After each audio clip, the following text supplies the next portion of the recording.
Make sure to like and follow the PSP Network on all social media platforms and hit that subscribe button on YouTube. PSP Network. It's game day. Today, we deliver more wonderful birthdays at Trinity Health Family Birth Center. We offer all new private, family-centered suites. Our maternity team provides more personalized support, advanced care, and the reassurances of a NICU and a neonatologist on staff. Take a virtual tour at trinityhealth.org/Family Birth Center.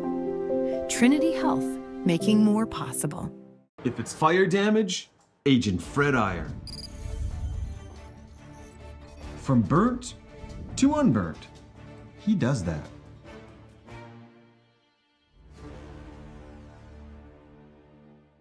Our history sets us on our path. From the moment we're born, we begin our walk through life. We learn so we can discover. We find our passion and develop our skills. We build relationships. We start thinking about what we're going to leave behind to those we love.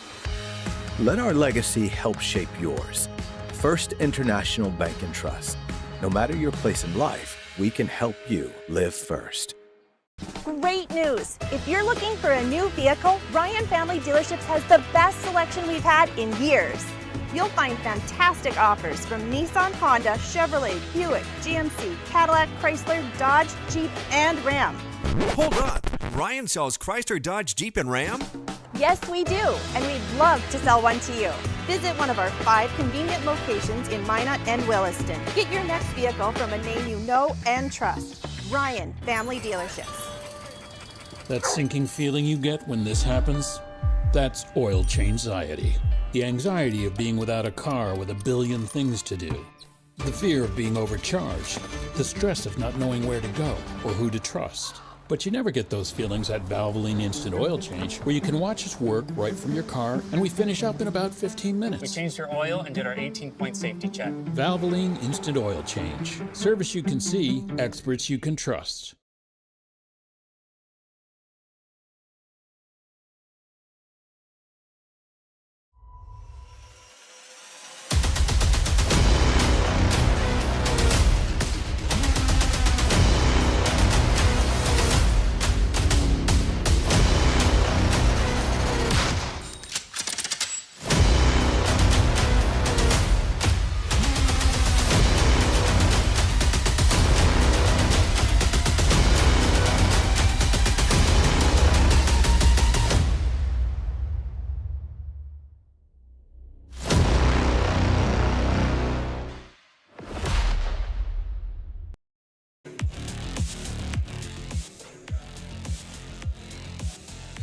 What do you say we play some baseball today from Corbett Field, and not just some baseball?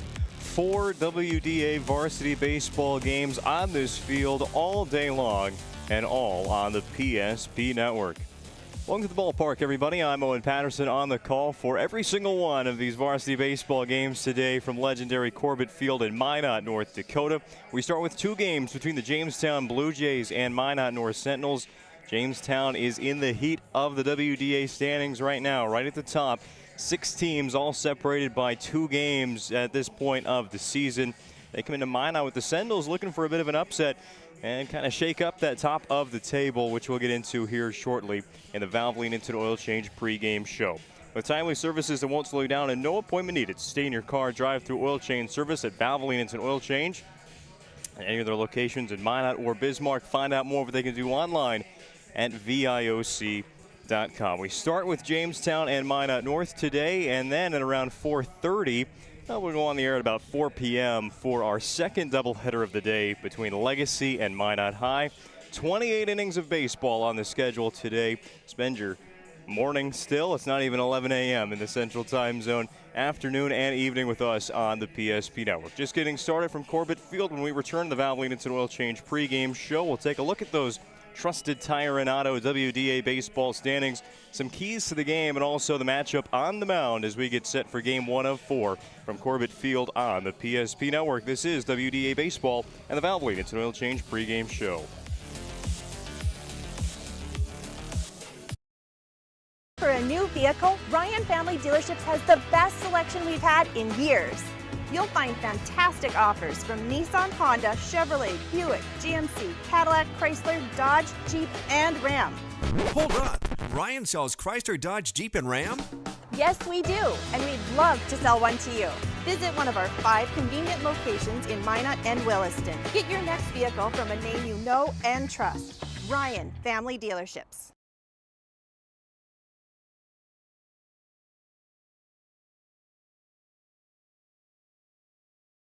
Right in front of you, see? The slicer, the meat and cheese. It has a rhythm. This is the rhythm of the slice. The slice. Oh yeah. The rhythm of the slice. This is the rhythm of the slice. The slice. Oh yeah. Order for Danny? Sliced right in front of you. It's a Jersey Mike's thing. A sub above. Learned a lot about why local matters. Unlike those guys, we take pride in our work and back our tires with our Plus Plan guarantee to get the most out of your tire's lifespan. Are the tires the same size on all the sides? We strive to provide great value to our guests and lowest prices guaranteed. That's not good. Stop at a trusted tire and auto and get a set of tires from people you know and trust, and will even match those guys.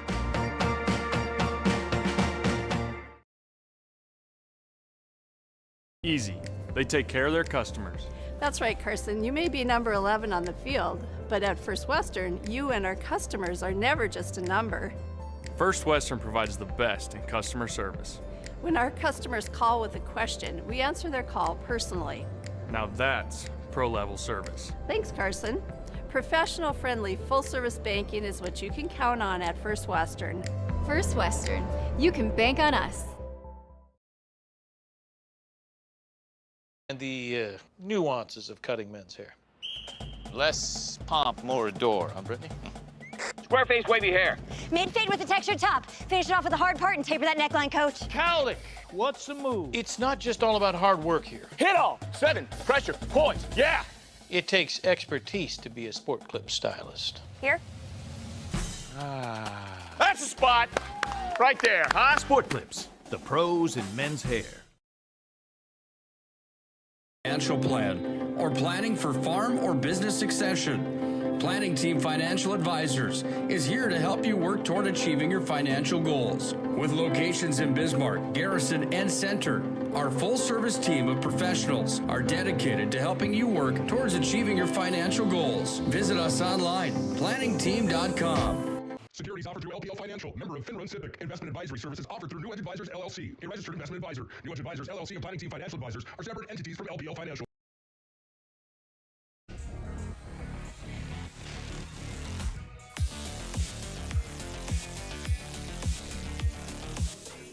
As we return to the Valvoline Oil Change pregame show, let's set up the matchup by looking at the WDA baseball standings heading into this Thursday.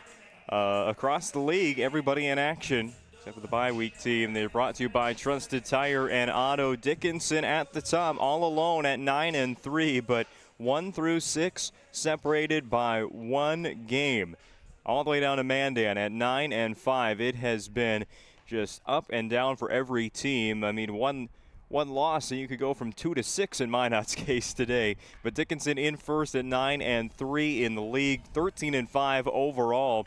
A Dickinson team that can hit the ball pretty well. Minot High, a team that pitches very well at 8-4. We'll see them against the team tied for second with the Magi. That would be the Legacy Sabres at 8-4. Now Legacy, in games they've played, they're actually 10-2 in the WDA, but had to forfeit 2 games against Century from last week, so they fall down to 8-4. And Century, with those 2 forfeit wins against Legacy plus a sweep of this Jamestown Blue Jays team, they catapult up to 9-5 and in a tie for 4th in the conference alongside Jamestown and Mandan.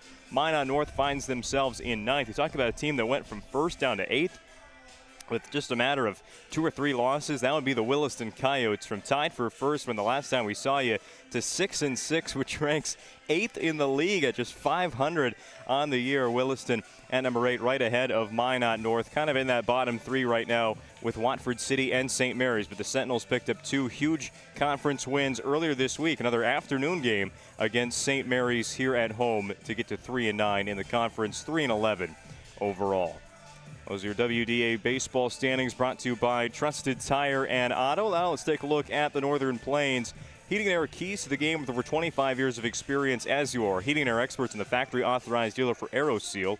There's no other choice to seal your heating and air game than Northern Plains. Find them online at northern-plains.com. For the Jamestown Blue Jays, got a rebound. One of their first few hiccups of the season was their last time out on Tuesday at home against Century, a team that had been kind of stuck in the mud a little bit with their offensive production. Went up to score 22 runs against Jamestown in those 2 games, an 8-3 win, followed by a 14-3 win on the road.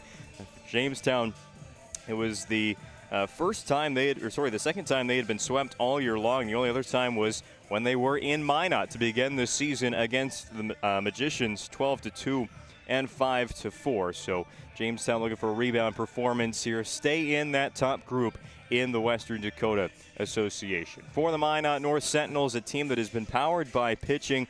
Yeah, the wins haven't been there a whole lot throughout the first half of the season, but they continue to get very good outings by their starting pitching. And Nick Thomas will get the ball in Game 1 today, one of just 2 seniors on the Minot North Sentinels squad. And we've seen it before in that Mandan game we put on the air and games since. A few double-digit strikeout performances by Sentinels pitchers. That could be a key today against what has been a hard-hitting Jamestown batting order led by Ethan Otley there in the middle. So rebound for Jamestown and the lead by the pitching staff for Minot North, looking for 2 upset wins today against the Jamestown Blue Jays.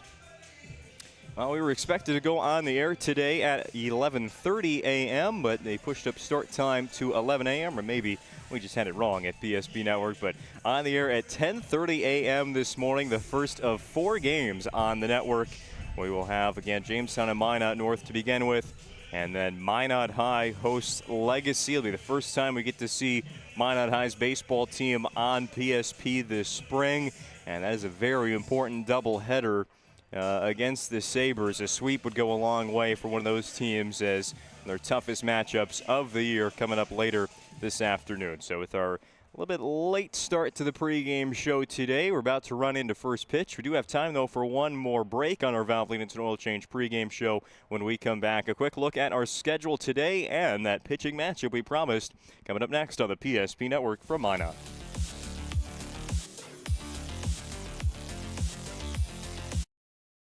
Nodak Insurance Company has been serving our state's residents in good times and challenging times.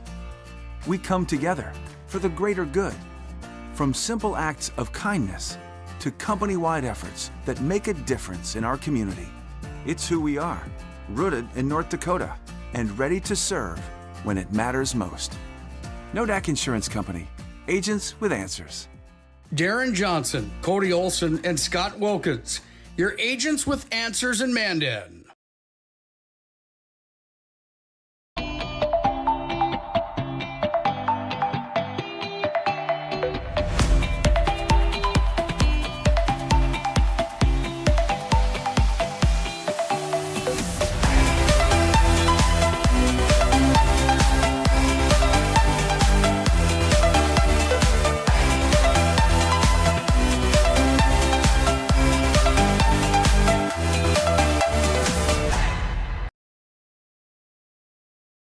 Approach at Legacy Financial Partners is a personal relationship.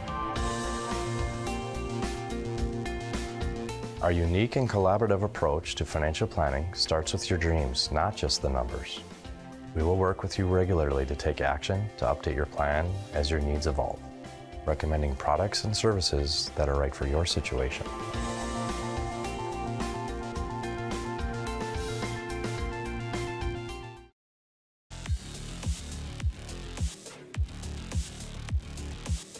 Another reminder, this is the Valvoline Instant Oil Change pregame show with timely services that won't slow you down and no appointment needed. To stay in your car, drive through oil change service. Take about 15 minutes at any of the Valvoline Instant Oil Change locations in Minot or Bismarck. Find out more what they can do online at VIOC.com. Well, it's already Thursday afternoon, not even noon yet. It's at barely 11 a.m. About to get started with baseball today. It was our first broadcast of the week on the PSP Network, and all of them happening today. Jamestown and Minot North, Legacy Minot High, and then later this afternoon at 4:30, Valvoline Instant Oil Change pregame show at 4. It'll be Minot High and Legacy in softball from Bismarck. Bismarck crew getting to work today. The only day of broadcasts across the PSP Network. It is already time for the national anthem here at Corbett Field, so we will pause, and then we'll have first pitch. No lineups today from Corbett.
All right, that concludes our Valvoline Instant Oil Change pregame show today. It's about time for first pitch here on the PSP Network. Minot North and the home grays. That's rare to say for a baseball game. We're in the gray at home. Navy blue caps, blue numbers, and blue lettering on the front. Jamestown in the visiting royal blue. White pants and white hats when they take the field. Starting pitcher for the Minot North Sentinels, Nick Thomas, takes the hill for game number 1. Thomas on the season making his fourth start, fifth total pitching appearance of the spring.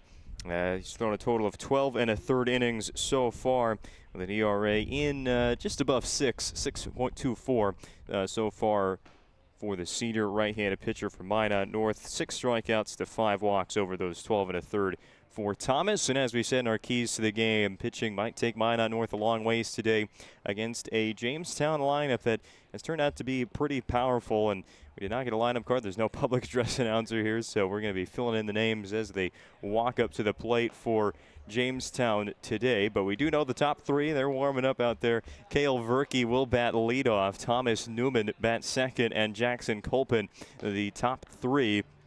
Expect to see Ethan Utley in there. He's one of the offensive leaders for Jamestown, a name to know for sure for the Blue Jays if you haven't seen him yet this year as they come into Minot for a second time. They were supposed to host Minot High to begin the season, but weather moved that one, or other reasons moved it to Minot. They played a doubleheader as the home team on the road and were swept by Minot High to begin this season, so they make the return trip. This time playing at Corbett Field. I think they actually played at Hoven Ballpark on the other side of town in that earlier season meeting. But getting to play at the legendary Corbett Field today on the turf, and we are set for first pitch. Thomas on the mound, and Cale Verkey is the leadoff batter, the sophomore. From the stretch, Thomas skips that one to home plate, and we are underway with WDA baseball on the PSP network. Right at 11 a.m. in the Central Time Zone. Early afternoon baseball. Called strike, and Thomas is on the board. Got an even 1-1 count. 3-man umpiring crew for this doubleheader between the Sentinels and Blue Jays. I have a few issues with that center field camera today, but it's looking good for now. If not, we'll just go back up to the camera up top. 2 balls and a strike. Verke hits that one foul, and Thomas has 2 strikes on the batter. We'll get you that Minot North defense in just a second as well. Continue to set up the matchup. 2-2. Thomas not wasting too much time. Outside corner, called strike 3. First K of the day for Thomas. And here is how the Sentinels will line up behind their starting pitcher. First off, the catcher is Tyler Kippen. Vigestad at first, Ballas at second. The shortstop is Bueller. Danielson at third, left, right in the outfield, Jelmstead, Stewart, and Hedberg. For Minot North, 3-11 on the season, 3-9 in league play. Inside for ball 1, pitching to Thomas Newman.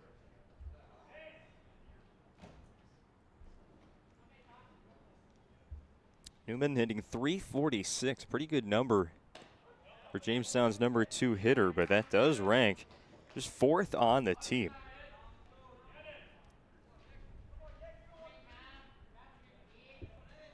Team that has shown their ability to score against the rest of the league, and I think that's really what can scare you the most as an opponent, is just this top of the lineup for Jamestown. If they are all kind of in rhythm, all hitting the ball so well, it is impossible to keep them off the board. Here's a pop-up, a play for Kippen in foul territory, and he'll make the catch, almost falling down. That's 2 outs in the inning. And Thomas, a nice start. So Nick Thomas retires Thomas Newman, and now we'll face Jackson Colpin.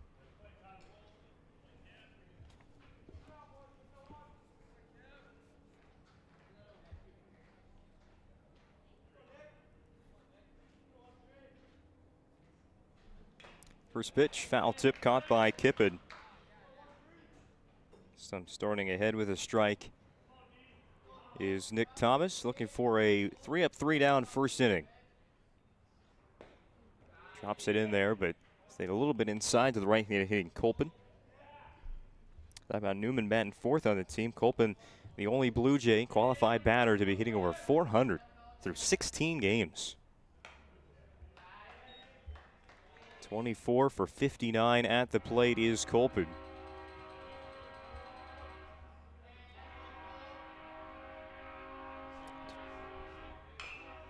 Sitting on that 2-1 pitch, just stayed high.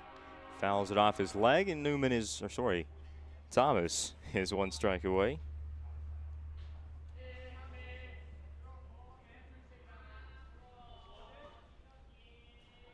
From the stretch, full time. Swing and miss, strike 3. 2 strikeouts and the inning, and a foul out. Get the 3 outs for Nick Thomas and the Minot North Sentinels in the top of the first. Jamestown gets nobody on the bases. Sentinels coming up to bat when we return on the PSP network. Rooted in the heart of our vibrant communities stands Brevera Bank, offering complete financial services for banking, wealth management, and insurance. From home loans and checking accounts, let me tell you about the cashback rewards with this account, to wealth management, we'll help you forge your path ahead. Let's create a plan to reach your financial goals. Sounds great. With specialty insurance coverage, our advisors ensure your operation can carry on. Looks like it's going to be a great harvest. I can't believe I wrecked my car. There are some things in life we can't control, but what's important is how we respond. At Jerome's Collision Center, they provide the highest quality of service, assuring the job gets done stress-free and making it feel like a breath of fresh air. And to give you peace of mind, they handle the insurance. Are you even a therapist? Don't worry about it. Jerome's, they're the experts. Jerome's.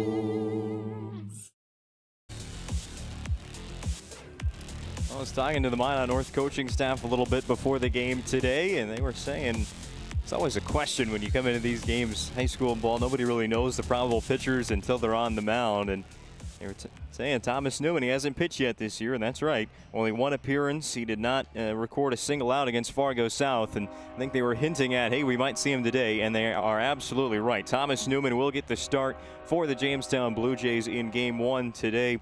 Newman again making this his second appearance. Pitched a little bit against Fargo South in a non-conference game, but ready to rock and roll today from Corbett Field against a Minot North lineup that looks like this. Mueller, Hedberg, Ballas at the top.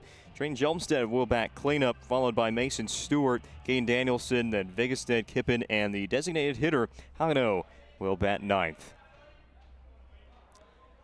Jamestown's defense as well after this first batter, but Newman taking the hill. A pitcher that will start ahead in counts with a heater of a fastball. And then start doing a little bit of dancing with the rest of the pitches after that. Gets a foul ball, strike one. It's Brody Mueller. The shortstop moves into the leadoff spot for Minot North today. Mueller has been on a tear as of late. All season long, really. Swings at an outside strike.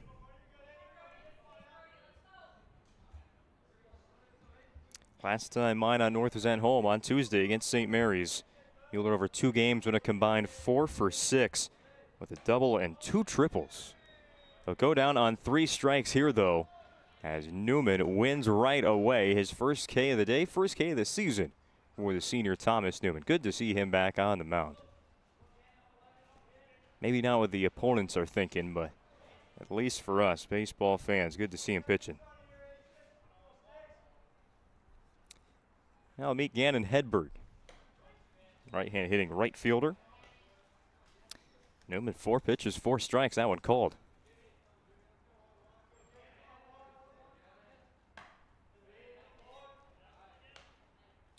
First miss for Newman today.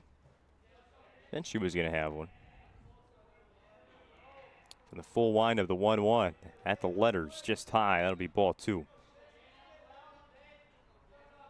Pretty good weather-wise morning for baseball. Not too strong, but definitely present wind going out to left field, pull side for a hitter like Hedberg. Swing and miss for strike 3. Thomas Newman back-to-back strikeouts to begin the first inning. Not messing around here in the opening frame against Minot North's bats. The offense has been an issue at times for the Sentinels. A lot of swing and miss. Just like Jamestown, if they can string together hits, they rarely leave runners on the base pass. It's usually hits in bunches, base runners in bunches against the opponents. By the way, the Jamestown defense, Weber does the catching, Gainer at first. Otley at second. The shortstop is Walters. Colpin at third. Inside, got jammed, popped this up foul. Count will be 0-2 on Levi Ballas. Left, right in the outfield for the Blue Jays, Verke, Perkins, and Rohde. Newman, though, 2 outs on 2 strikeouts. Looking for a third one right here. Long look in towards home plate. Weber sets it low. It's driven out to left field, and it'll be a 2-out single for Levi Ballas. Giving the offense a time to shine here in the opening inning after Nick Thomas went 1-2-3 on the mound for the Sentinels at the top of the first. Thomas Newman will have to face a 4th batter here in the opening inning.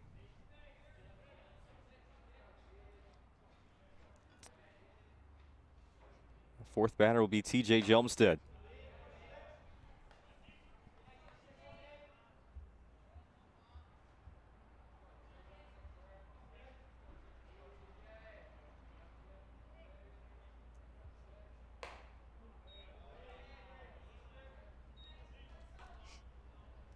Ballas hasn't stolen a base yet this year. I don't imagine this would be a good time to try and steal. How quick to home Newman is. 2-ball, no strike count with 2 out in the bottom of the first inning. Runner at first. Dallas does take off. Pitch outside, the throw down, and I was wrong. Oh, they got him. Just slid past the base a little bit, did Ballas. The tag applied, and that ends the inning. Runner thrown out on the bases. Newman ends up facing just officially 3 batters in that first inning despite the hit. We're through 1 on the PSP Network scoreless between Jamestown and Minot North.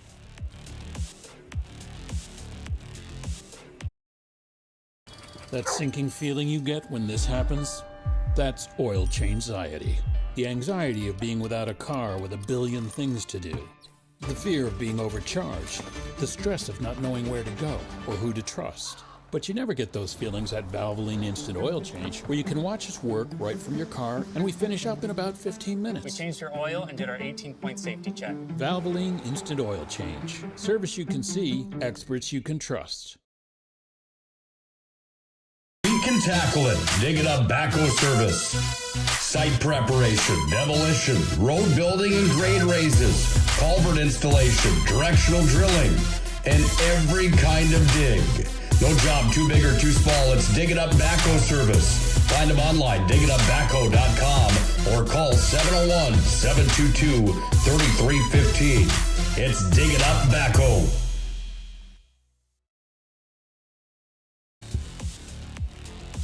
Well, to close out the bottom of the first inning, Jamestown catcher Brenner Weber able to throw out attempting base stealer Levi Ballas. And get out of there after a Minot North hit with no runs across. First pitch of the second inning from Nick Thomas, misses low. Pitching to Bennett Gaynor. It's a pretty young Jamestown team. Have 4 seniors on the roster, 3 of them in the starting lineup today, but a lot. Very big sophomore class. Weber, who just made that last play as the catcher, he's a sophomore. You've got the leadoff batter, Verke. Here's a fly ball out to shallow right. And out there for the catch is the second baseman, Levi Ballas. And right there, Gaynor just popped out. Also in that sophomore class for Jamestown and head coach Tim Random.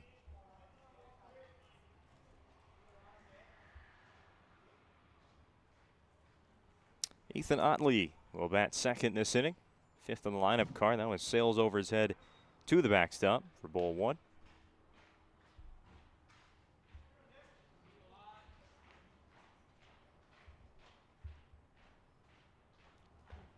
Otley had a series last week against Dickinson. Very good Dickinson team. Actually, your leaders all alone at the top of the West right now. Went 5 for 6 against the Midgets with 3 extra base hits and 7 driven in. All 7 of those RBIs came in that first game alone. Thomas trying to mix it up there, 2-0. Just get that breaking ball high. 3 balls, no strikes. And now Otley's going to wait on the fastball. Red light all the way. He'll take strike.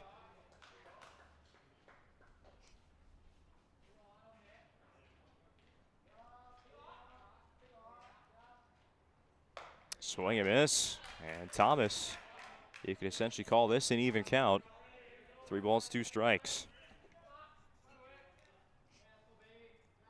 And not much time wasted up there on the mound by Thomas. He's right into the next pitch. This one is grounded foul on the third base line. Otley will come back to the box. Well, we've seen Thomas throw a couple to the backstop now in this inning, or just be wild a little bit. Didn't have a problem with command besides the first pitch of the game that bounced home. Where's he go here? Up high, foul tip. Otley again stays alive. Count remains the same. 3 balls, 2 strikes.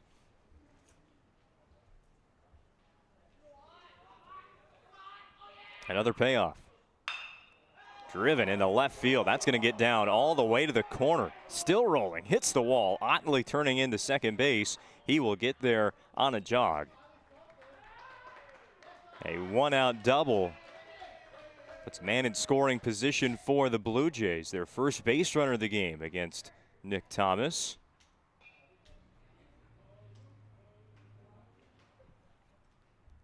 And now it's the catcher, Brenner Weber, to bat. He hits from the left side. Otley hands off all of his batting equipment to first base coach. Now gets ready to run at second base. The caliber of pitchers got on the mound here, runs might be at a bit of a premium. Off the end of the bat, just a cue ball into the Minot North dugout. So a runner in scoring position with one out in the second inning, albeit early. Could come up key for Jamestown here on the road. Long drive, high in the air, but well foul. Quite a few fans in town. A lot from Jamestown making the trip for some Thursday morning baseball in the Magic City of Minot. Plenty of them gathered over there on the first base line. 0-2 pitch to Weber. Stays out. That's then we've seen from Thomas. He's got good command of the fastball. Just like Newman does usually start ahead in counts, but it's those secondary pitches. He kind of loses control of them. Another long fly ball in the foul territory. It's going to stay in the park and be caught by Hedberg next to the Jamestown bullpen. That's far enough to tag Otley and go to third, but a nice hustle play there by Hedberg. It was a long run, but it is pretty large foul territory down both right and left field. He's able to slide over and make the catch. That's 2 outs, but now Jamestown has the go-ahead run in the second inning, 90 feet away. First pitch to Edison Walters is a called strike. Walters, as you can probably guess, he's a senior as well, or a sophomore as well, who we talked about earlier in the inning. Moves out of the way of another attempted breaking ball there by Thomas. It's not cutting enough, it seems. Starts inside to right-handed hitters and supposed to bend back into the zone, but it's just not. Tries it again. Actually, that might have been a fastball. Hits Walters in the elbow. He will take first base. So a free base runner for the Blue Jays keeps the inning alive. And they will bring to the plate Braxton Perkins.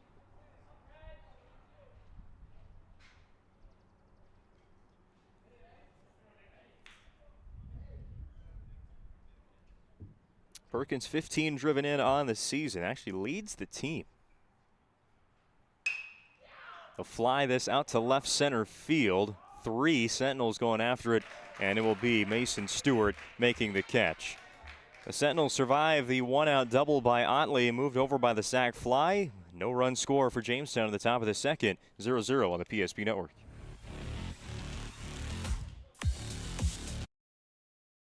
As a group of people living in the same place or sharing common goals. Community is the largest part of our name, and we make it the largest part of our business. We support our local schools, organizations, youth programs, and local events from Bowman to Bismarck, because we all share a common goal to better the quality of life in our communities. Come bank with us at Dakota Community Bank and Trust, your real community bank. Gary is an ordinary guy, but right now Gary has car trouble. Gary doesn't know about magic towing. Don't be like Gary. Remember the name and the number. It's Magic Towing. We are here to help 24/7. Magic Towing in Western North Dakota. Don't be like Gary. Remember the name and the number. It's Magic Towing.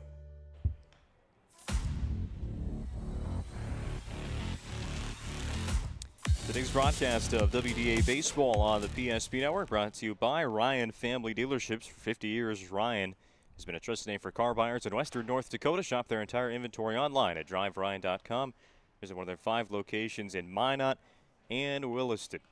Bottom of the second inning between Jamestown and Minot North. First of 4 baseball games today on the PSP Network, all from Corbett Field. but all day long. Scoreless. Jamestown, though, best threat to score so far. The one-out double by Ethan Onley got moved to third, but was not brought in. TJ Jelmstad going to get another chance at his first plate appearance. Got cut short in the first inning as Levi Ballas was caught stealing to retire the side. Foul ball for strike one, then lets that one go low and away. Even count. 1-1 pitch from Newman. Finds the corner. It's a tough place to hit a lot of times as a pitcher. I mean, hit the strike zone. High and outside. Usually not a place to get a great call or a strike, but gets it there and then misses a little bit too far outside. Count right back to even, 2-2.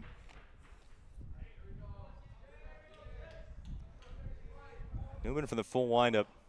Way out in front was Jelmstad. Newman fools him. That is the third strikeout already for Thomas Newman today in 4 batters faced.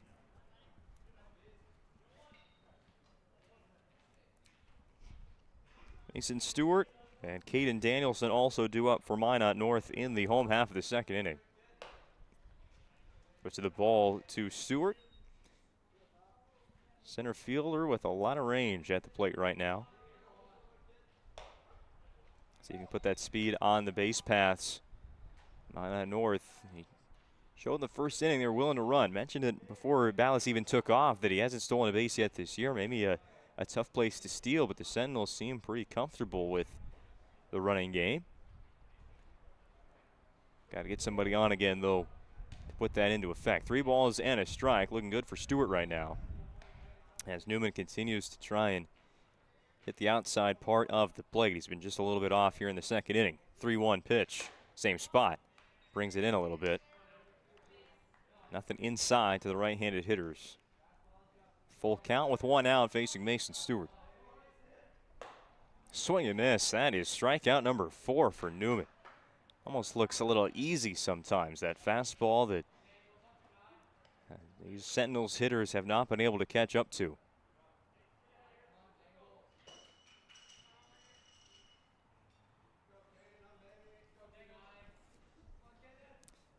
Now Caden Danielson, he's also behind the first pitch fastball. That's strike 1.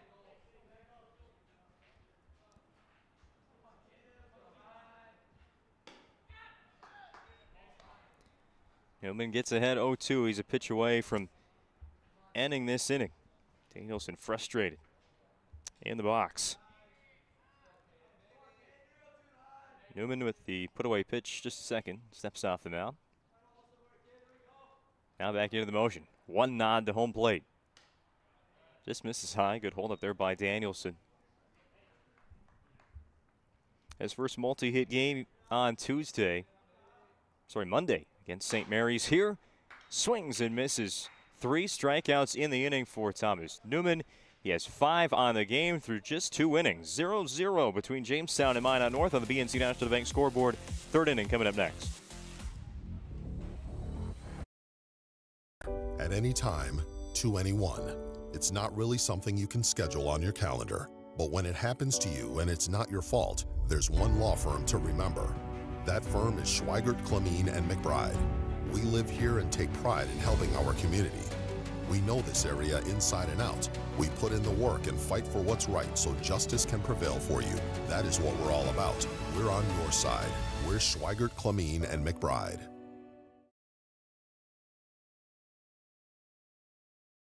Into this. With Shots Crossroads Fuel to Food Reward Program, you can. Here's how it works. Pick up a fuel tracker card from any of our C-store cashiers. Every time you fill up with gasoline or diesel, use the fuel tracker card to record your gallons.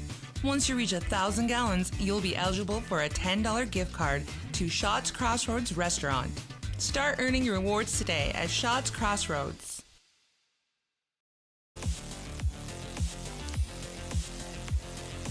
Scoreless start to our first game from Corbett Field today. Minot North and Jamestown. Nobody on the BNC National Bank scoreboard just yet. First pitch of the 3rd inning from Nick Thomas will miss low.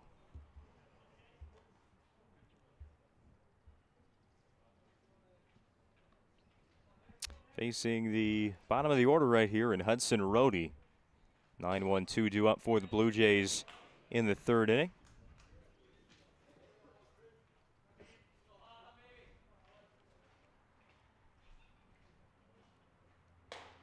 Blue Jays got a hit and a hit batter in the top of the second inning, left them both on the corners.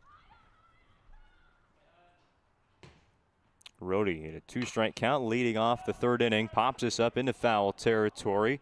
Over is Danielson from third base. Put away the out. Not too many fair ball outs for Jamestown today. Nick Thomas has recorded 2 strikeouts, a couple foul outs as well. Unfortunate ones for the Blue Jays.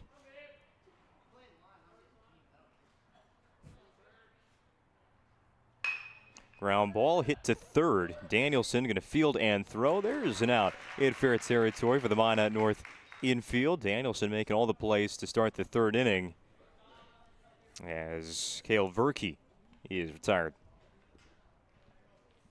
So now you got the pitcher matchup. Thomas on the mound. He does not hit for Minot North. The PO facing the hitting pitcher for Jamestown, Thomas Newman.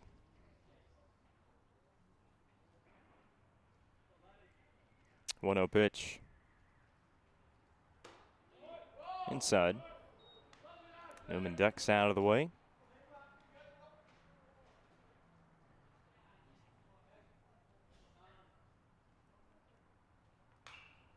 Attacks at 2-0. That's a good pitch to hit. I think as a batter, sometimes just get into that kind of pattern. All right, 2-0 count, 3-0 count, especially at this level. Don't throw a strike. There's a good chance there might be 4 pitches out of the zone, but try and attack. It's a ground ball to short, and charging it, throwing to first is Brody Mueller to wrap up a 1-2-3 inning for Thomas. Doesn't record a strikeout that inning, uses the infield, and the Sentinels defense gets it done. 0-0 after 2.5 from Corbett on the PSP Network. Deliver more wonderful birthdays at Trinity Health Family Birth Center. We offer all new private, family-centered suites. Our maternity team provides more personalized support, advanced care, and the reassurances of a NICU and a neonatologist on staff. Take a virtual tour at trinityhealth.org/Family Birth Center. Trinity Health, making more possible. Exceptional welders, carpenters, assembly technicians, and coating technicians. If you're right for Sun, Sun is right for you. Since 1939, we've been making quality equipment and parts for the oil field and beyond. We're world-class, family-owned, and all-American. And as our business grows, we need to grow our team in Newburgh, North Dakota. Sund Manufacturing offers great pay, great benefits, and a great community to raise a family. Apply today.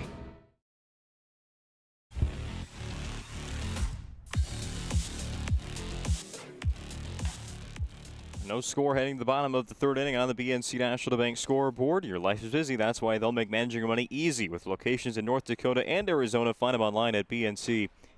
Find them online at bnc.bank. Bring you the scoreboard today. Maybe it'll get used at some point. Thomas Newman, starting pitcher for Jamestown. First start, first real innings of the season for him. And he has not skipped a beat. 5 of the first 6 outs via strikeouts for him. All-conference pick a year ago. That will go straight to the backstop for ball 1. Newman pitching to the bottom third of the order. Brady Vigstad. A lead off, foul tip out of the glove of Brenner Weber. Even count. Vigstad, Kippen, and Halgano for Minot North in the bottom of the third. The Sentinels, despite going down in order essentially in the first 2 innings, they have had 1 base runner. A 2-out hit in the first inning by Levi Ballas. So they have gotten to Newman today. However, Ballas was caught stealing to end the first. Identical on the scoreboard out in right center field. No runs, 1 hit, no errors for both teams. Swing and miss. 2-ball, 2-strike count now on Vigestead. Vigestead plays first base defensively for the Sentinels. A little bit late there, but hits it foul. He'll stay alive. Vigestead has split some playing time this year. Just the 10th game played. He's 3 for 18 at the dish this year. Lets that one go. 3-2. I think Newman, judging by his reaction from that glitching outfield camera, thought he might get a chase there, maybe even a call. Instead, needs a payoff pitch. That one misses too far outside. Goes to the backstop, and now Vigestead will sprint to first. Maybe. Takes a wild deflection, as some do, off the backstop at Corbett. Go down a flight of stairs. That could happen. But it's a leadoff walk to Vigestead. Battled at the plate with 2 strikes and earns a walk. Now a first pitch ball. Kippen walking out of the batter's box on that pitch. Looks to first base and picks up the side from Coach Kraler. Pickoff move back to first. Won't get Vigestead. Testing out something new on the BNC National Bank scoreboard as well today. Those bases lining up. Kippen tries to bunt. He's squared around the whole way just by jumping out of the pitch, so that'll be a strike.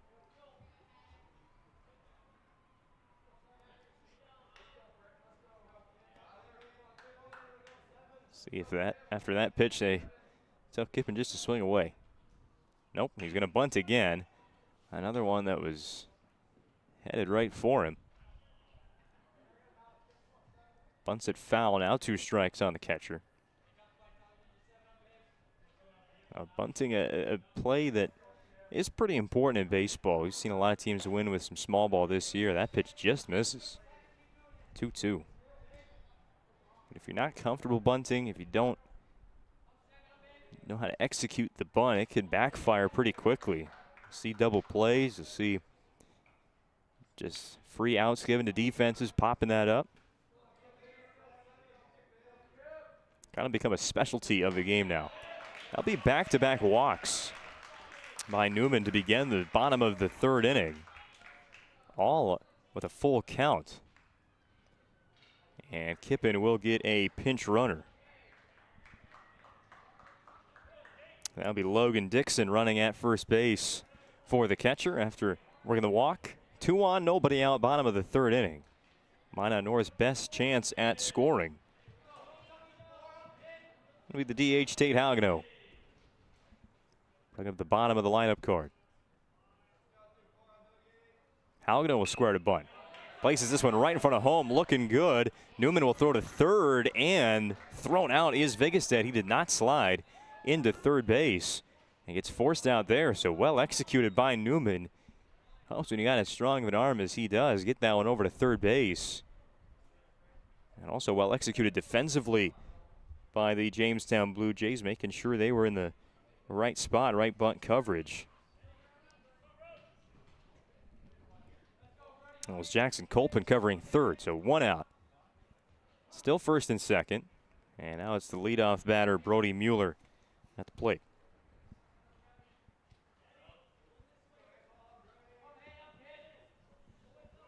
Takes time, now back in the box. Mueller hitting well over 400 this season.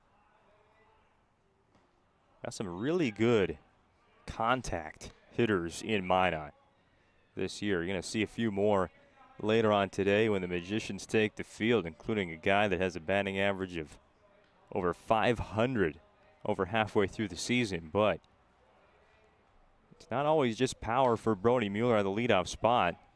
It's a top hitter, but it's not a game plan of a home run each at bat, even though he might be able to.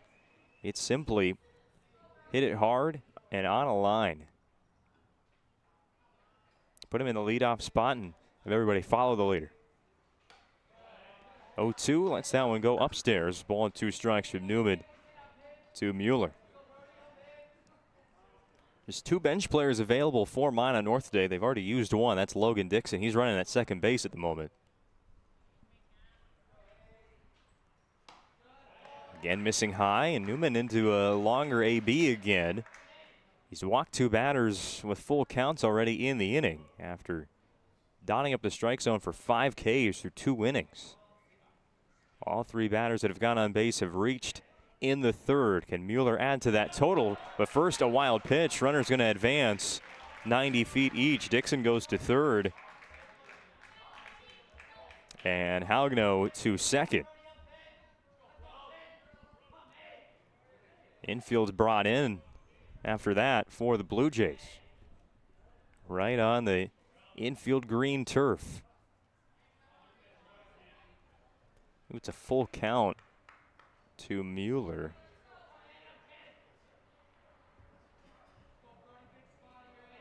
Scoreboard still says 2-2. Haven't seen any change to it, so we'll go with that. Newman pitching out of the stretch. Second and third. Throws home inside. It was a full count, and that's ball 4. Third walk of the inning for Newman. Has loaded the bases now for Gannon Hedberg. Infield stays in. Well, now the middle infielders do move back. You got a double play ball in effect. I think Newman here, he's asking pitch out of the full windup, and he will. More comfortable there. Despite base runners all around him. First pitch to Hedberg. High and outside for ball 1.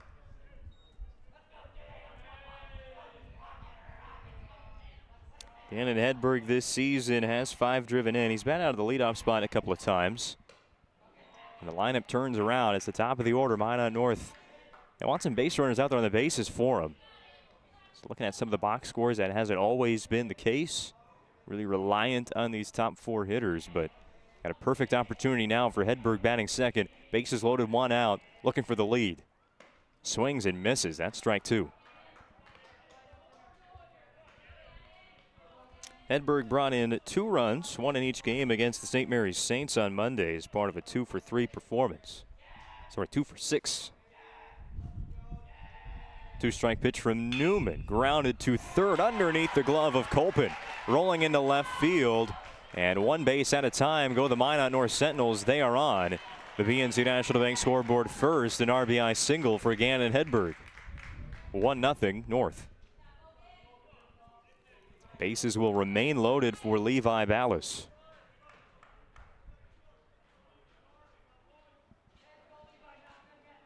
Quickly into the first pitch of this at bat.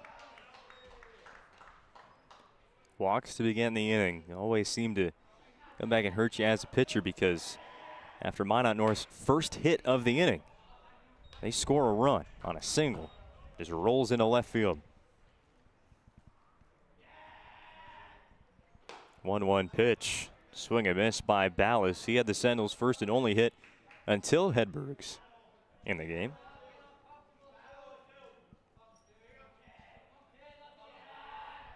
Newman pitching with 2 strikes. He's been here quite a bit this inning. Now able to finish the job. Outside gets Ballas looking. That is strikeout number 6. The senior right-hander.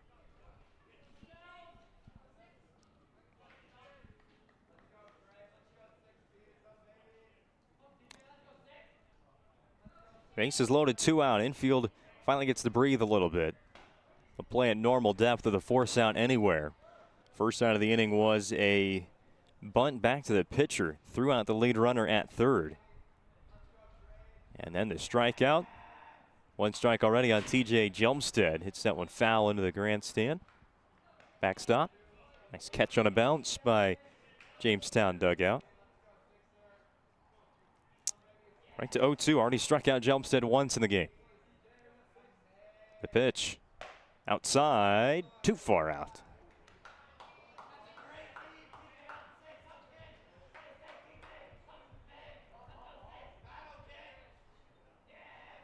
Jelmstead, timeout.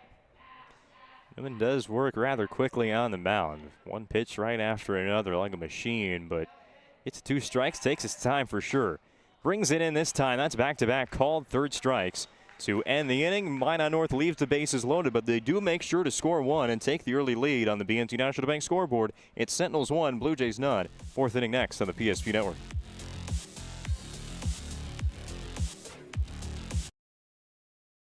Rooted in the heart of our vibrant communities stands Bravera Bank, offering complete financial services for banking, wealth management, and insurance. From home loans and checking accounts Let me tell you about the cashback rewards with this account. to wealth management, we'll help you forge your path ahead. Let's create a plan to reach your financial goals. Sounds great. With specialty insurance coverage, our advisors ensure your operation can carry on. Looks like it's going to be a great harvest. Making priceless memories, learning to play, playing to learn, or simply getting where you need to go. The team at Ackerman Estvold has been behind these projects and countless others, developing critical infrastructure, valuable spaces, and even some good old-fashioned fun. Entrusted with the things you know, but delivering more than you may realize. Ackerman Estvold, trusted for decades and decades to come.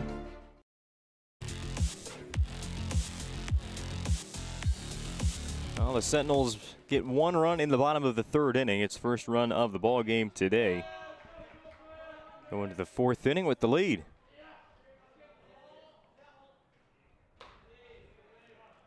Nick Thomas has been pitching well, relying on the defense. Made 3 plays for him back in the third. He's hit one batter, hasn't walked any so far, and comparing the starts, both have been very good through really the first time through the order for both pitchers. The one difference now, looking back at that third inning, is that Nick Thomas of Minot North hasn't walked one. Hasn't put traffic on the base paths. Thomas Newman walked 3 in the last inning. Gave just 1 hit. That played to the run. Runs at a premium, like we said, way back in the first. Then inside, 3 balls and a strike. And now Thomas had a battle back here before losing the leadoff batter of this fourth inning. Jackson Colpin. 3-1, grounded towards third. Nice hop there to Danielson and a good throw to beat Colpin by a step. That's the fun part about playing on the turf here at Corbett Field. You're going to get very friendly bounces like that right into the throwing motion. Glove side for Caden Danielson at third. Made that one look sweet.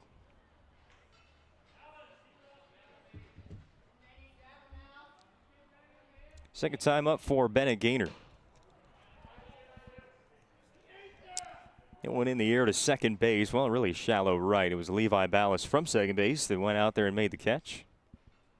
That led off the second inning. Ottling on deck has the extra base hit. The lone hit so far for Jamestown. Looks like a good part of the lineup for the Blue Jays. Hard hit ground ball through the left side. And Gaynor is on base in the fourth. Another 1-out leadoff for the Blue Jays.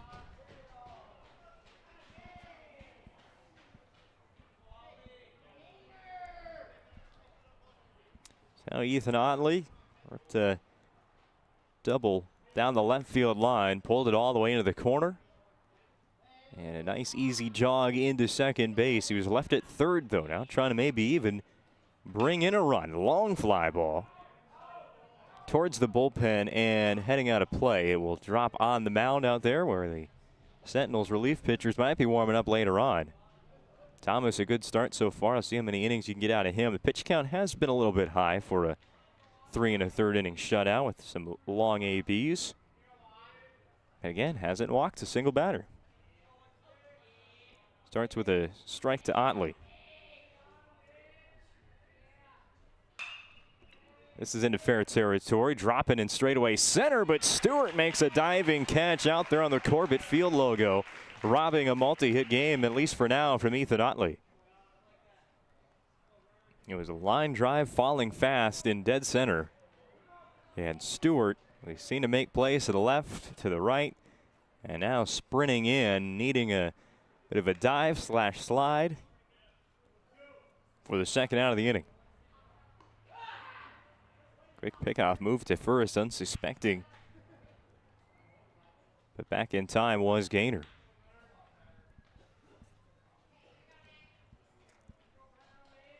Brenner Weber on the first pitch. Lifts that one foul for strike.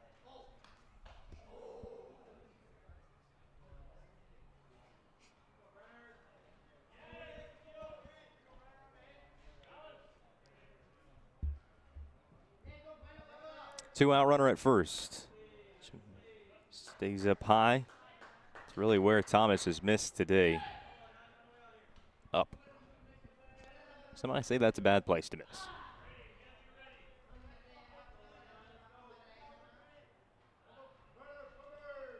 Gaynor with a good lead at first.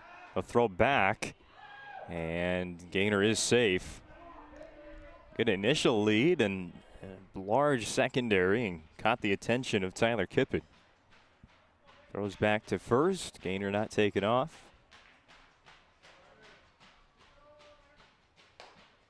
Moves out of the way. 3-ball, 1-strike count on Weber, looking to keep this 4th inning going for Jamestown. Get the wheels moving on the comeback. Down just 1-0, but expecting a low-scoring game.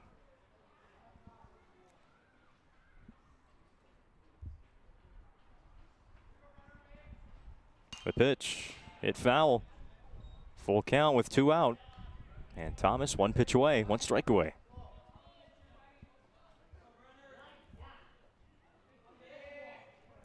Two strikeouts already in the game for Nick Thomas. Those all came in the 1st inning. Pickoff move to first. Will not get Gaynor. He can try and try again. Line drive over the leaping second baseman Ballas. That's going to keep on rolling. Rounding third is Gaynor. The relay throw home. There will be none. Bennett Gaynor running on contact with 2 outs. Scores from first on an RBI single by Brenner Weber, and we are tied at 1 on the BNC National Bank scoreboard. Pinch runner, courtesy runner. Checking in, Braden Heminger for Jamestown, running at first in a 1-1 game. For Gaynor to score from first on that play, pretty impressive. Now it did roll a long ways into right center field. Helped him out there. Pop up. Ballas ran away from second base to cover on the stolen base attempt, and that's going to drop right where he could have been. A 2-out hit placed just about perfectly by Edison Walters. And running on the pitch, able to move to third base, is the courtesy runner Heminger. So Jamestown, an opportunity now in the top of the 4th inning to even take the lead, all with 2 outs. Walters takes off from first base. There's a throw down. Now Heminger coming home. Trouble catching that throw from Kippen. Did Ballas, and the run will score. It's now 2-1 Blue Jays. And if things change here at Corbett Field with 2 outs in the top of the 4th. Line drive, that is going to be caught by Mueller at short, reaching out as far as he could, and hauls in the final out of the inning. Jamestown is retired in the top of the 4th inning, but now before taking the lead, it's 2-1 on the BNC National Bank scoreboard. RBI hit by Brenner Weber ties it. They take the lead on the running game. 2-1 on the PSP Network. Back with more high school baseball after this. Minot seek transformation. ServPro's construction program brings both vision and precision. From that very first hammer strike to the final touch of paint, our dedication remains unwavering. It's not just about remodeling, it's about legacy. In Minot and Bismarck, ServPro is your partner in transformation. We don't just build back, we elevate every space.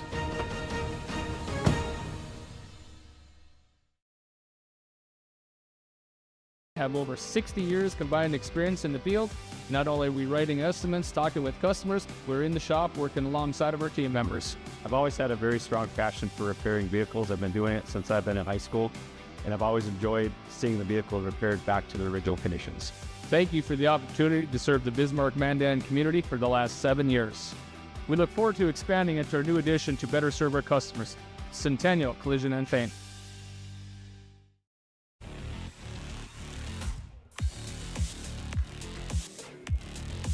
All the offenses starting to get to the pitchers about the 2nd time through the order.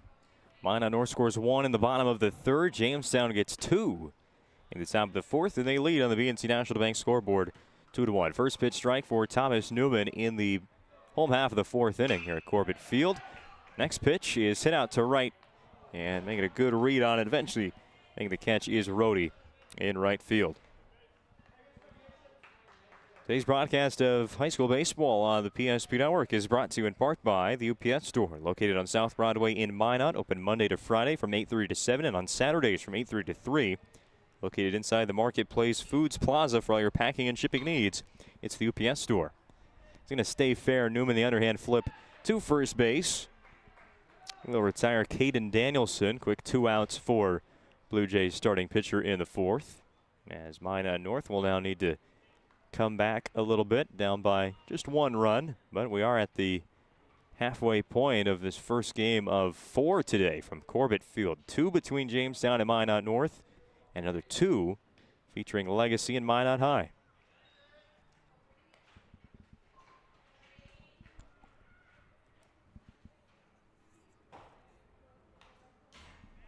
Foul ball.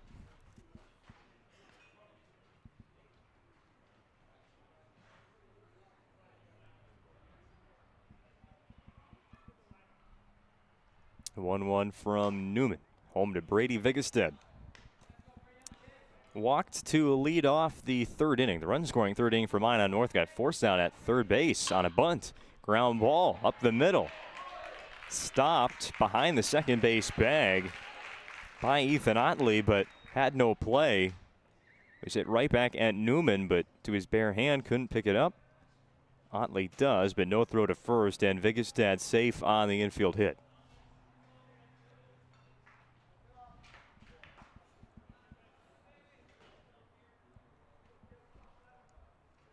Two-out base runner for the Sentinels. Kippen getting the chance to swing away this time.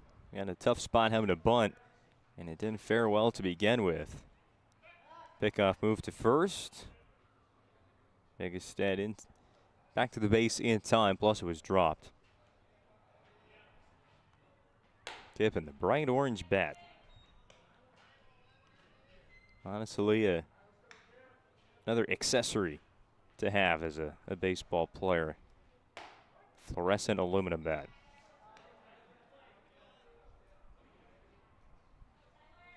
Called second strike. Kippen, the catcher, trying to extend this 4th inning for Minot North. Batting with 2 out. Newman, the pitcher for Jamestown, looking to get out of this 4th inning rather hassle-free. The pitch. Again up high. He'll miss. 2 balls, 2 strikes. 2 outs. Bottom of the 4th. WDA Baseball on the PSP Network.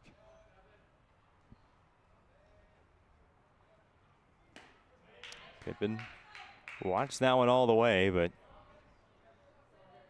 fell out of the zone. Full count. Jamestown coming off a sweep. There's a ball 4 to the backstop. Vigestad got halfway around second base and will have to return. A 2-out walk. Kippen is on base. Again, he'll be pinch ran for by Logan Dixon, but the inning continues.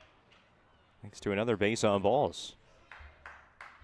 St. Jamestown coming into Minot after being swept by Century. Minot North at home after their first ever series sweep against St. Mary's earlier this week. Looking to go perfect this homestand. Swinging, his helmet almost came off. Tate Hagano.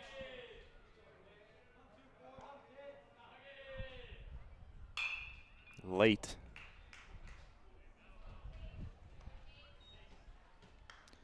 Two strikes right away to the left-hand hitting DH, Tate Hagano. Foul ball clanged off the fence into fair territory. Got to retrieve that. Newman stranded, the bases loaded in the bottom of the 3rd. Look to leave just the 2 on right now, heading into the 5th. Tying run at second for the Sentinels. Foul tip is caught by Weber to complete the strikeout. 4 complete innings from Corbett Field. Jamestown 2, Minot North 1 on the BNC National Bank scoreboard. There's more baseball on the way on the PSP Network.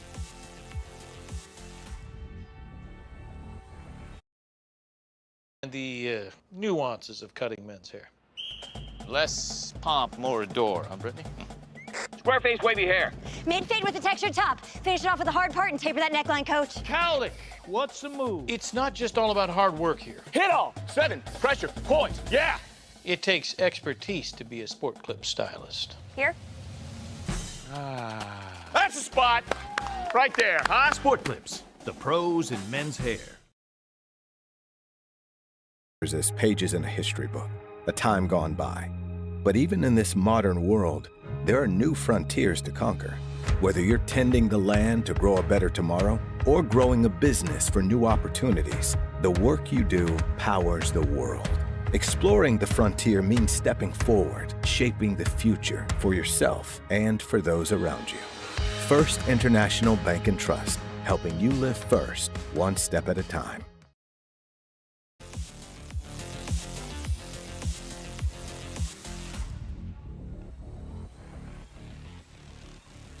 Following the final out, we'll have the Planning Team Financial Advisors, Shots Crossroads postgame show on the PSP Network. Whether you're looking for a full-service financial plan or planning for farm or business succession, Planning Team Financial Advisors is here to help you work toward achieving your financial goals. Visit them online at planningteam.com, helping clients work toward financial freedom.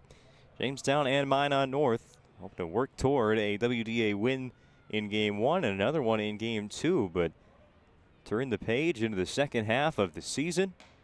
Now you're working toward the WDA baseball tournament out in Williston. And frankly, this, with the way the regular season has gone for every team really across the WDA, whatever the seeding is, there's really no good matchup.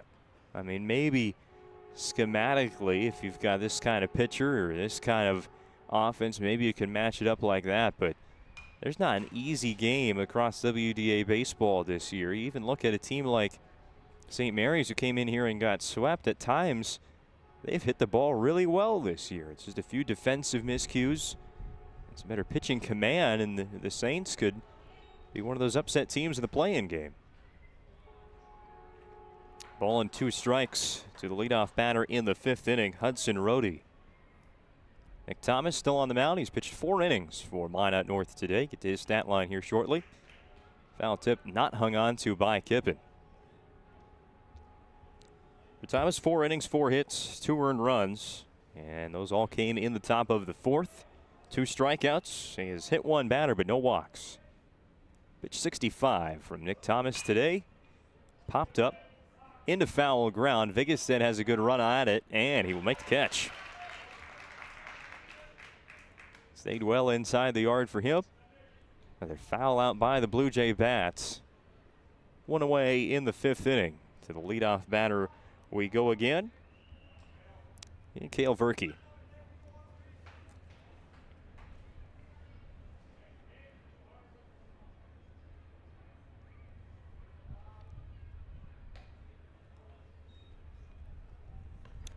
Verke 0 for 2. Struck out his first time up. Mentioned the 2 strikeouts for Nick Thomas, all of them in the 1st inning, none since. Pick up a strike there, even count. Try out this outfield camera again, and we are not. 1-1, it's swing and miss. And Thomas gets ahead.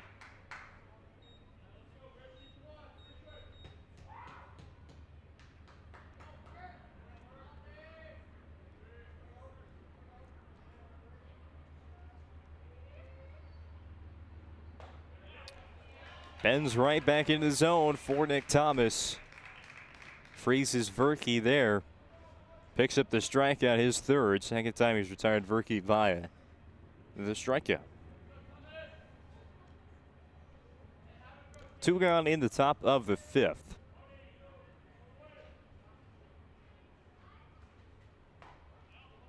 Not really sure how to break down these games. You say back in the 3rd inning we got no runs, and Minot North scores 1, that it's still early on, and then you get to the 5th, not too far after that, and this game is already working on the finish. Newman hits it foul, another one for the Minot North bullpen. And that's kind of an interesting conversation for the Sentinels of the bullpen. Such great starts as of late for Minot North, but who do you go to to close out a game. Thomas Newman will roll a single into left field, and he knew it right away. 2-out hit. A little bit of a late start for Jamestown, but saw them put together quite a 2-out rally in the top of the 4th. They've scored all 2 runs with 2 outs today.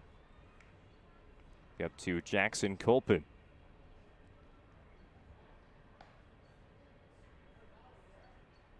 Not too many reliever arms available for Minot North. One of their go-tos in the late innings has been Brody Mueller, despite starting 3 games. Newman takes off on the first pitch. The throw down, trying to tag him in the cleat. Not going to get him.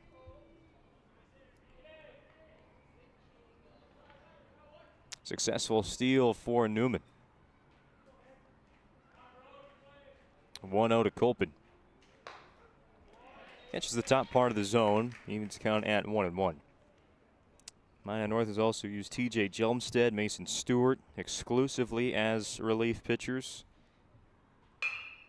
This will be a base hit the other way into right field. Newman sent around third base, and the cutoff by Vigestad will keep Colpin at first base. An RBI single for Jamestown's number 3 hitter, Jackson Colpin, his first time on base today. Brings in Newman, and we got a 3-1 score in favor of the Blue Jays. The PNC National Bank scoreboard.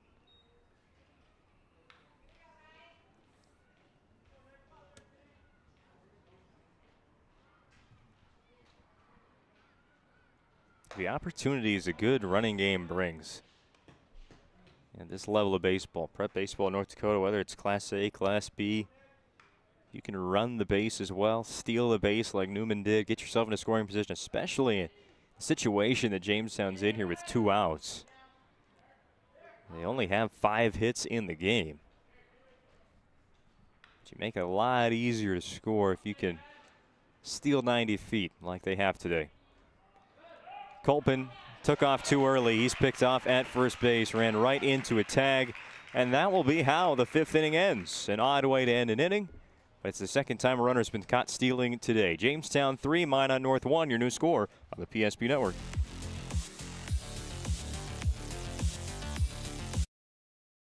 Right in front of you, see? The slicer, the meat and cheese. It has a rhythm. This is the rhythm of the slice. The slice. Oh, yeah. The rhythm of the slice. This is the rhythm of the slice. The slice. Oh, yeah. Order for Danny? Sliced right in front of you. It's a Jersey Mike's thing. A sub above.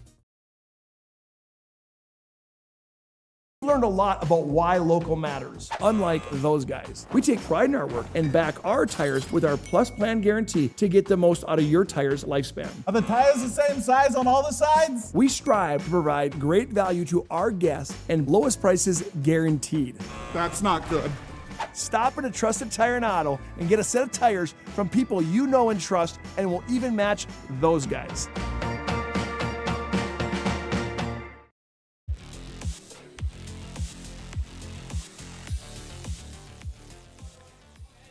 Today's broadcast of high school baseball on the PSP Network, brought to you in part by Minot State University. The best way to predict your future is to create it. With over 100 areas of study at Minot State, you can earn the degree for the career you desire. Well hit out to left field, and it is gone.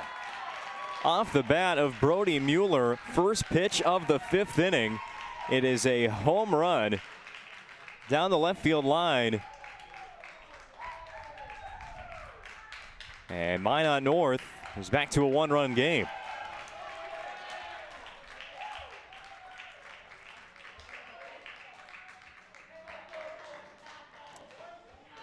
Talked about in one of Mueller's earlier at-bats today that although he could probably hit a few more pitches over the fence, that's not necessarily his main approach at the plate. It's just hitting the balls hard on a line, and it's got him to a batting average of .463 through 14 games, and that right there, his first home run. Line drive. Newman thought twice before going to catch that with the bare hand. So back-to-back hard-hit baseballs. Our 2 hits. This time it's Gannon Hedberg, the top 2 in the order, on point to begin the bottom of the 5th for Minot North. Mueller home run, Hedberg single, and this bottom of the 5th inning is well underway for Minot North. Throw back to first. Won't get Hedberg. First home run of the season for Mueller. It's his 11th total extra base hit. Sentinels as a team had just 2 home runs coming into the game. Danielson had 1, and Jace Price the other. Levi Ballas at the plate right now. 1 for 2, a single and a strikeout. Reaching way out. That'll be a swing and miss for strike 2.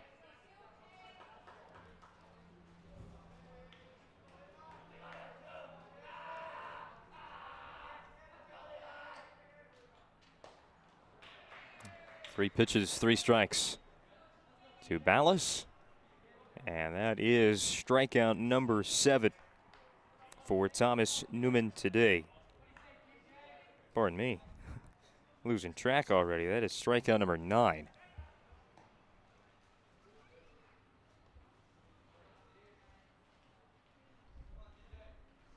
Nine strikeouts over 4 1/3 innings for Newman. His first start of the season, really first appearance back.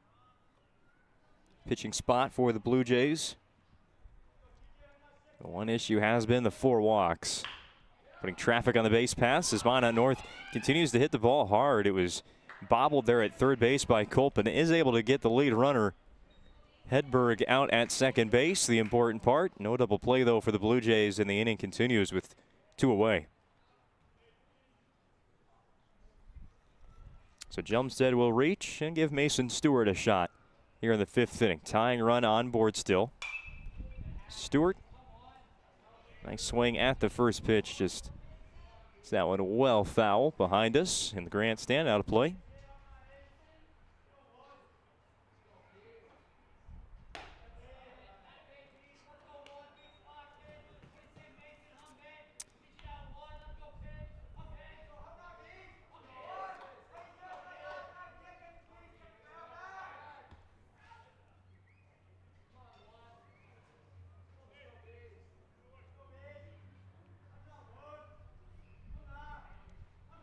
One. Stays inside to Stewart.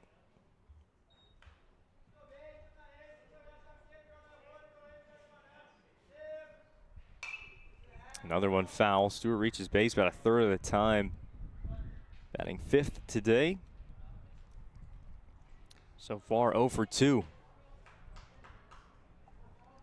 Just like most of the Sentinels that first time through the order had a tough time catching up to Newman's fastball and flew out to right in his second at bat. This time he will strike out swinging. Double-digit strikeouts for Thomas Newman in the game. They still have the lead, but Brody Mueller, a solo home run to left field. Let's put a charge back in the Minot North Sentinels. It's 3-2 heading to the 6th on the PSP Network.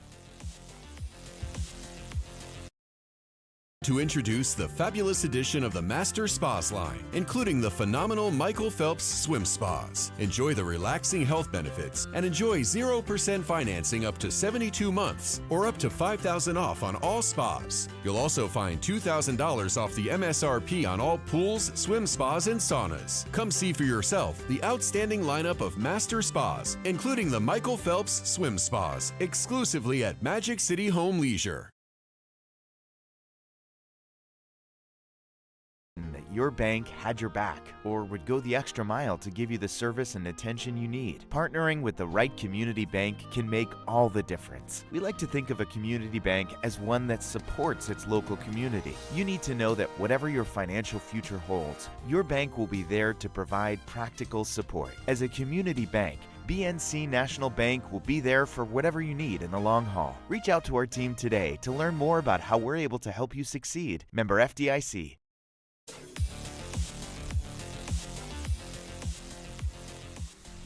Well, 5 innings gone by here from legendary Corbett Field. It's been a fun one between Jamestown and Minot North, and a fair share of just about everything.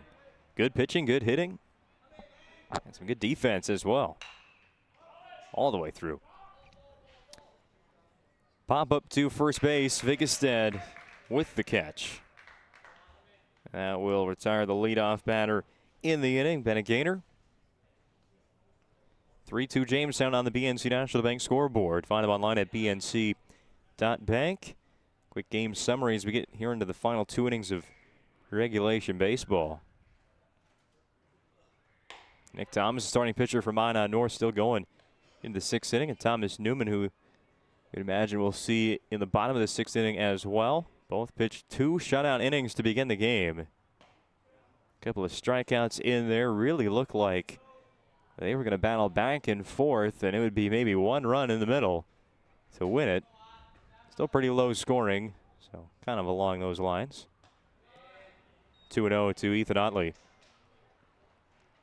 And then Minot North struck first, bottom of the 3rd inning. They were able to get some runners on thanks to a few walks and an RBI single by Gannon Hedberg. Brought in the game's first run. That'll be a 4-pitch walk to Otley. 1 on and 1 out. Jamestown has been able to put traffic on the base pass here as of late, and that started in the top of the 4th, all with 2 outs. Blue Jays were able to get a single by sorry, I got the wrong page open there. A single by Brenner Weber. Edison Walters also singled. They started moving around the base pass. He had a throw down to second base, which got bobbled. That was able to score a run from 3rd. Gave Jamestown a 2-1 lead. And since then, just been 1 run each in the 5th inning to keep that 1-run Jamestown lead. Here's a hard hit ground ball to second base. Trying the backhand was Ballas. It'll get under his glove and into right center field. Do have a courtesy runner, it looks like, in the game for Jamestown.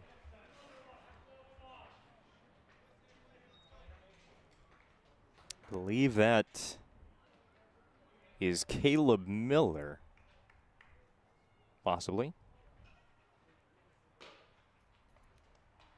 And he's at second base after the error.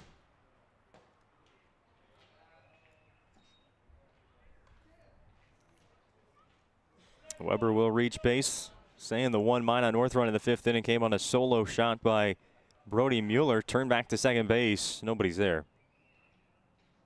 In fact, that pinch runner is number 8, Brandon Kaler. Foul tip. Caught for strike 1. Edison Walters batting for Jamestown. Walters had the RBI hit, which played at Jamestown's first run, the tying run in the top of the 4th inning. He would come around to score.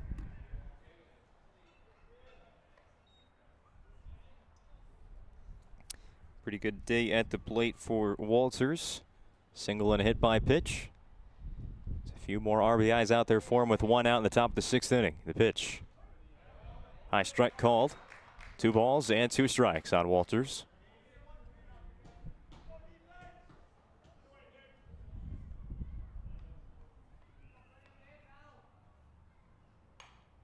Waiting for it there, just fending off anything close. That one was right at the hands.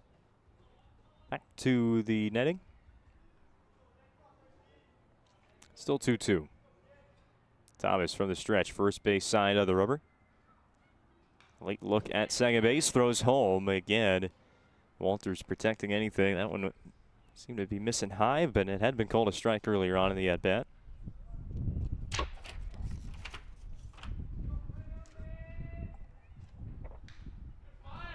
Foul ball again. Thomas got to find something new. Braxton Perkins waiting his turn on deck for Jamestown. 0 for 2 in the game. The 2-2 pitch for a 3rd time. Barely even swung at all. And hits that foul. It's a bit of a laugh from Jamestown teammates. Has that been hit by a pitch already today? Maybe take another one. Reaching out, Thomas eventually able to win after, what was that, 4 foul balls in a row.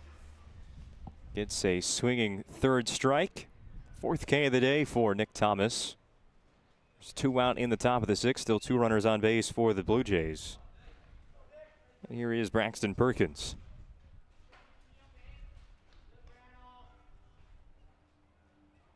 Behind his head.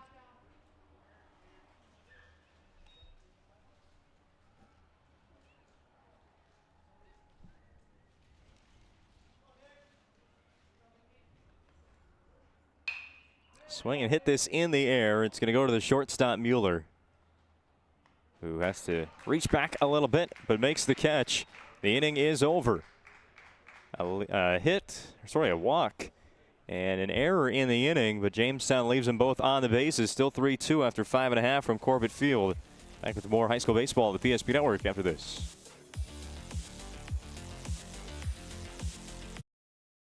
Gary is an ordinary guy, but right now Gary has car trouble. Gary doesn't know about magic towing. Don't be like Gary. Remember the name and the number. It's Magic Towing. We are here to help 24/7. Magic Towing in Western North Dakota. Don't be like Gary. Remember the name and the number. It's Magic Towing.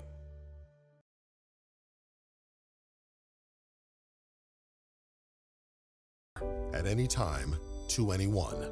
It's not really something you can schedule on your calendar. But when it happens to you and it's not your fault, there's one law firm to remember. That firm is Schweigert, Clemene, and McBride. We live here and take pride in helping our community. We know this area inside and out. We put in the work and fight for what's right so justice can prevail for you.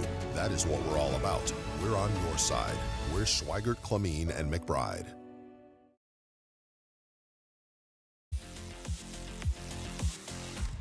Now a Serve Pro pitching change on the PSP Network. 24/7 emergency service and trained technicians using advanced technology and specializing in fire and water cleanup and restoration. It's Serve Pro. The pitching change for Jamestown. Braxton Perkins comes in from center field to replace Thomas Newman. So far this year on the mound, Perkins has appeared in 4 games. This is his 3rd in relief, totaling 19 innings. ERA at 2.5, 17 strikeouts to 10 walks. His last outing pitched a complete game against Watford City with 7 Ks, 7 hits, 5 earned runs, but battled through. Get the win over the Wolves. First pitch, we'll roll the backstop for ball 1. Pitching to Caden Danielson, batters 6, 7, and 8 due up for the Sentinels in the bottom of the 6th. Got 1 run in the 5th on the Mueller home run, and need 1 more to tie. Getting late in game 1, Minot North looking for an upset win. Keep the winning ways rolling here at Corbett Field after 2 wins on Monday against St. Mary's. Jamestown going to avoid a losing streak here. Would be their first of the year after dropping 2 games at home to Century.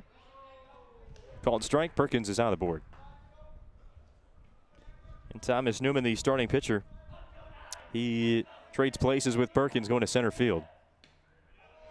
And it will be a walk on 5 pitches, even though Danielson thought the last one was a ball. Final line for Thomas Newman, Jamestown starting pitcher, 5 innings, 5 hits, 2 earned runs, 10 strikeouts, 4 walks in his return to the mound. Season debut.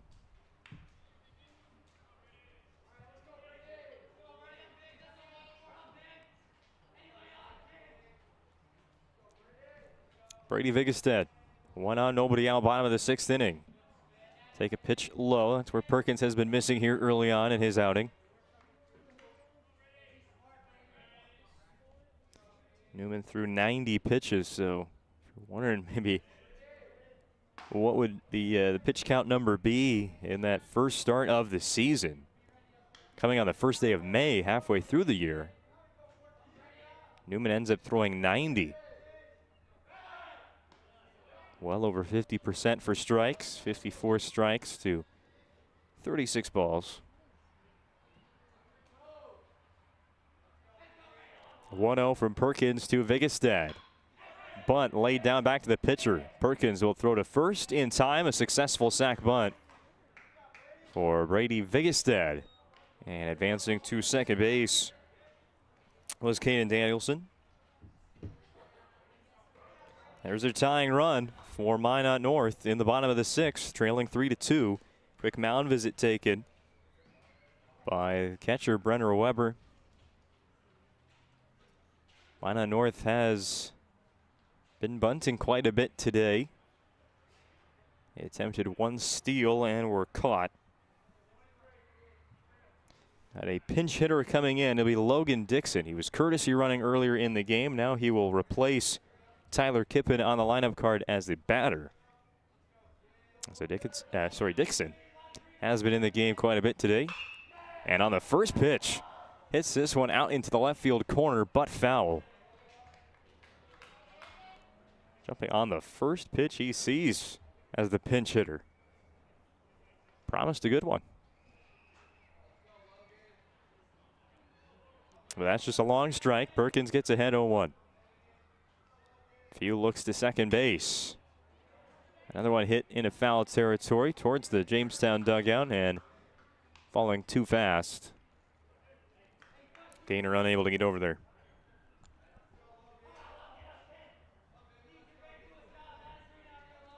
Two strikes on Dixon, the pinch hitter. Looking to drive in that tying run or at least keep him moving. That's Danielson at second base. Pitch. Ground ball to second. Otley on it. He'll throw to first. 2 away in the 6th inning. Does put Danielson at third base, so a bunt and now a ground out. Following the leadoff walk. Tying run moves to third. And now it'll be Tate Haugno. Down to their final out in the 6th. Still got a 7th inning coming up.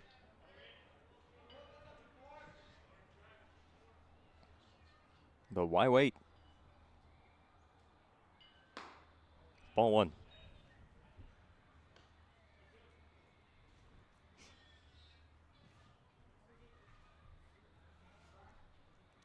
Haugno reached on a fielder's choice back in the 3rd inning. Also strikeouts, so officially 0 for 2.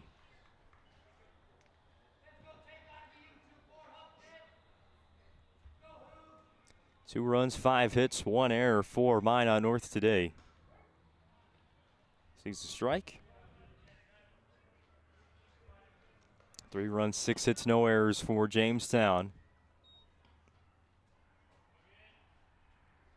The relief pitcher Perkins looking to get out of the 6th inning. Any changes on the BNC National Bank scoreboard? Foul ball, he's 1 strike away. 17 strikeouts over 19 innings for Perkins. Inside, nearly hit Haugno. Not sure how it didn't.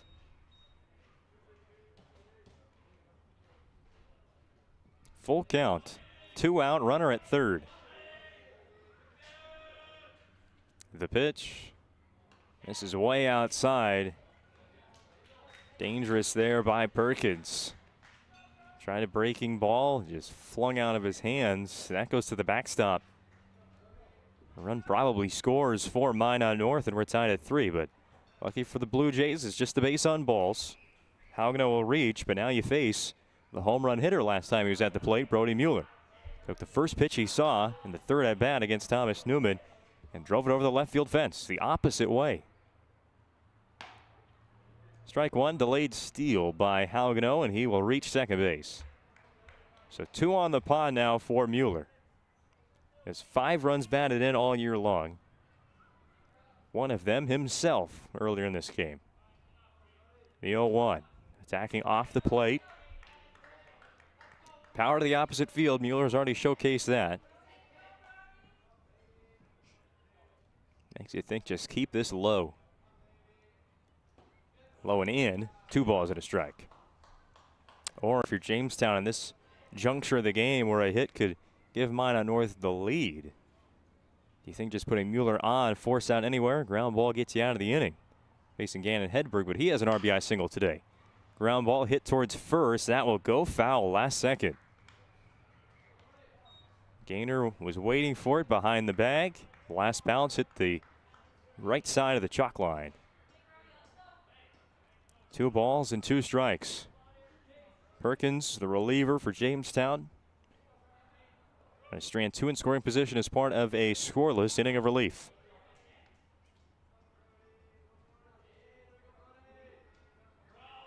From the stretch. Off the plate, Mueller will take. That's ball 3.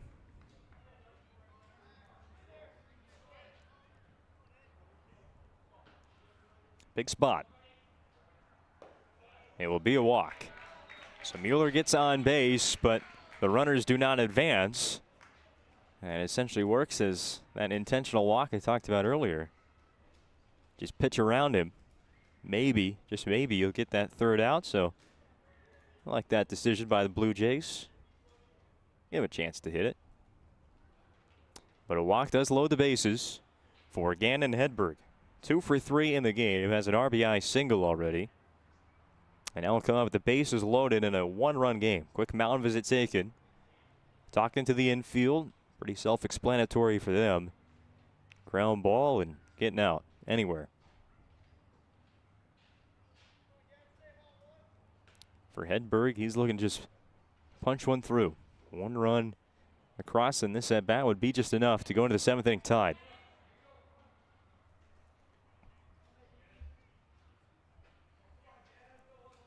First pitch. In there for strike 1. Danielson at third. Halgano is at second. And Mueller at first. All of them reach base on a walk. Hedberg waiting for the 0-1 pitch. Looking to swing. Had to reach out for it. Foul ball rolling off the roof of the grandstand. That's strike 2.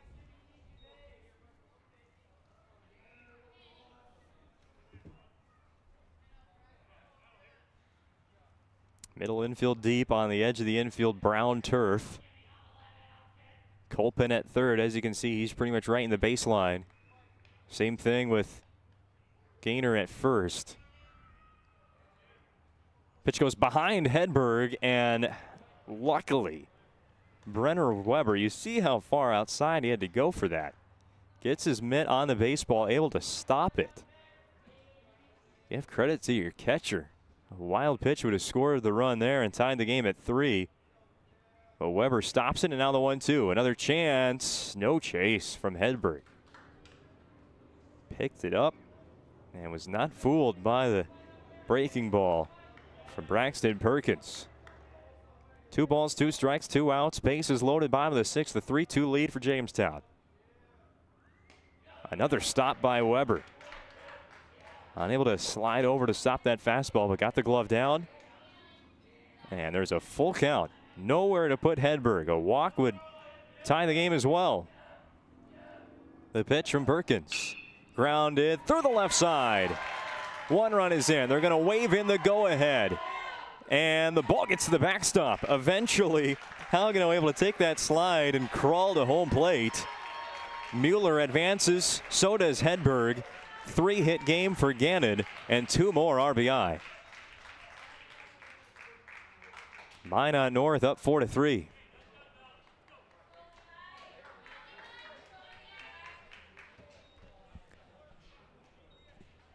So that puts runners at second and third. Gives the Sentinels the lead back. It's their 2nd time in front. First pitch to Levi Ballas, a called strike. 4-3 Minot North on the BNC National Bank scoreboard. Location on North Dakota, Minnesota, and Arizona. Find them online at bnc.bank. Ballas hammers this to left field on a line and caught at the shoelaces by Verke. Ends the 6th inning. Minot North, a 2-out, 2 RBI single by Gannon. Hedberg gives him the lead. Sentinels can win it when we return on the PSP Network.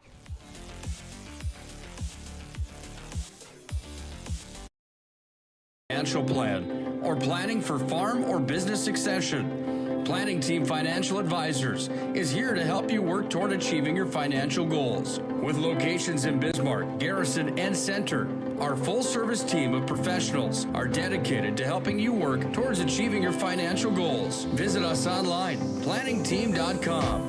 Securities offered through LPL Financial, member of FINRA SIPC. Investment advisory services offered through New Edge Advisors LLC, a registered investment advisor. New Edge Advisors LLC and Planning Team Financial Advisors are separate entities from LPL Financial.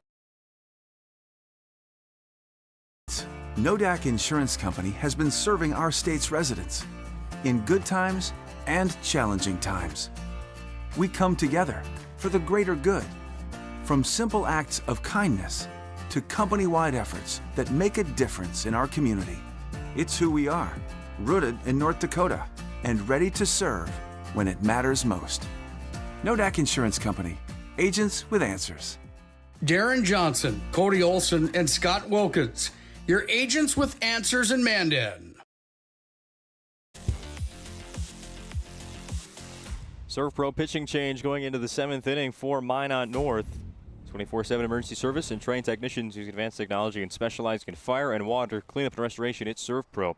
The closer today for Minot North will be Mason Stewart, coming in to pitch for the 4th time this season. All have been in relief, totaling 5 1/3 for Stewart. Last pitch the last time we were here against Mandan, for 2 innings against the Braves without a run scoring. It was Gannon Hedberg that brings in the go-ahead, and luckily for Minot North, they're thinking winning runs in the bottom of the 6th inning on a 2 RBI single. He gets through the left side, and the Sentinels 3 outs away from a 3rd consecutive victory. The other changes, Stewart comes in from center field, Hedberg takes over out there, and Nick Thomas goes from the starting pitcher to right field. You see that final line for Nick Thomas today. A great day on the mound. As we talked about in the Northern Plains, he didn't air keys to the game. A Minot North team powered by pitching. Definitely kept him around, and a few clutch hits. 6 of them on the game for Minot North. Oh, sorry about that. Ground out too short. Mueller throws over. Takes 1 pitch for Stewart to record the first out of the inning. A ground out by Hudson Rohde.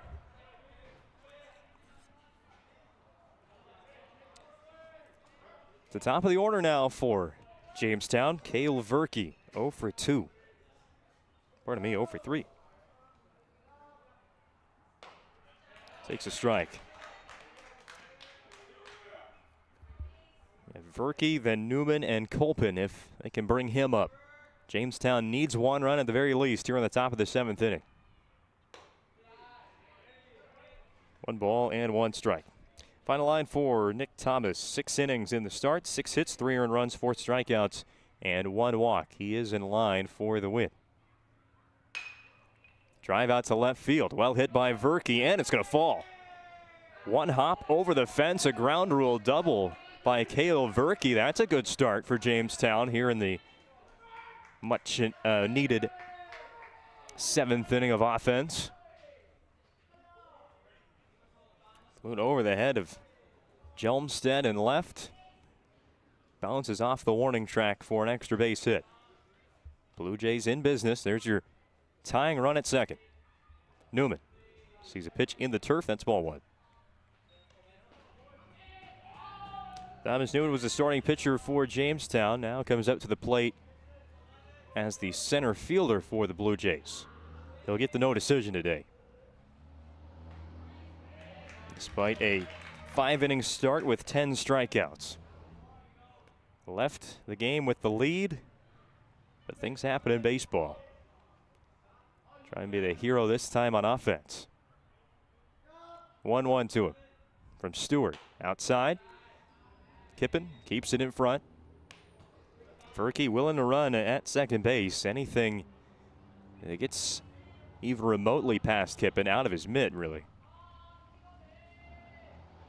After his ground rule double, left field, 3 ball. Nope, that's called strike 2. 2 balls, 2 strikes from Stewart to Newman.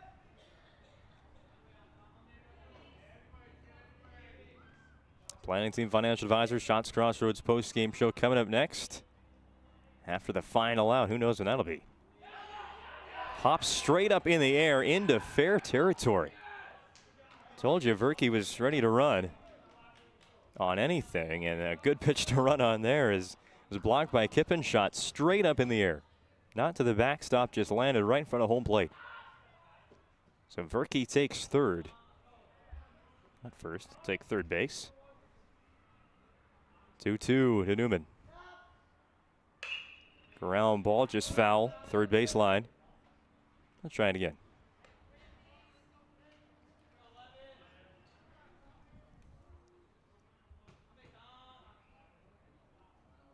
A 9 RBI for Newman on the spring. 1 here could tie it and force the bottom of the 7th inning. Stewart from the stretch. Called strike 3. It was dropped. They throw it to first, and now the runner comes home, and he's safe. It was a called third strike in the turf. And Kippen threw it to first base because it was dropped. Verke will score, and we're tied at 4. An odd way to do it. An RBI strikeout. But Jamestown has tied the game at 4 on the BNC National Bank scoreboard. Now Colpin looking to start another 2-out Jamestown rally here and maybe even take the lead. Fouls off the first pitch for strike 1. Heads up play there by Verke to keep coming down the line. Even though the pitch, it was in the turf, it was dropped by Kippen. Didn't get behind him. Had to throw to first to complete the strikeout, and Verke immediately coming home to score.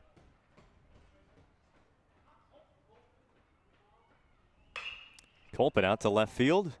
Playable for Jelmstead. He will move over towards the line to make the catch.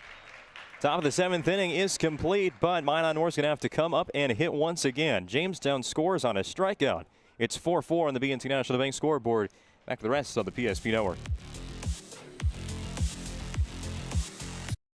Approach at Legacy Financial Partners is a personal relationship. Our unique and collaborative approach to financial planning starts with your dreams, not just the numbers. We will work with you regularly to take action to update your plan as your needs evolve, recommending products and services that are right for your situation.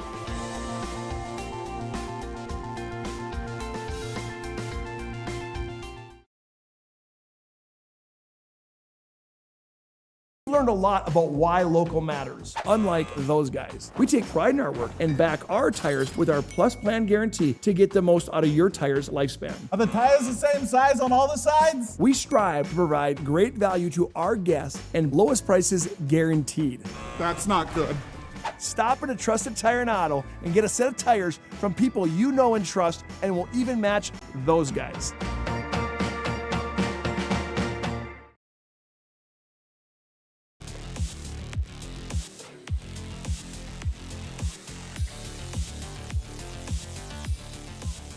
Four game on the BNC National Bank scoreboard. It has been an entertaining one between Jamestown and Minot North, and you could not have predicted how Jamestown would have tied this game in the top of the 7th inning. On a ground rule double, a pass ball advances to third, and then scoring on a dropped third strike, where the batter didn't even swing. But Jamestown gets it done. They do just enough to force the bottom of the 7th, and now Braxton Perkins, who had initially blown a 6-out save in the bottom of the 6th inning, gets a chance to win this one on the mound. At least send this one to extras. Ground ball hit by Jelmstead, a high hop, backhand play by Perkins, flings it over to first, but it brings Gaynor off the base. A leadoff will give him a hit for Jelmstead. It's like a high balance right in front of home plate. It's like a trampoline is built in right there. Perkins sprinting off the mound, tried to backhand it. Bobbled that as well, and the time just started running out to get the out at first base. So a leadoff for Minot North. Pickoff move to first, and Stewart might have given away the play there. He started to show bunt maybe, or he's just pulling the back down. Pickoff move to first, not going to get Jelmstead. Jackson Colpin is in line with the pitching rubber. He saw what I saw. Stewart squaring around to bunt. This won't be a surprise squeeze play here. Colpin is 30 feet down the line at third base. Right at him. They'll get the force out at second base and a throw to first. Just a little bit late. Stewart is there in time, but the important play made by the Blue Jays, and that's to get the force out at second base. Colpin heads up. Was not caught off guard by a bunt. It was another one that was about to hit Mason Stewart, but still put it in play. He squared up straight to that baseball. 1-on-1 out for Caden Danielson. Another throw to first base. Danielson walked in the 6th inning.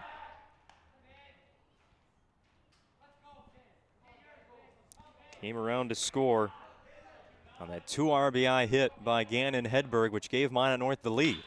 Here's a ground ball to short. Backhand stop. Throw across will not be on target. It is kept in front by Gaynor. However, that slight bobble by the shortstop, Edison Walters, able to get Danielson down the line at first base.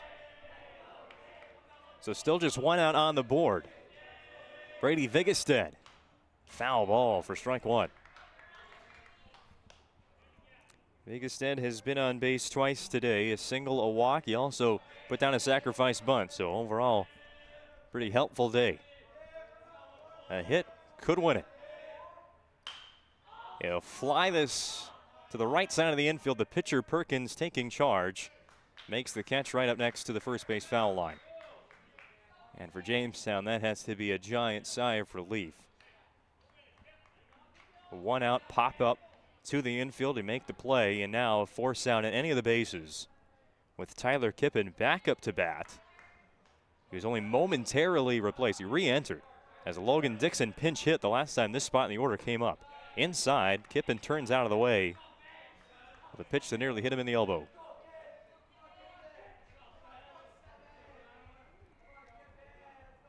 The 1-0 pitch. Swing and miss. Decent sized lead at second base for Stewart. And Danielson, rather large lead at first. There's a swinging strike 2. Jamestown not really holding any of them on. They're able to get some running starts. Looking for 1 more out here in the 7th to force extras. 2 strikes, setting up outside, and hitting the spot is Perkins. A strike 3 looking to end the 7th. Strand, 2 runners on the bases, and we will play some extra baseball today in our first game of 4 from Corbett Field. It's 4-4 on the BNC National Bank scoreboard on the PSP Network. I can't believe I wrecked my car. There are some things in life we can't control, but what's important is how we respond. At Jerome's Collision Center, they provide the highest quality of service, assuring the job gets done stress-free and making it feel like a breath of fresh air. And to give you peace of mind, they handle the insurance. Are you even a therapist? Don't worry about it. Jerome's, they're the experts. Jerome's.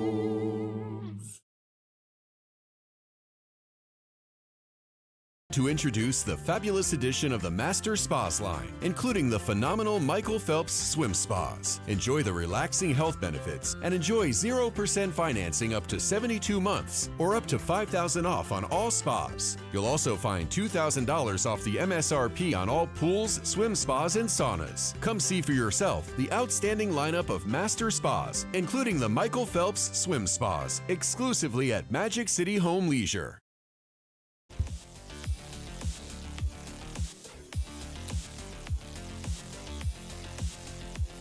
Well, I thought we'd only have to broadcast 28 innings of baseball today from Corbett Field, a quadruple header on the PSP Network. But in just the first game of the day, we've got extra baseball for you. Extra innings between Jamestown and Minot North. We go to the 8th in a 4-4 game.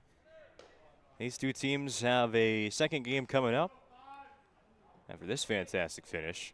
And then Minot High and Legacy will take the field for 2 more games today. All of them on the PSP Network. Spending your whole workday Thursday with us.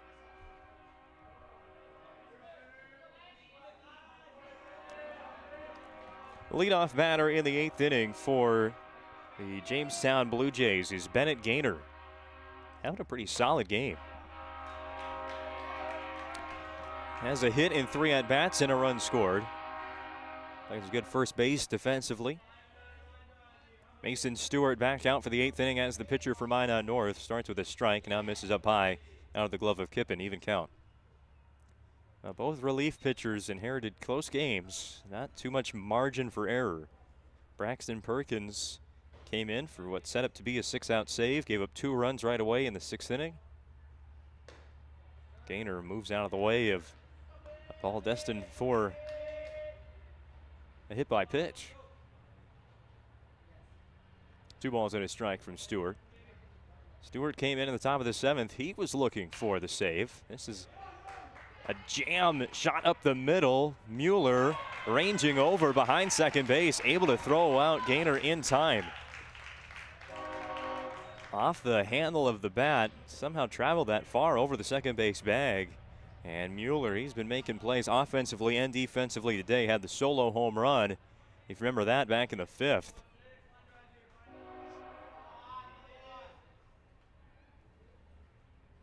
First pitch now to Ethan Otley. Popped up into foul territory and getting out of play. Won't be a souvenir for anybody. That's on the netting above concourse area. Rolling back into the field. Oh, it's going to sit right there. Foul ball, strike 1. Off the plate, even count. Jamestown brings up Gaynor, Otley, and Weber in the 8th inning. Middle of the lineup, 4, 5, and 6. And they have hit the ball pretty well today. It combined 3 hits, 1 run, an RBI, and a walk. Otley had a double in the 2nd inning, it was. Stranded at third base. Stewart, 2-strike delivery. Hit into shallow right. Ballas all the way over from his second base spot. Will put away the 2nd out. Good start for the Sentinels defensively here in the 8th inning, giving themselves a chance with 1 run to win it in the bottom half of extras.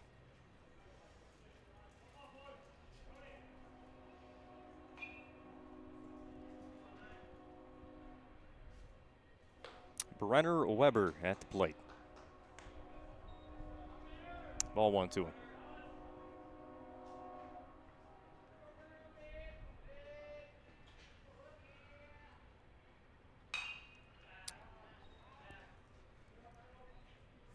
Foul ball into the batting cages, Minot north side of the park. Each team got here around 9 a.m., 9:30. Get set for an 11 a.m. first pitch. Called strike 2. Not where Weber really wanted that. And now he's got to protect with 2 strikes, give Jamestown a chance here in the 8th. A fly ball foul. Not your ideal Thursday start time, but a full day off of school for Jamestown Blue Jays today as they travel up the highway to Minot for a 2nd time this year. 0-2 so far in the Magic City. Looking to turn that around here in game 1. And right on with our keys to the game rebound. After 2 losses to the Century Patriots. Patriots team that was really desperate for a performance like that. Got it against Jamestown on the road. The Blue Jays now kind of in the same position the Patriots were. Swing and a miss for strike 3. It's going to get away from Kippen. And a strikeout will put a runner on base. Jamestown's best plays over the last 2 innings have been strikeouts. The tying score in the top of the 7th inning was on a drop 3rd strike, and now their first base runner of extra innings will reach on a swing and miss that gets past Kippen all the way to the Minot North dugout. Courtesy runner in again for Jamestown, Braden Heminger.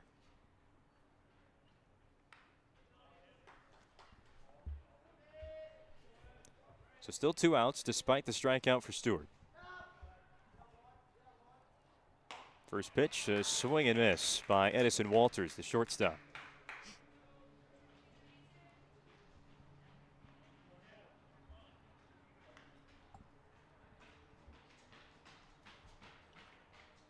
Each of the first 7 batters in the order have a hit for Jamestown. Walters, straightaway center field, sprinting in and sliding to make the catch is Gannon Hedberg. He's got a 3-hit day going, does Gannon, and makes a nice catch there in center field to send us to the bottom of the 8th. Minot North a chance to win it again when we return on the PSP Network. Extra inning baseball from Minot. That sinking feeling you get when this happens? That's oil change-anxiety. The anxiety of being without a car with a billion things to do. The fear of being overcharged. The stress of not knowing where to go or who to trust. But you never get those feelings at Valvoline Instant Oil Change, where you can watch us work right from your car, and we finish up in about 15 minutes. We changed your oil and did our 18-point safety check. Valvoline Instant Oil Change. Service you can see, experts you can trust. Minot seek transformation. ServPro's construction program brings both vision and precision. From that very first hammer strike to the final touch of paint, our dedication remains unwavering. It's not just about remodeling, it's about legacy. In Minot and Bismarck, ServPro is your partner in transformation. We don't just build back, we elevate every space.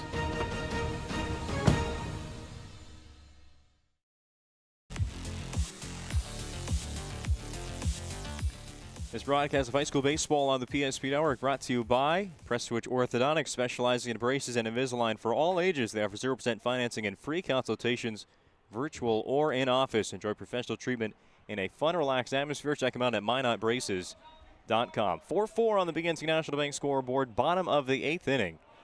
The Sentinels have batters 9-1-2 due up, and that has been a good part of the lineup today. Tate Halgano has reached base twice. Brody Mueller has homered, and Gannon Hedberg has 3 hits, including the game-saving 2 RBI single in the 6th. First pitch strike from Braxton Perkins, throwing his 3rd inning of relief.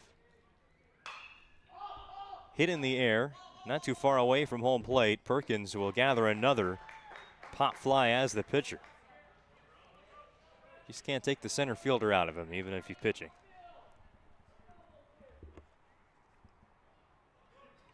One batter faced, 1 out for Perkins in the 8th inning. Now the top of the order comes up for a 5th time. Brody Mueller, 2 walks, a home run, and a strikeout in the ballgame. Misses low. They tried to pitch around Mueller, did the Blue Jays back in the 6th. End up walking him, loading the bases, and eventually it would be Hedberg to bring in those tying runs, or the go-ahead run at that point. Mueller into the gap in left center field.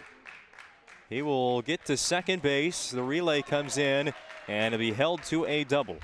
A 1-out extra base hit for Brody Mueller. And the Sentinels have the winning run in scoring position with 1 out in the bottom of the 8th. And it is Gannon Hedberg batting. He's 3 for 4.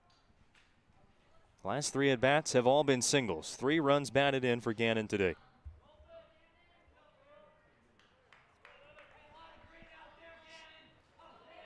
And you wonder, with that success, I know that it's more of a, not necessarily usually the call here at the prep baseball level, but you get a guy like Gannon who's seeing the ball well.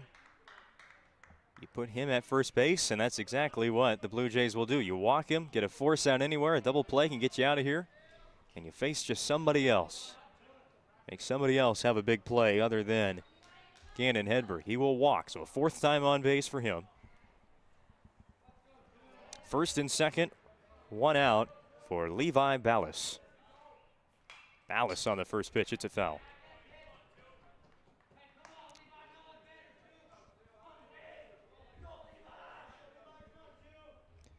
One out double by Mueller, followed by the intentional walk. Forced down at any base, nearly hit Ballas, moves out of the way just enough. 1 ball, 1 strike.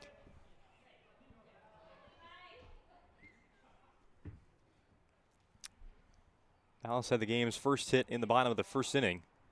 He was caught stealing, and since then struck out twice and lined out to left field in the 6th inning. Corner infielders up for the Blue Jays. Up and in, 2 balls and a strike. Ballas will reach base, or really unless Jamestown pulls off a double play, face TJ Jelmstead. And fending off another close pitch, hits it foul. 2 strikes now on Ballas.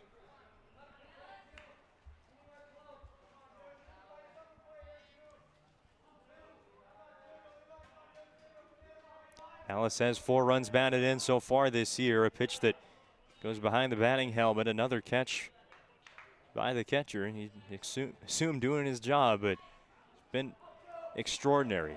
Very useful over these last couple innings as Brenner. Foul ground. And we'll try another full count pitch. Brenner Weber has saved a few extra bases. A few runs from scoring. Going back to the bottom of the 7th inning when Minot North had a good thing going. Payoff. Popped up. Weber chasing after it. It's going to fall in front of the Jamestown dugout, but no real chance for Weber to make up all that ground. A large swath of foul territory behind home plate down the first and third base lines here at Corbett Field. It's definitely not Hoven Park like Jamestown played at earlier this year in Minot. That's pretty short. 3-2. Just missed. That was close. Weber immediately turns back and says, where was it? Maybe just a little bit low, my guess. But it's a walk to load the bases. Nowhere to put TJ Jelmstead if you're Perkins. Jamestown will bring the infield in. They'll be coming home with a ground ball. A double play gets them out of the 8th, and they'll bat in the 9th. Jelmstead foul on the first pitch. Minot North, their batters up there to waste no time. Situation like this, you know that walk-off hit's right around the corner. You can get it. See anything close and want to be the hero. Popped up. This will help Jamestown if it stays in play. Catch is made by Gaynor in foul ground. That's another thing the Blue Jays had to be cautious of. Even a fly ball to the outfield. They brought the outfielders in. Anything over their head, and you'll just let it fall and play for game 2. But you catch it on anything close, and you'll have a chance to throw out the tagging runner, Mueller, who has speed at third base. But now 2 down. Infield goes back to normal. So does the outfield. A force out at any base. Another first pitch swinging. Mason Stewart hits it foul again.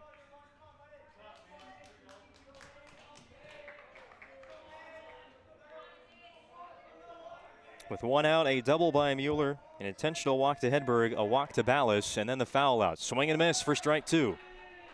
Perkins, this would be ice in your veins type stuff in the bottom of the 8th inning to strand the bases loaded.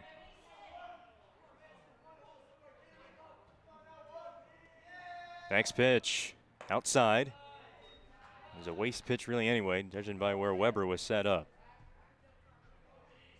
Minot North eager to swing. Don't want to give him anything good with 2 strikes. Now 1 and 2. Go right back to work. Perkins from the stretch. A ground ball to short. Walters just going to make an on-target throw, and that one was on the money. A ground out to short strands. The bases loaded in the 8th. Minot North had their chance once again, but we will play a 9th inning of baseball in game 1 between Jamestown and Minot North. Into this. With Shots Crossroads Fuel to Food Reward Program, you can. Here's how it works. Pick up a fuel tracker card from any of our C-store cashiers.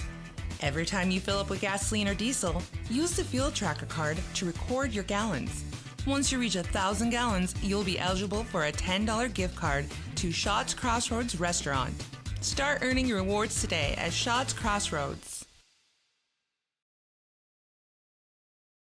Exceptional welders, carpenters, assembly technicians, and coating technicians. If you're right for Sun, Sun is right for you. Since 1939, we've been making quality equipment and parts for the oil field and beyond. We're world-class, family-owned, and all-American. And as our business grows, we need to grow our team in Newburgh, North Dakota. Sun Manufacturing offers great pay, great benefits, and a great community to raise a family. Apply today.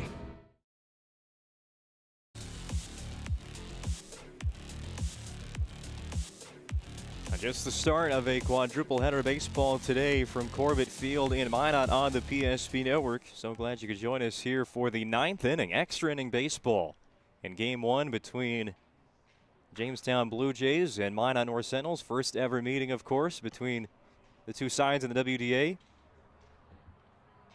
And both teams have had to complete some comebacks in this game. Minot North scored first with 1 run in the bottom of the 3rd. Jamestown responded with 3 unanswered.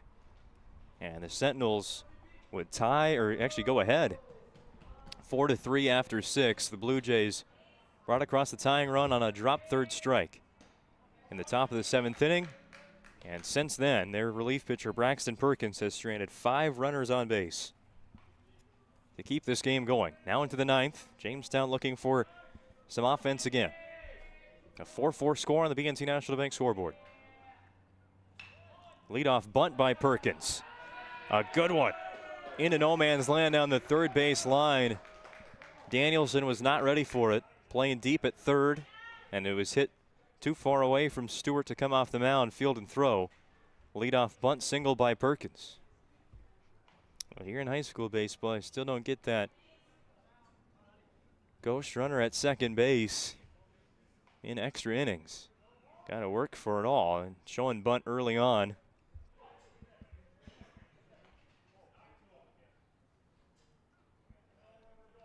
Quick look to first base. Hudson Rohde. Still showing bunt. Misses outside. Kippen slides over, makes the stop.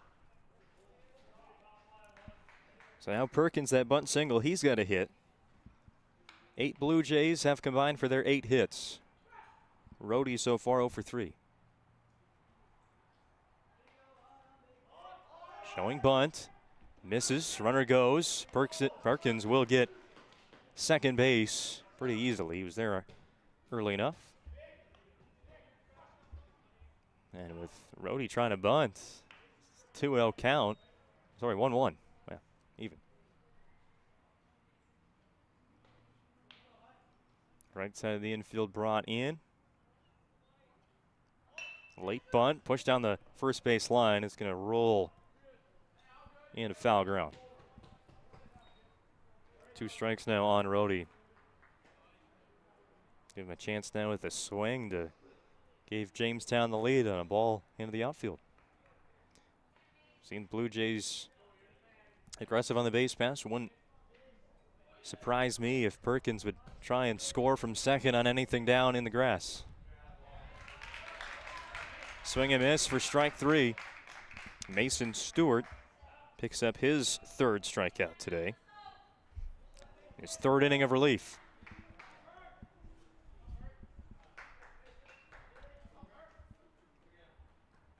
So turn the lineup over for a 5th time as well for Jamestown, now in the 9th. Cale Verkey. This one is through, and they will send Perkins. Minot North got to relay this one in. Danielson will hold up the throw there in the middle of the cutoff. And Jamestown takes the lead 5-4 on the BNC National Bank scoreboard. Cale Verkey right up there and wasting no time. Takes the first pitch and drives it into left field. An RBI single that scores Perkins. Blue Jays lead once again.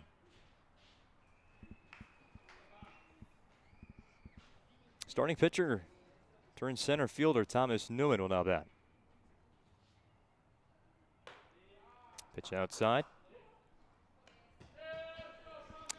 Back-to-back hits and back-to-back at-bats for Cale Verkey, going back to that ground rule double in the 7th inning. Came around to score the tying run then. Drives in the go-ahead here. Hard hit foul ball. Over towards Coach Ranham.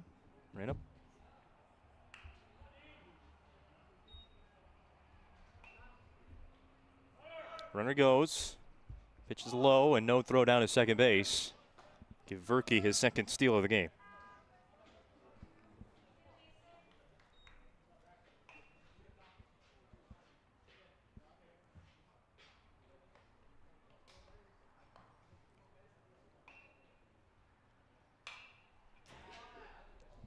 Two strikes on Newman.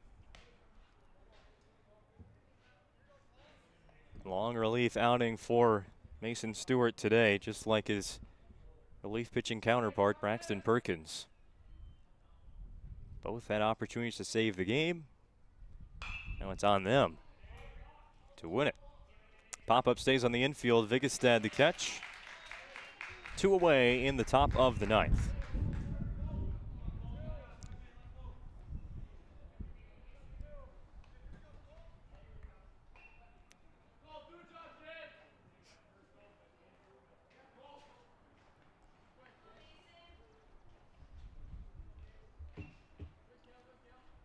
Jackson Colpin now hitting for Jamestown a 5th time. Colpin has a hit and an RBI plus a strikeout over those first 4 ABs today.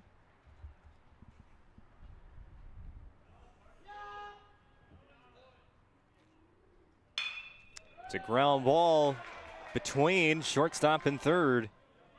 Verke running right on contact with 2 outs will score. Jamestown says 1 run is not enough in the top of the 9th. They will add some insurance to that lead.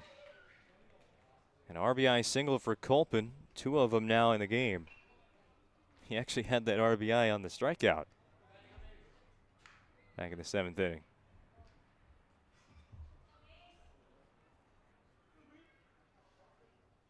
(6-4), Jamestown in the lead. Bennett Gaynor swinging this for strike 1.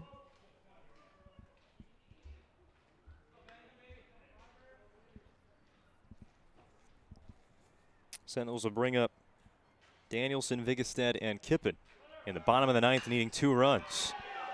A long fly ball out to left field. Jelmstad to the track, to the fence. It's off the wall. Colpin got to keep running. That ball's still in play. He will score. It's a RBI double for Bennett Gaynor off the fence in left, and Jamestown has blown this one open in the top of the 9th inning with 3 runs across. They lead 7-4, and now a mound visit as Stewart, who's gone 2 2/3 innings out of the pen, running into some issues now in the 9th inning against Jamestown. Blue Jays have scored 4 unanswered runs since falling behind 4-3, getting down to their final 3 outs. A long talk here by Coach Kraler to the infield as well as the battery. Hopefully an umpire getting in there to break it up. They're going to keep Stewart in the game. No changes. It's a long talk here in the 9th.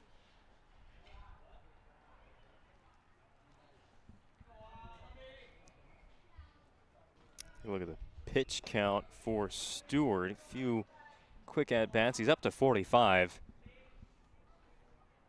2 2/3 innings of relief. First pitch now to Ethan Otley. Ground ball foul. 7-4 Jamestown. 9th inning. First of 4 games from Corbett Field. Expected to see just 28 innings of baseball. Well, we're on pace for 30 now. Called strike on the outer corner. Otley behind 0-2.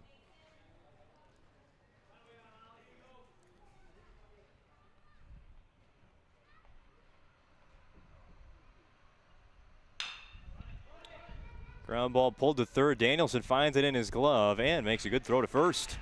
The inning is over. Jamestown gets 3 runs and they lead 7-4. Bottom of the 9th inning. Blue Jays looking to close the door here on Game 1 in Minot.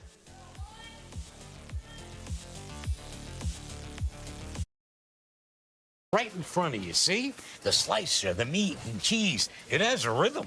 This is the rhythm of the slice. The slice. Oh yeah. The rhythm of the slice.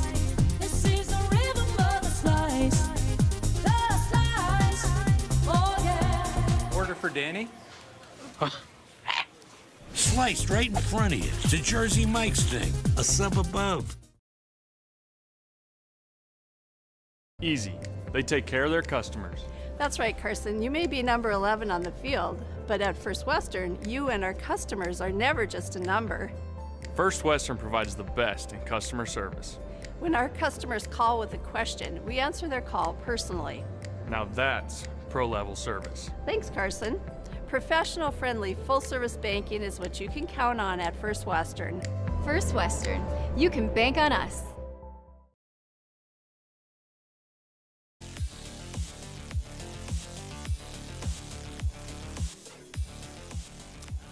New score on the BNC National Bank scoreboard. Jamestown 7, Minot North 4. Bottom of the 9th inning. The Sentinels need 3 runs before there's 3 outs. Here in extras, Caden Danielson, Brady Vigestad, Tyler Kippen. 6, 7, 8 due up for the Sentinels against Braxton Perkins. Has essentially pitched half this game after relieving Thomas Newman.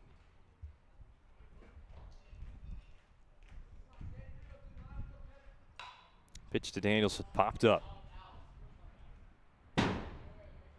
Weber tried running after it, but smacks off the roof of the grandstand right above my head. Out of play. 1 strike to Danielson. Perkins has gone 3 innings so far. 3 hits, 2 earned runs. Has walked 5, 1 intentionally, and struck out 1. But the big number. This one jammed and floated over to third base. Colpin leaping catch for the first out.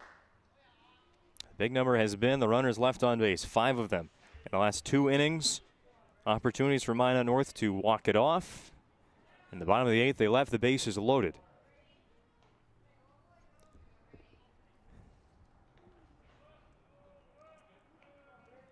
It's a light pop out to third base by Danielson. 1 out on the board, and now Brady Vigestad. Called strike 1. They will take the bat out of Tyler Kippen's hands a second time today,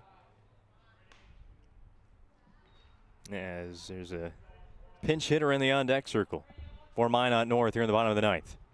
Called strike 2 on Vigestad. Count is a ball and 2 strikes.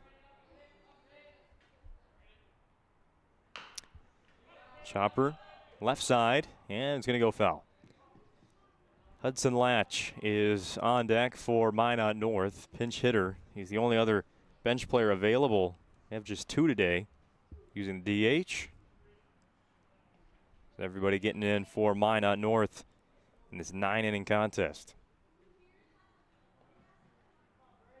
Another 2-strike pitch coming in from Perkins. Line drive, that's going to find the gap and roll a long way. Newman was playing well over in left center field. Able to scoot over there and stop it with Vigestad only getting first base. It looked like that one might carry on a little bit longer, but Vigestad, as long as he's on base, that's all right. 1 on, 1 out for Hudson Latch. First time into the box today. Places Tyler Kippen, who's already been re-entered into the game. Kippen had walked twice, struck out once. Pitch hit for by Logan Dixon, who grounded out. So this 8th spot in the lineup for Minot North, officially 0 for 2, but has a run scored. Perkins starts with a strike against Latch. Another one in the zone, hit foul, and Perkins are right ahead.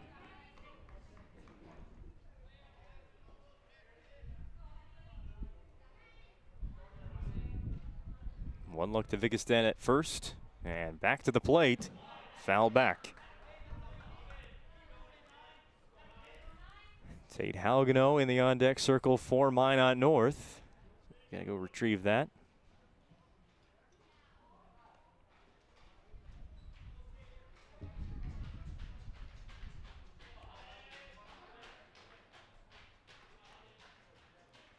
Step off, look to first. Planning Team Financial Advisor Shots Crossroads post-game show after the final out. Recap this game. Look ahead to game 2. That will go foul.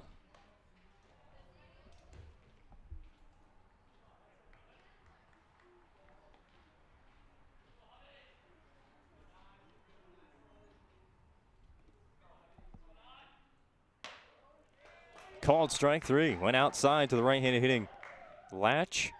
And Perkins will pick up the strikeout now, 1 out away from winning this one in extras. Last chance, it's Tate Halgano. Been on base twice without a hit. First pitch to him, outside, ball one. Second strikeout for Perkins. Relied heavily on the defense, and that has worked out well. Ground ball to second, Otley. Fields and throws, that's the ball game. It takes 9 innings, but Jamestown able to avoid the losing streak. That sweep earlier in the week at home against Century. A comeback win, if you will, against Minot North in extras in game number 1. Gets him back in the win column, 10th of the year for Jamestown against WDA competition. They take it 7-4. Planning Team Financial Advisor, Shots Crossroads postgame show coming up next on the PSP Network. This presentation on the PSP Network is proudly brought to you by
Make sure to like and follow the PSP Network on all social media platforms and hit that subscribe button on YouTube. PSP Network. It's game day.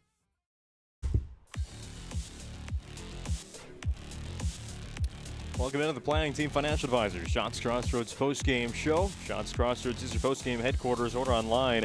And their delicious menu that includes the famous number 99. Team buses are always welcome at Shots Crossroads. Jamestown, your winners in game 1. Took them 9 innings to get there, but they will get to 10 wins in the conference. 7-4 over Minot North here in game 1 of the day from Corbett Field on the PSP Network. Let's recap this one going back to the early innings. It was a pitcher's duel that was put in place of those first 2. Nick Thomas, the starter for Minot North, and Thomas Newman, the starter for Jamestown, each went 2 scoreless to begin the ball game. Nick Thomas of Minot North would throw a scoreless 3rd inning as well, and it was in the bottom half of that 3rd that we get the first runs of the game. Just one of them for Minot North. Thomas Newman, he walked a few in that inning. Too much traffic, couldn't deal with it at all, and Gannon Hedberg got the RBI hit to kick off the scoring in this game, made it 1-0 there in the 3rd, but Jamestown would find some answers in the top of the fourth, scoring 2 runs of their own. In fact, would score another one in the top of the fifth to take a 3-1 lead. But Minot North, they were not done as they got to face Newman once again in the bottom half of that 5th inning. They got started with a bang as Brody Mueller would a solo home run to kick off the 5th inning for Minot North. As it was followed up by a Gannon Hedberg single and a fielder's choice, but nothing else would come of that inning for the Sentinels in the 5th. They trailed 3-2.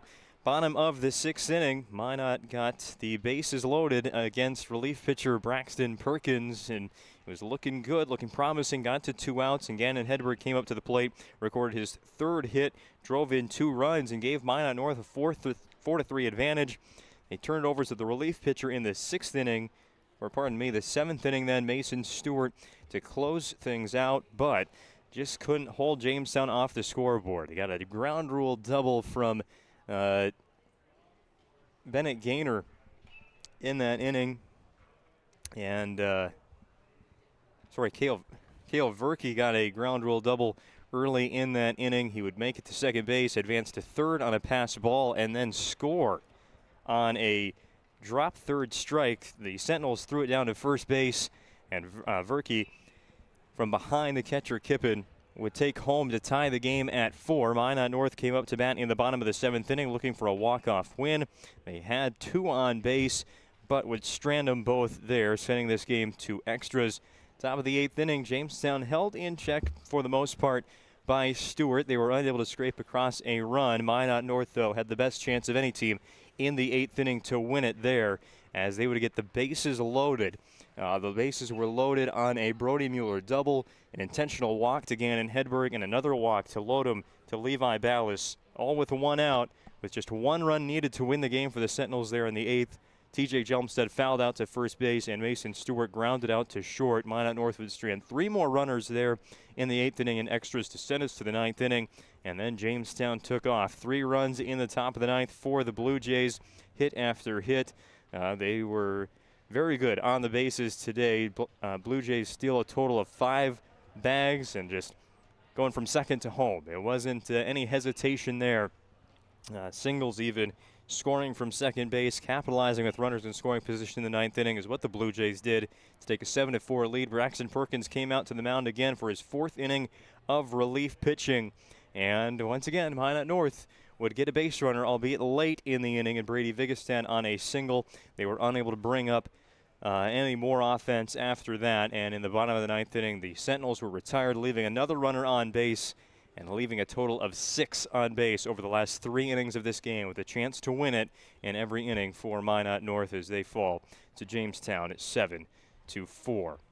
As your game recap, the winning pitcher for the Jamestown Blue Jays ends up being Braxton Perkins today. He goes 4 innings, 5 hits, 2 earned runs, 2 strikeouts, and 5 walks, all in relief. Their starter Thomas Newman, 5 innings with 10 strikeouts in his return. The season debut, first start for the senior.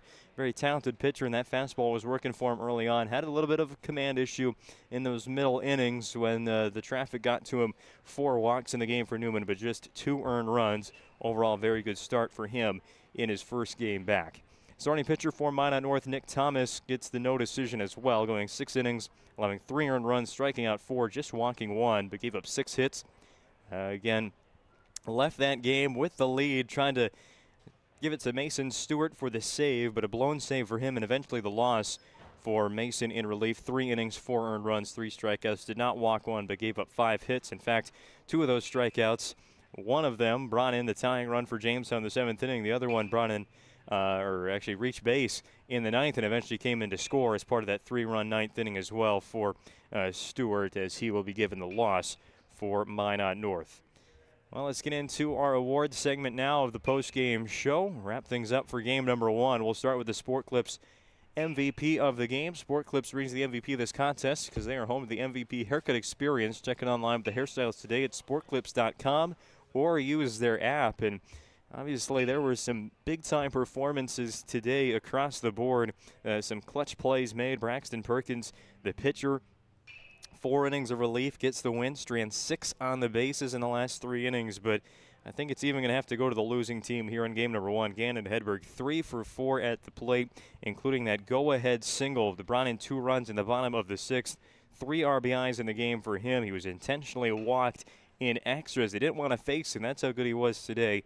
Gannon Hedberg also made a nice sliding catch in center field. Even in the losing effort, we're going to give him the Sport Clips MVP of game number 1. 3 for 4 with 3 runs driven in and an RBI for Gannon Hedberg of Minot North. As for the Magic City Home Leisure move of the game, home of the Michael Phelps Swim Spas, 5 out of 5-star Ghoul-Ray with over 200 customer testimonials. Your highlight play of the game today, again, I think this has to go to Minot North. There was a nice diving catch made in center field by Mason Stewart before he came in to pitch. It was early on in the game, and he made a diving catch there, so that's a good highlight play. But I think the most important game, the move of the game really, the 8th inning, bases loaded, 1 out, and Braxton Perkins gets out of the jam. That's your Magic City Home Leisure move of the game today. The foul out and the ground out. Relied on the defensive line in extra innings, but got the outs, got things done, stranded 6 on the bases over his 4 innings of relief, and specifically the bottom of the 8th, a 4-4 game, bases loaded, 1 out. Perkins able to get out of the jam as a relief pitcher for Jamestown. He'll take home your Magic City Home Leisure move of the game.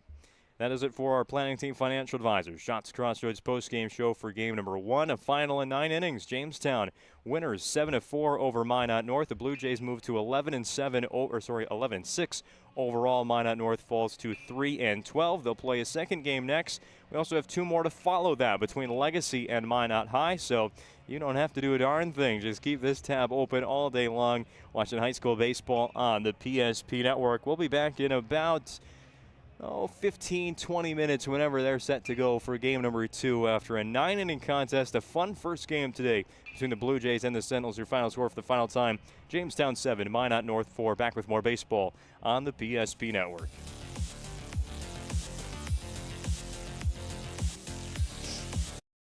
The nuances of cutting men's hair.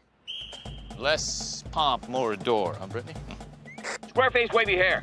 Mid-fade with a textured top. Finish it off with a hard part and taper that neckline, coach. Cowlick, what's the move? It's not just all about hard work here. Hit all. 7, pressure, poise, yeah!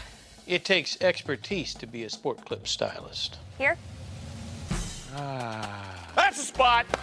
Right there, huh? Sport Clips, the pros in men's hair. Whether you're looking for a full-service financial plan or planning for farm or business succession, Planning Team Financial Advisors is here to help you work toward achieving your financial goals. With locations in Bismarck, Garrison, and Center, our full-service team of professionals are dedicated to helping you work towards achieving your financial goals. Visit us online, planningteam.com. Securities offered through LPL Financial, member of FinRun SIPC. Investment advisory services offered through New Edge Advisors LLC, a registered investment advisor. New Edge Advisors LLC and Planning Team Financial Advisors are separate entities from LPL Financial.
years as pages in a history book, a time gone by.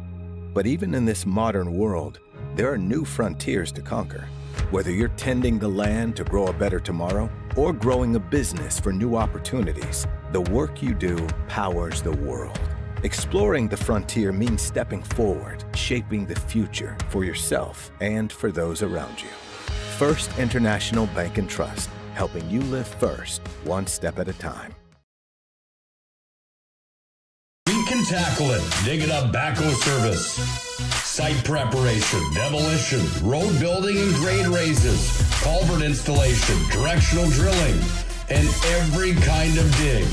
No job too big or too small. It's Dig It Up Backhoe Service. Find them online, digitupbackhoe.com, or call 701-722-3315. It's Dig It Up Backhoe.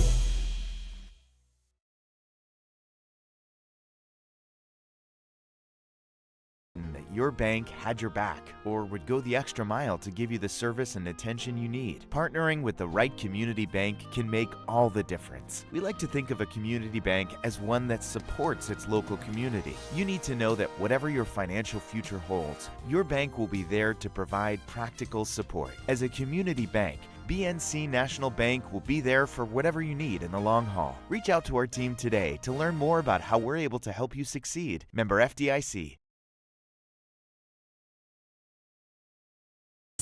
Into this. With Shaw's Crossroads Fuel to Food Reward Program, you can.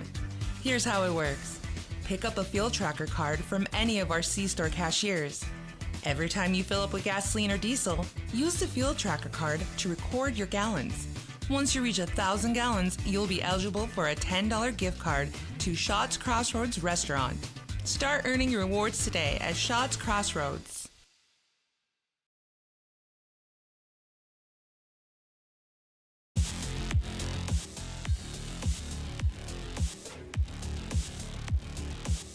Well, looks like we're going to get a quick move on with Game 2 and trying to fit this one in before Minot High and Legacy need to begin their warm-ups for our second doubleheader today, trying to get that one in on time. First pitch at 4:30. Also noticed that it had started to rain very lightly here at Corbett Field. Nothing that'll impact the play too much. And they got the umpire, the coaches meeting out of the way at about 1:30. And teams Minot North's defense ready to take the field, but their starting pitcher, he's not warmed up yet. Gannon Hedberg need to throw a few more pitches down there in the bullpen. The gate's open now, and it looks like he'll be trotting in right now from that left field bullpen and get going. This was a very quick turnaround from Game 1 to Game 2. Hedberg almost had to run of the bullpen immediately after that final out and get set to pitch this second game against Jamestown. Game 1 goes to the Blue Jays 7-4 in 9 innings. Jamestown gets to 11-6 overall. Their 10th win in WDA play this year.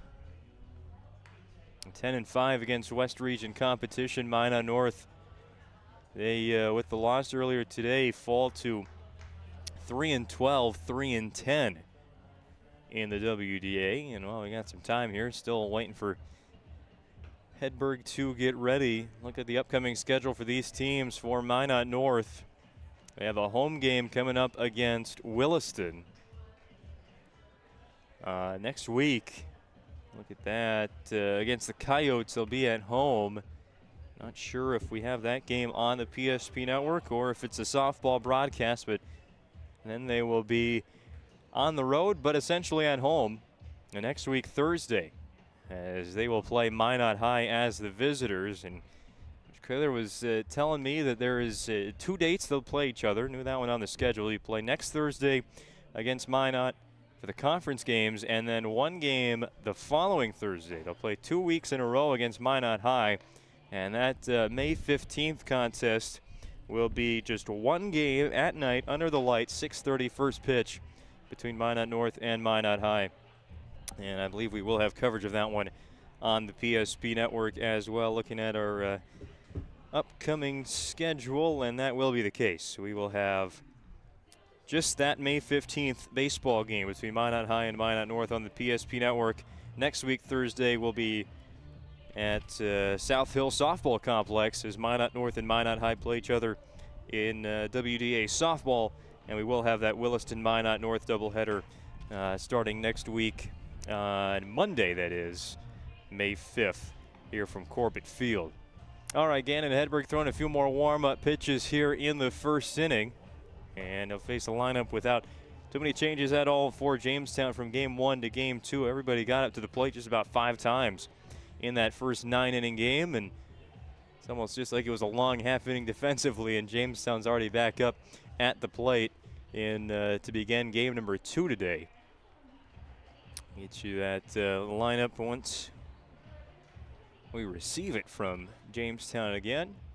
But don't expect too many changes at all, just from who's ready to hit here in the first inning. It'll be Verke, Newman, and Kolpin in the top 3. Meanwhile, Gannon Hedberg goes as the starting pitcher for the Minot North Sentinels. Levi Ballas will go to be the catcher in game 2. Vigestead at first, Halgno at second. Mueller at short, Danielson at third, left, right in the outfield. Logan Dixon, Mason Stewart, and TJ Jelmstead. Cale Verke, the leadoff batter in game 2 once again for the Jamestown Blue Jays. He will take the first pitch for a ball. We're underway again with WDA Baseball. Game 2 of 4 today on the PSP Network. 1-0 to Verke. A low and out again. Looking at the season stats for Hedberg on the pitching side, 2 games, both of them starts, totaling 8 innings. Right-hander. There catches the zone, gets on the board. Over those 2 starts, has allowed 13 earned runs with 5 strikeouts. So plenty of base runners for Hedberg so far this season. Ben's back into the zone, 2 balls, 2 strikes. Aggressive pitching right there after missing with a couple of fastballs. Curves that one in. 2-2 past the bat of Verke.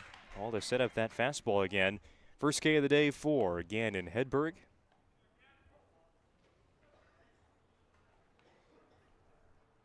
Now we'll face Thomas Newman. 8 of Jamestown's 9 hitters recorded a hit in game number 1. Newman, of course, was one of them.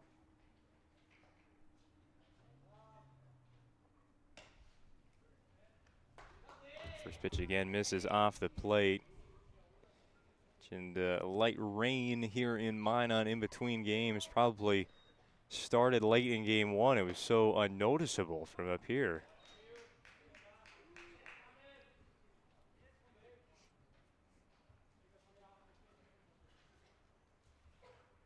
Trying to get 4 games in at Corbett Field today. Started at 11 a.m. with first game. Took about 2.5 hours.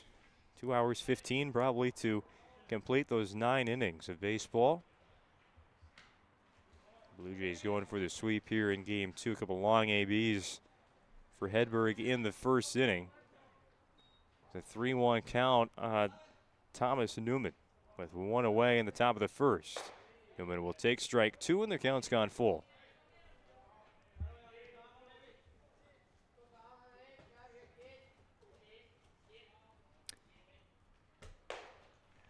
Newman's hit streak went up to 9 games in game number 1, and only the on-base streak will continue after that walk. That's 3 multi-hit games over the course of that 9-game hitting streak now. Runner on, 1 out for Jackson Kolpin.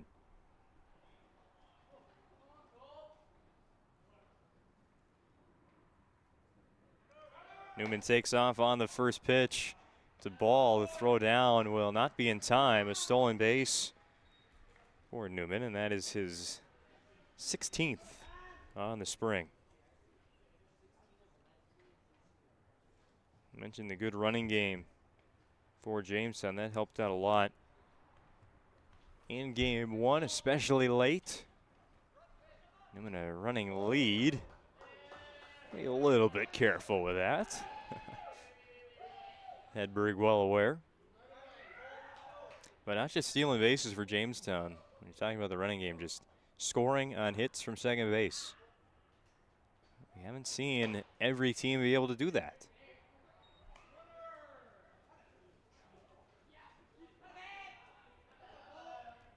Part of that is good base coaching as well. Coach Random there at third for Jamestown, calling the shots. 1-1 pitch to Culpin. A swing and miss. 2 strikes on him now. Hedberg already 1 punch out in this first inning. Dealing with a runner in scoring position. Newman.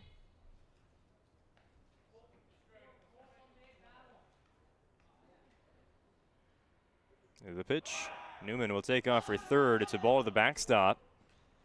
And one of the easier of now 17 stolen bases for Newman.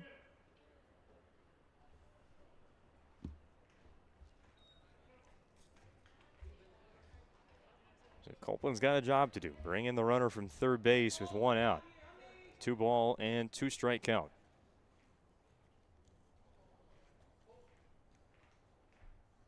He will line this down the left field line, gets underneath the glove of Caden Danielson, and Jamestown is on the BNC National Bank scoreboard first. An RBI single for Jackson Culpit. Jamestown leads 1-0. Your life's busy, that's why they'll make managing money easy at BNC National Bank. Locations in North Dakota, Minnesota, and Arizona. Find them online at bnc.bank.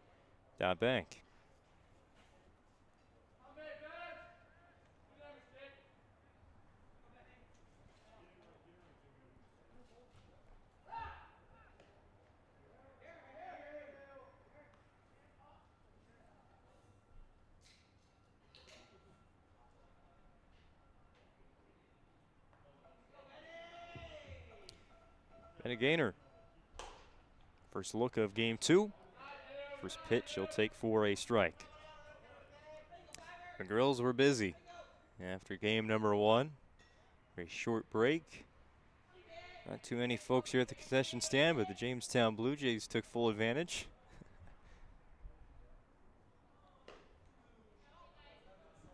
Grilling in the rain. Not ideal.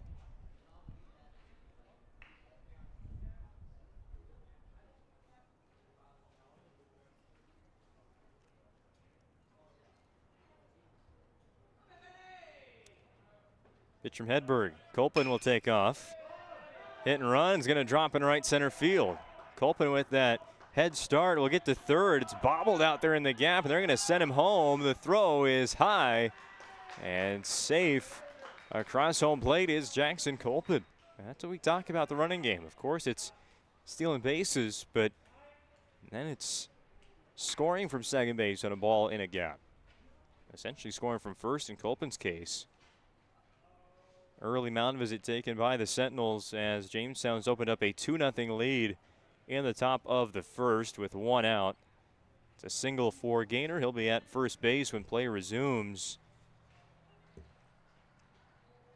We don't have a keys to the game for game number 2, but a lot of it would be the same for Minot North. Got to get a good start from your pitcher, and 2 hits now for Jamestown. Back-to-back hits after the walk. But 2 runs across, still 1 on, as Ethan Otley will step up to the plate. Another long visit, going to get broken up here. By the way, this umpiring crew, 3-man umpiring crew, working all 4 games as well today.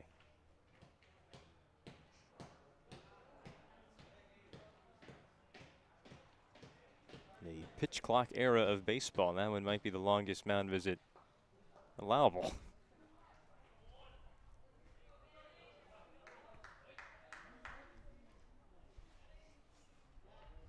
2-0 Jamestown on the BNC National Bank scoreboard. Top of the first, 1 out.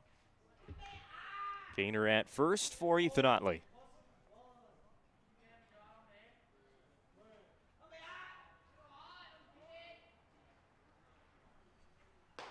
First pitch holding up. Pitch in the zone.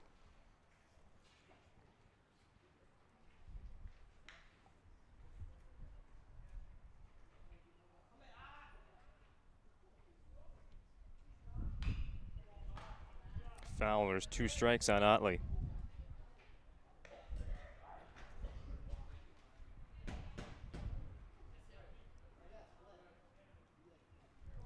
Six extra base hits for Ethan this spring. 4 doubles, 1 triple, 1 home run, and 11 driven in.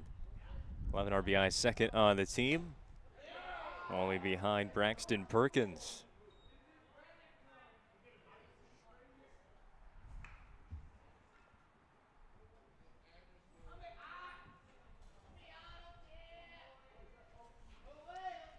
Hedberg from the stretch, pivots and throws over to first base. Not in time to get Gaynor.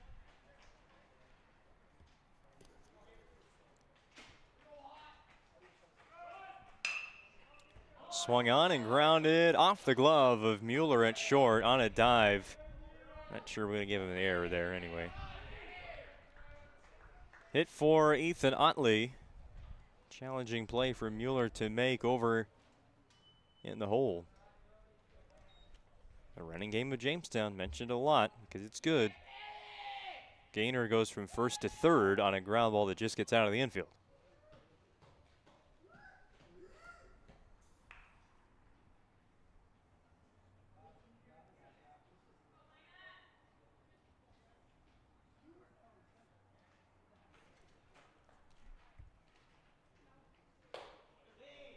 Turning out of the way is Brenner Weber. Not too much change at all this season for Jamestown in their lineup. They've found a good starting 9 that works. 11 wins now in 2025 for the Blue Jays in a very competitive West region of Class A baseball.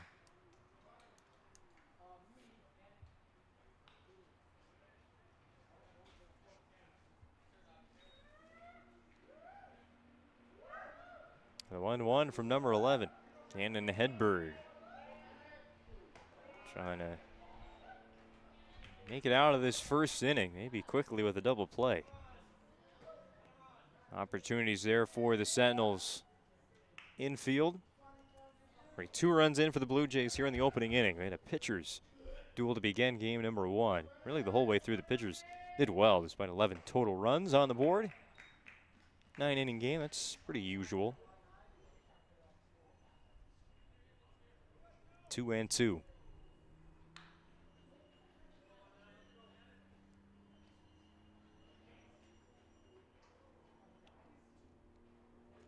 Runner takes off. A throw back down to third, and that's going to get all the way into the corner. Not only will Gaynor score, Otley moves to third on the steal and the throwing error against Levi Ballas. 3-0 Jamestown now on the BNC National Bank scoreboard. Jamestown has officially stolen 3 bases in the first inning. They tried another one with Colpin on a hit and run. He got to second base and ended up scoring on a ball in the gap on the same play. A steal there for Otley, followed by the error. Scores a run. Long foul ball off the bat of Weber.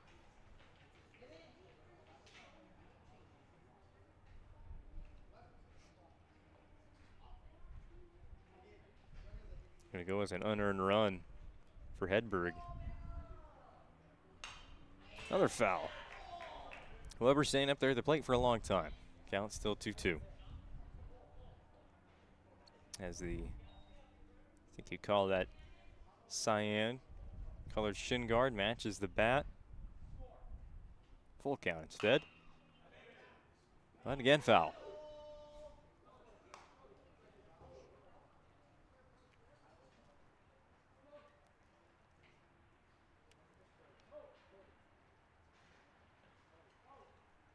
Payoff pitch from Hedberg. Misses up high. It's a 1-out walk, puts runners on the corners.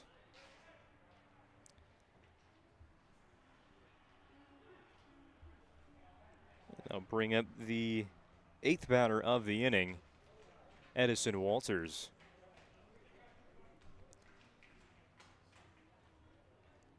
Quick now visit here by the catcher Ballas, tying the starting pitcher Cannon Hedberg trying to get out of this first inning. Hedberg, your Sport Clips MVP from game number 1. 3 hits, 3 runs batted in, and a nice sliding catch out in center. Taking over on the hill, but some early problems. 2 hits for Jamestown.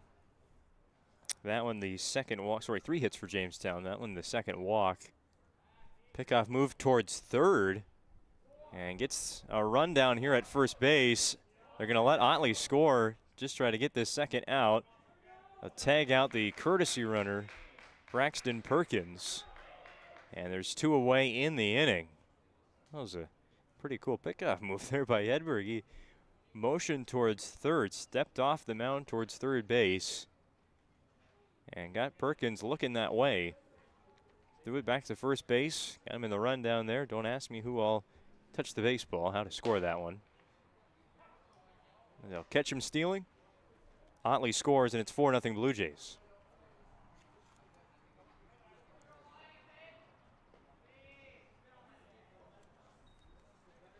So now Walters batting with the bases empty.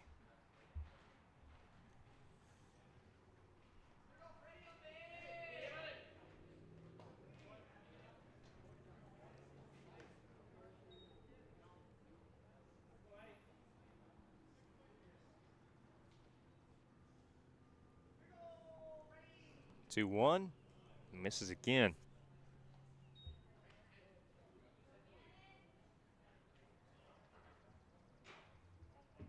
Pitch count up to 36 in the first inning for Hedberg. His inning to finish, though. And now the 9th batter coming up. First at-bat of the day for Mason Joseph. Not see him at all in game number 1, but getting the nod in game 2.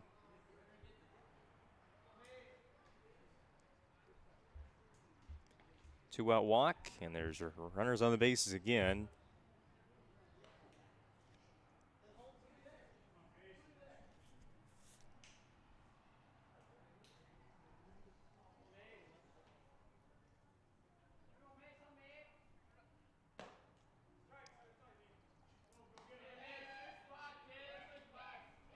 Sun coming back out again here in the first inning. The rain has gone away. Whatever rain that was. 1 strike on Joseph. There's another.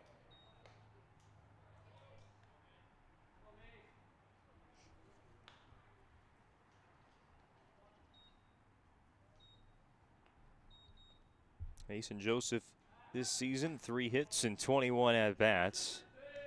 Playing in his 10th game. Got 1 at-bat and came up big. A hit and a run scored against Century earlier this week. 1-1 off the plate. Big lead at first by Walters, but yet to go anywhere. I'd say it's probably likely we're going to see a steal here. Worked out well for Jamestown. 3 stolen bases already in the inning for the Blue Jays. Joseph pops this up. Right side of the infield, Vigestead with the catch, and the first inning does come to a close. After Jamestown scores 4 runs on 3 hits, they still strand 1 base runner. 4-0. Minot North coming up to bat for the first time in game 2. For a new vehicle, Ryan Family Dealerships has the best selection we've had in years. You'll find fantastic offers from Nissan, Honda, Chevrolet, Buick, GMC, Cadillac, Chrysler, Dodge, Jeep, and Ram. Hold on. Ryan sells Chrysler, Dodge, Jeep, and Ram? Yes, we do, and we'd love to sell one to you. Visit one of our 5 convenient locations in Minot and Williston. Get your next vehicle from a name you know and trust. Ryan Family Dealerships. Rooted in the heart of our vibrant communities stands Bravera Bank, offering complete financial services for banking, wealth management, and insurance. From home loans and checking accounts, let me tell you about the cashback rewards with this account, to wealth management, we'll help you forge your path ahead. Let's create a plan to reach your financial goals. Sounds great. With specialty insurance coverage, our advisors ensure your operation can carry on. Looks like it's going to be a great harvest.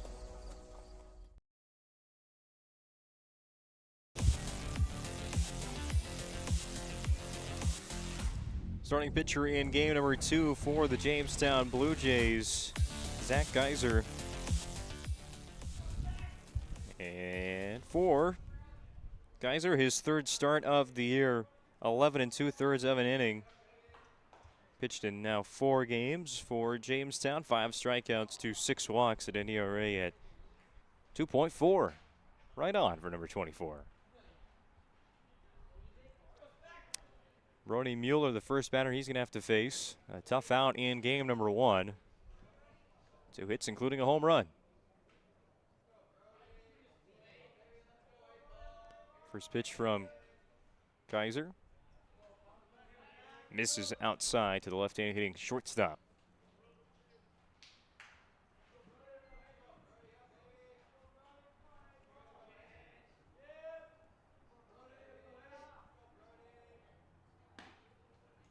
Geiser only does the pitching for Jamestown. He's yet to come up to hit, and he's being DH'd for here in this game. The last outing was a complete game against Bismarck High. Meanwhile, here's a ground ball to second base. And the throw over in time for the first out. Pitched 7 innings against the Bismarck Demons.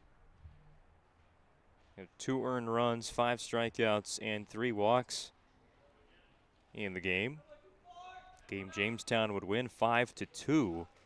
All of those runs unearned to close out the game. From the 5th to the 7th inning, Jamestown scored 5, outscored Bismarck 5-0 to pick up that win on the road. Giving their pitcher some late run support then, but early run support today. 4 runs in the first inning for the Jamestown offense. They send 9 batters to the plate in the first inning.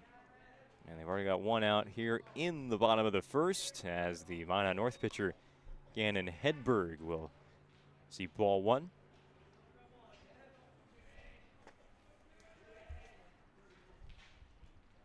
Pitch to the backstop. Nobody on base, no problem for the Blue Jays. Well, Thomas Newman once again, your center fielder for Jamestown, positioned right in front of our outfield camera. So rely on this one for now. Give him a play to make out in center field. They catch it on 1 bounce. A 1-out hit for Hedberg, his 4th hit of the day. Nice. At the plate for Hedberg. He'll be courtesy ran for, and that's Nick Thomas, the game 1 pitcher, running at first base for Gannon. 1 on and 1 out for Levi Ballas, the catcher. Pickoff move to first. Won't get Thomas.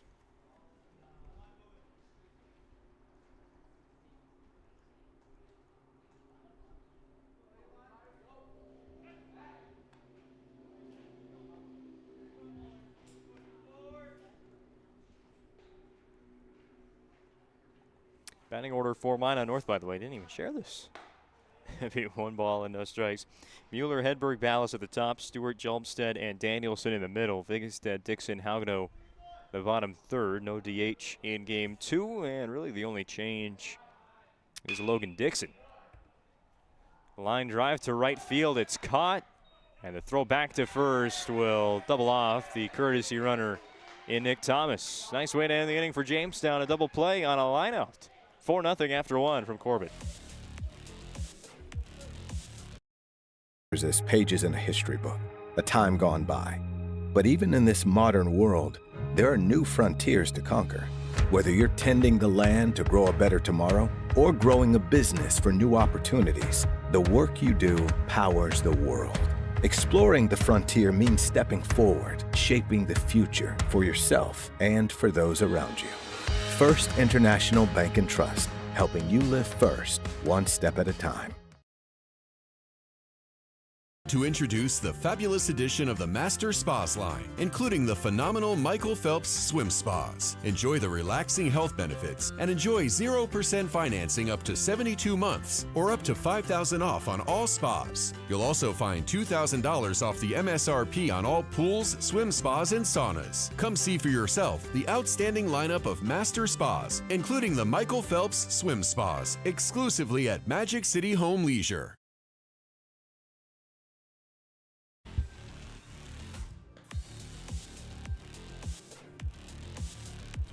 Today's broadcast of high school baseball on the PSP Network is brought to you by Magic Towing. Remember the phone number, 701-509-4011. There's no job too big or too small for Magic Towing, serving western North Dakota.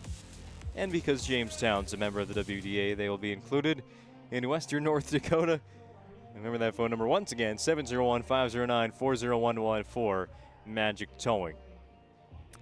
And Jamestown positioned well to play some EDC opponents. They were supposed to start the season against West Fargo Horace, but you know what it's like trying to fit baseball games in the first day of April here in this state. They were unable to. They got moved around, and with more postponements later on, eventually was canceled. They did play a game against Fargo South from the EDC and won it.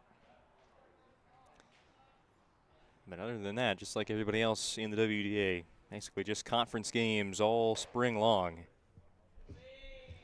I would kind of like to see their non-conference schedule, but playing plenty of games anyway, just in the WDA. In order the chance we have another spring like this, where really just those first 2 weeks, maybe into week 3 of the spring sports season, were impacted by weather. Other than that, everything's really been on schedule since. Trying to lay down a bunt was Heminger.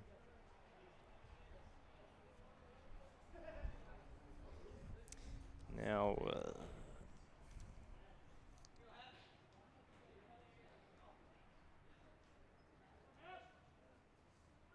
really getting confused here.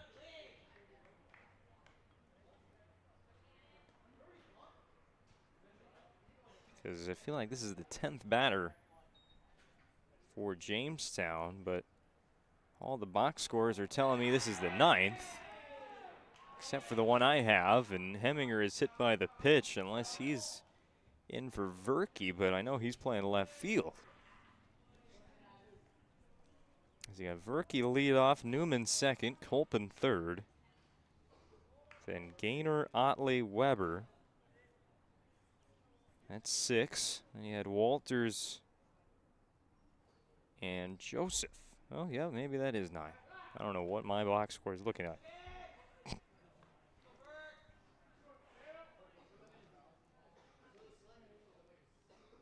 Oh, I see.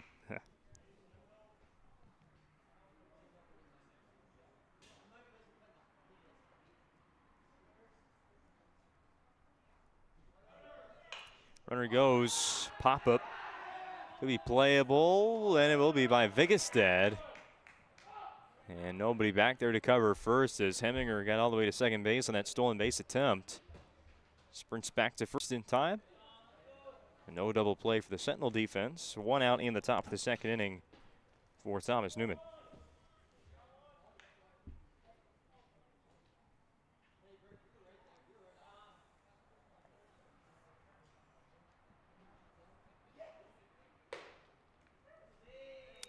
Pops the glove for ball 1.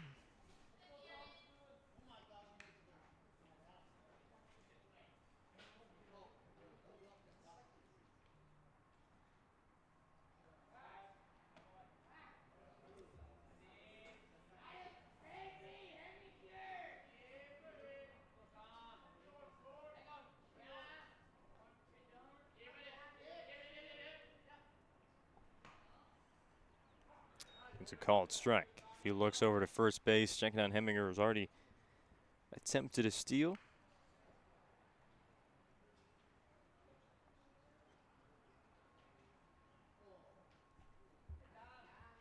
Hedberg, here's pitch number 50. Well, just a second. Another pickoff move to first base, not going to get him.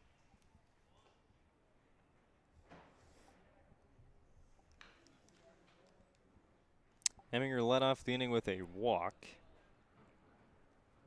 To the third walk, with a hit by pitch. It's the 4th free base. Newman swinging late, but just trying to get in the path of Vallis. As Heminger steals second base. That is stolen base number 4 for the Blue Jays already in just the second inning.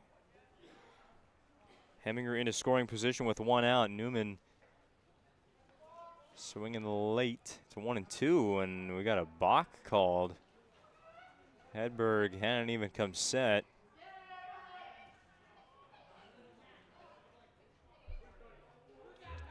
saying that Hedberg flinched a little bit when he was not set. So that puts Heminger at third, stolen base immediately followed by the balk. And now Newman inside, didn't want to go down looking. Fouls it off, count stays 1-2.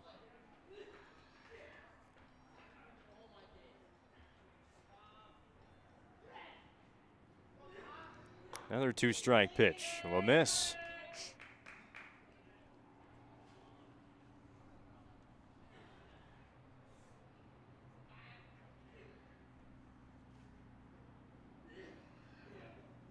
And blocked by Ballas, gets away, but Heminger will stay at third. 4-run lead. You've been aggressive on the base pass. That might be stretching a little bit too much if he goes home on a play like that. Try and give Newman an RBI. Don't take that away from him. Payoff from Hedberg. Misses upstairs. And I got a walk.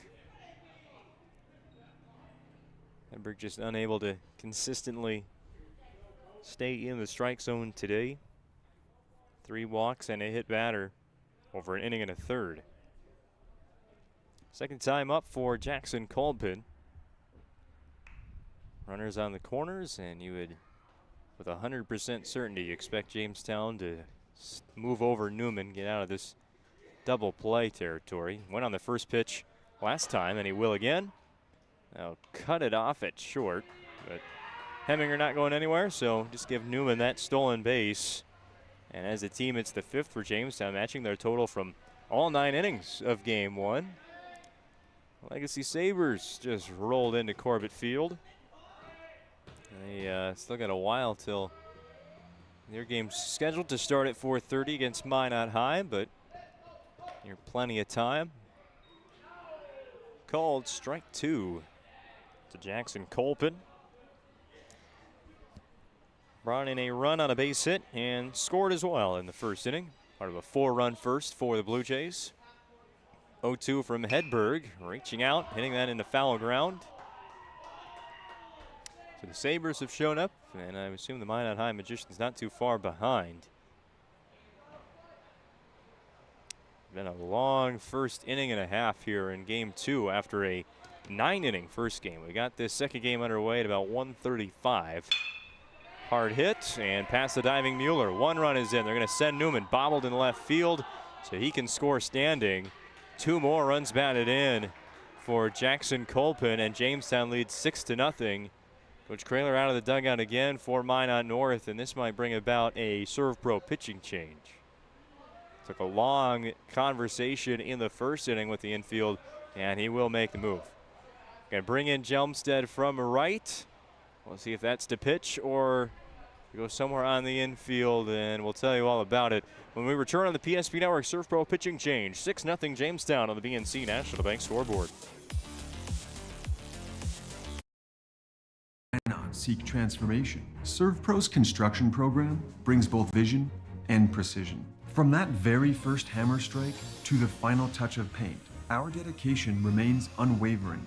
It's not just about remodeling, it's about legacy. In Minot and Bismarck, Serve Pro is your partner in transformation. We don't just build back, we elevate every space.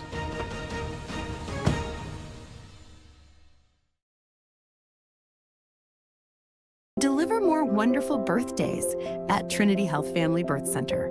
We offer all new private, family-centered suites. Our maternity team provides more personalized support, advanced care, and the reassurances of a NICU and a neonatologist on staff. Take a virtual tour at trinityhealth.org/Family Birth Center. Trinity Health, making more possible.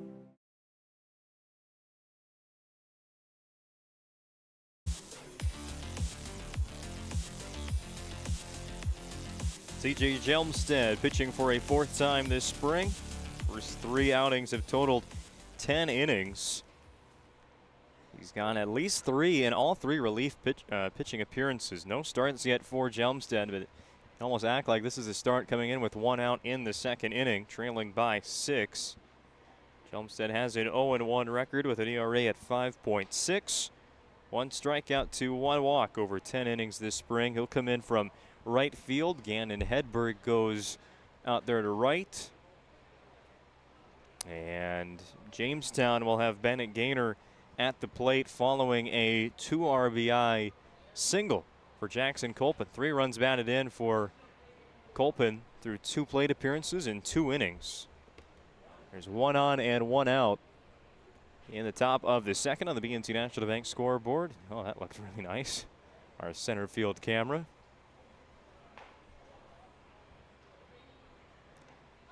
Final line today for Minot North starting pitcher Gannon Hedberg. He will go an inning and a third, 4 hits, 6 earned runs, 1 strikeout, 4 walks, hit another. He's responsible for Colpin still at first base. So Jelmstead comes in to be the fire extinguisher. First pitch on its way to Gaynor. Colpin will take off and steal another base for the Blue Jays. Got a good jump. The whole time Jelmstead was warming up, got to watch for tendencies, and even not in game, you can find them there in warm-ups. They're not going to be messing around a whole lot out there.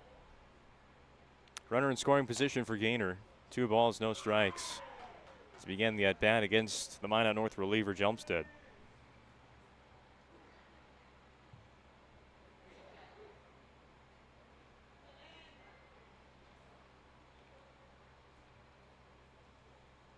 Colpin with a nice lead at second base. Gaynor hits that into foul ground. Rolling off the grandstand into the Jamestown dugout, and no catch made. No.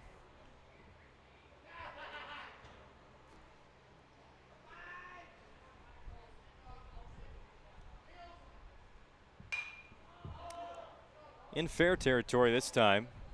Right over to the line, and the catch made by Vigestad at first. 2 outs in the second inning for Ethan Otley.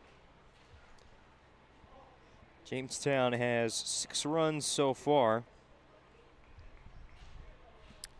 6 runs on, by my count, 4 hits. There has been no Minot North error. Oh, no, there was one, that throwing error down at third base, which scored a Jamestown run. Take that back. Pass ball. Colpin will head to third. Got a late jump. Didn't really sprint all the way over there. I don't think Coach Random really liked that play. But I can understand Colpin didn't really see that one get underneath the glove of the catcher. That's where you rely on the dugout to tell you. A late jump to third, still gets there in time, and now a ball that's going to bounce away. Colpin coming home, and there will be no throw. Jamestown takes a 7-0 lead, and the bases are empty with 2 outs for Ethan Utley in a 2-0 count. Top of the second, 7-0 Blue Jays. So a lot of good base running for Jamestown has helped out. Just the 4 hits and 1 error. Jelmstead now at a full windup. Look out.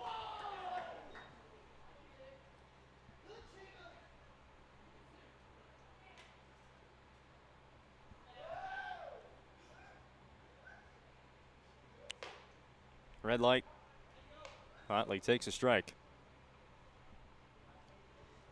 Jelmstead inherits 1 runner, and I think because it scored on a wild pitch, I don't think that gets charged to Hedberg. I'll figure that out. Official score, yep, goes, no, it actually went to Hedberg. That 1 earned run for Gannon was on the throwing error by the catcher Ballas. Swing and miss, well, no, foul tip caught by Ballas for the strikeout, ends the inning. Jelmstead comes in, gets 2 outs, but Jamestown brings across an extra run. They lead 7-0 after an inning and a half here on the PSP Network.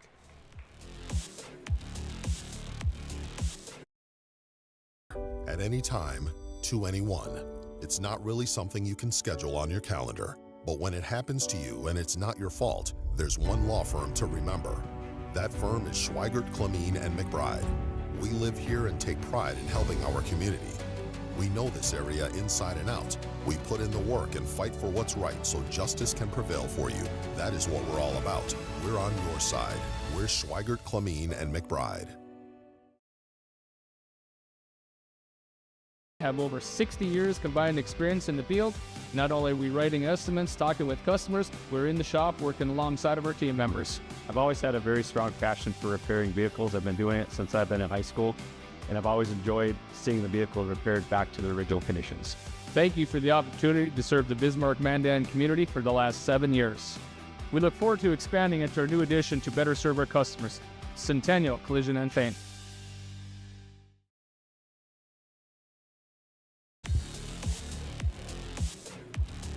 It's been a while. You might have forgot Zach Geiser, the starting pitcher for Jamestown. Not for his second inning of work. Haven't been able to talk about him too much. Faced 3 batters in the first inning. Did give up a hit, but the next batter, Levi Ballas, lined out to right field, and courtesy runner Nick Thomas was thrown out at first base. And he started running to second base on contact. Double play ended the first. Since then, Jamestown has added 3 runs to their total. They lead 7-0 on the BNC National Bank scoreboard. Also want to thank another sponsor of the PSP Network, Planet Pizza. Call them now at 701-852-1700 to place an order. Serving the Magic City for over 25 years. Pitch to the backstop. 1-1 the count to leadoff batter in the second inning, Mason Stewart. Wraps around and hits that one foul. Stewart back in center field. In game 2 of this series, started there in game 1, was the losing pitcher. By the end of things, a 9-inning game. There's a foul ball. Watch out, Legacy's bus. In the parking lot. Sounded like it hits Upton.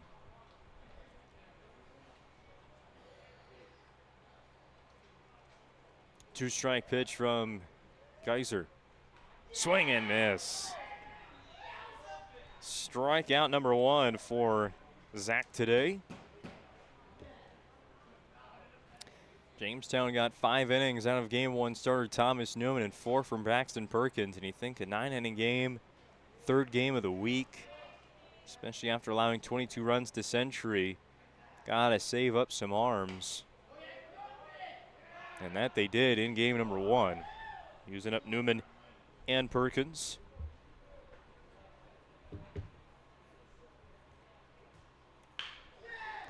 Ground ball up the middle, kicks off the mound, fielded at short by Walters. The throw goes high. Jelmstead will reach base. We're going to give him a single there instead of the air. Walters fielding that one off the redirect, off the pitcher's mound. Jelmstead, who comes at the bat for the first time in a new position than what he was on the lineup card, from right field to pitcher, but a 1-out single in the bottom of the second. Brings up Caden Danielson.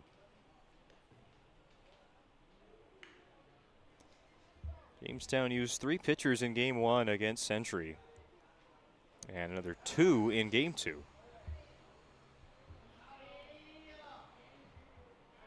One of those pitchers, Kaler, pitched in both games, so essentially just used 4 arms there. And whether Geiser can go a complete game here, and assume they have 1 more ready to go, use another 4 today, and then get ready for next week's matchups. Got a very interesting schedule next week, too. The Blue Jays, they will host Fargo Davies on Saturday. So there's another non-conference game for Jamestown, and Davies is perennially a great team out of the East, always known for their pitching. So that's coming up on Saturday. Still got 2 more games this week for Jamestown, but those arms from Tuesday ready to throw again. Honestly, it could be a bullpen game with the amount of innings they've had to play this week. That'll be a walk to Danielson, 2 on, 1 out, bottom of the second, a 7-0 Jamestown lead.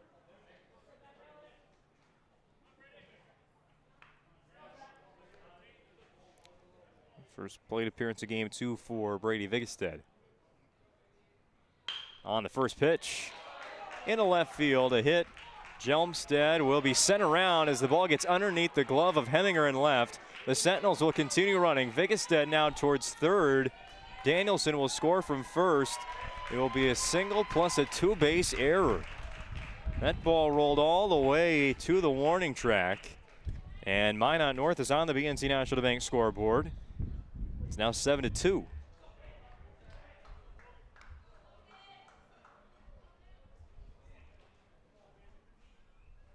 It was a great hit to begin with by Vigestead. No chance. One of the left side infielders were going to get it. And then it rolls underneath the glove of Braden Heminger and just keeps on carrying. So 2-run score, 1 on the hit, 1 on the error. 7-2 ball game.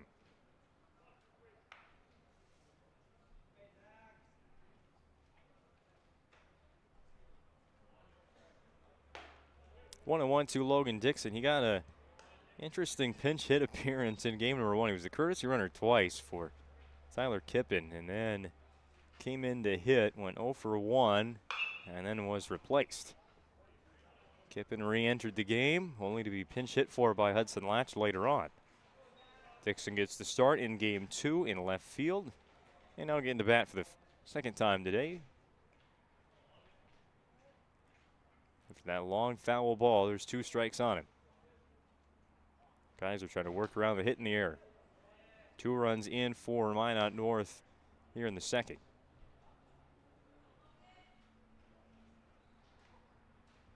Looks like Jamestown is sending a pitcher and catcher down to the bullpen in the right field corner. Keep an eye on that. Swing and miss, a drop third strike. And Dixon will be tagged out by Weber to complete the strikeout for Geyser, his second. All have come in the second inning.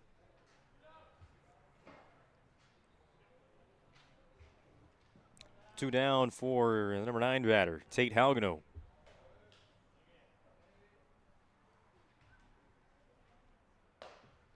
First pitch strike.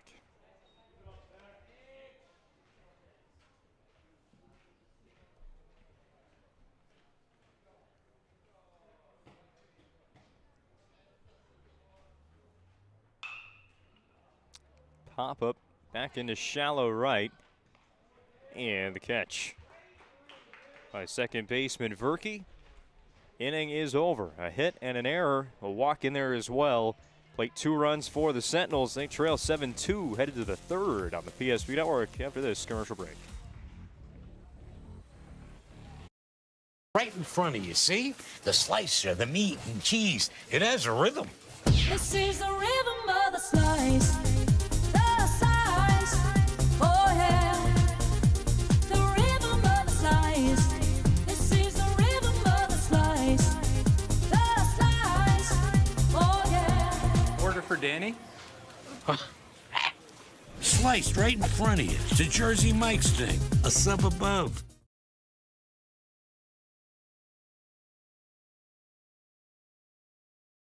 Gary is an ordinary guy, but right now Gary has car trouble. Gary doesn't know about magic towing. Don't be like Gary. Remember the name and the number. It's Magic Towing. We are here to help 24/7. Magic Towing in Western North Dakota. Don't be like Gary. Remember the name and the number. It's Magic Towing.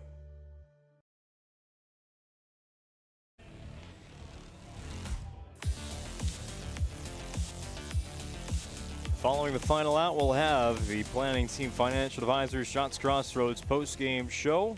Shots Crossroads is your post-game headquarters. Order online at shotscrossroads.com for their delicious menu that includes the famous number 99. Team buses are always welcome at Shots Crossroads. Still likely a ways away from that post-game show as we begin the third inning from Corbett Field. Game 2 of 4 today.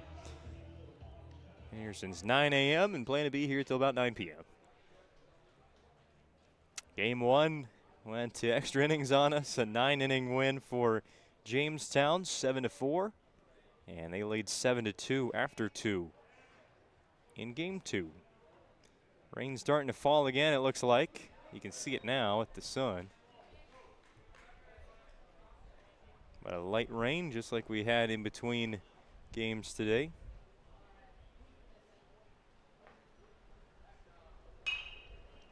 Hit foul. This is Brenner Weber at the plate for Jamestown, behind 0-2 to TJ Jelmstead. Legacy had all their equipment set up along the fence right next to the Jamestown dugout. Hustle and get that under the roof of the concession stand.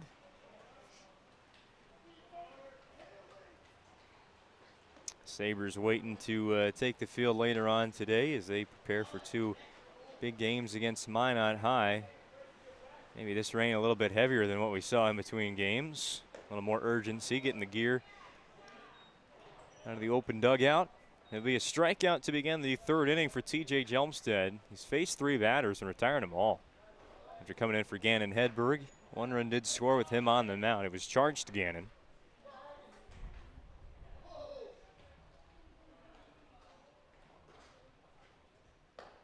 Swing and miss for strike 1, pitching to Edison Walters. I bet our outfield camera is going to like this. Random downpour of rain. Still looking pretty good.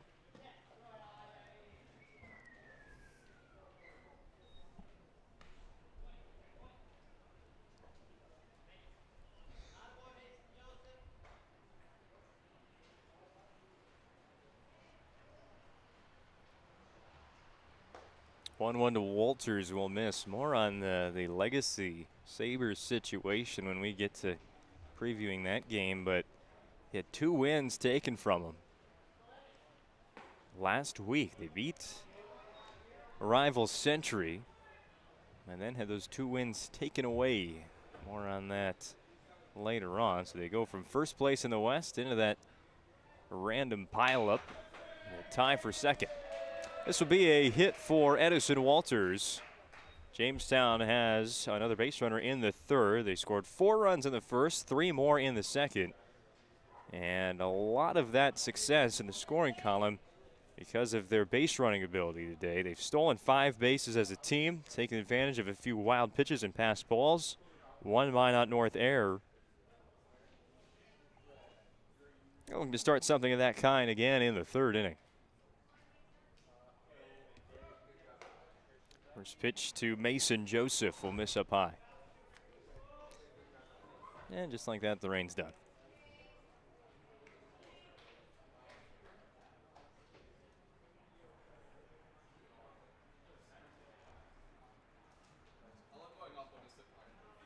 Joseph goes down swinging there. Runner takes off for second base, and Walters will be safe.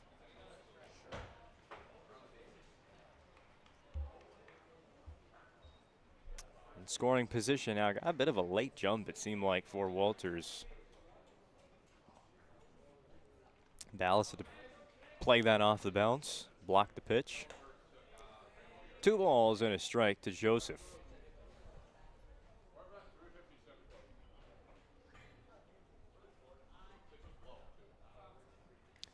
Jamestown has gone sans batting gloves here in the rain. Like they would help, though. Hold on to the bat. Slaps a ground ball, fair down the 3rd base line, tucking into the corner. That will score Walters from second base. Joseph hustling around second and will stop there. Walters and Joseph trade places on the bases. It's 8-2 Jamestown.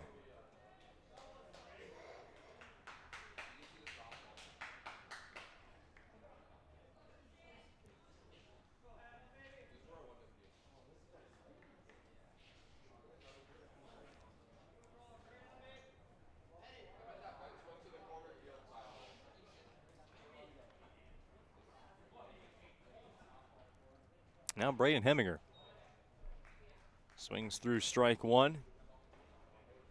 Heminger had a ball roll underneath his glove in left field. 1 run was going to score anyway for Minot North, and another one came in on the error. I'm going to make up for that by driving in a run. Give up a run, drive in a run, all back to even. Plus, having the 6-run lead will help. Been as much as 7 today for Jamestown. Off the end of the bat, a weird one. Straight to the backstop. 0-2 count to Heminger. Bats 9th for the Blue Jays in game number 2 of the day. Syme only has a pinch runner in game number 1. 1 hit, 13 at-bats for Heminger this year. Got him. Strike 3. Nice pitch by Jelmstead. And it froze him. A late decision to swing and couldn't make up his mind. That's 2 outs in the top of the 3rd. Back to the top for the 3rd time for Cale Verke.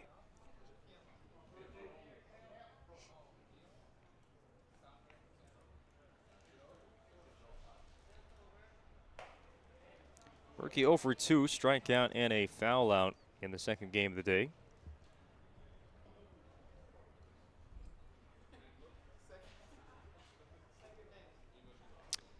Verke had a 4-hit game against Dickinson. We talked about it, I believe, earlier. The success Jamestown had against Dickinson pitching, and that was kind of the, I don't want to say the wake-up call, but definitely put some high alert on these Blue Jays. Just one of those prove-it type of games against Dickinson, a team that had, at least the first week of the season, really caught the attention of many in the WDA, and then Jamestown sweeps them. And just like that, it's, well, Jamestown's in the mix as well, as they have been all year long, and looking for a sweep here in Minot. After 2.5, your score on the BNC National Bank scoreboard. Jamestown 8, Minot North 2. Back with more high school baseball on the PSP Network after this.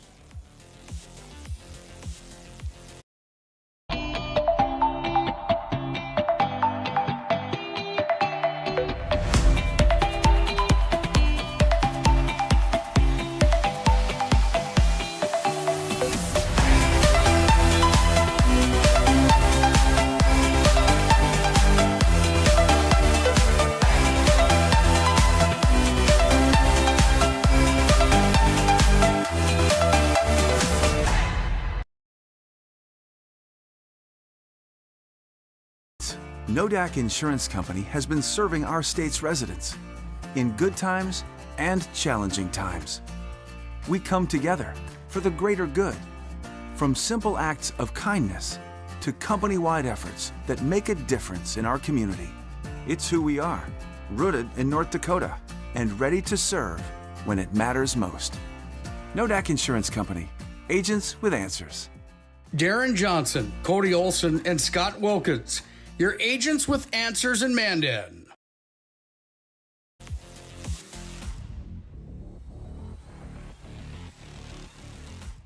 (8-2) Jamestown on the BNC National Bank scoreboard. Your life's busy, that's why they'll make managing your money easy. Locations in North Dakota, Minnesota, and Arizona. Find them online at bnc.bank. Blue Jays looking for 2 wins here in Minot. Their 2nd time to the Magic City. Wasn't supposed to be that way. First pitch from Geyser here in the 3rd. Moving out of the way is Brody Mueller, leadoff batter in the lineup card. Leadoff batter here in the 3rd for Minot North.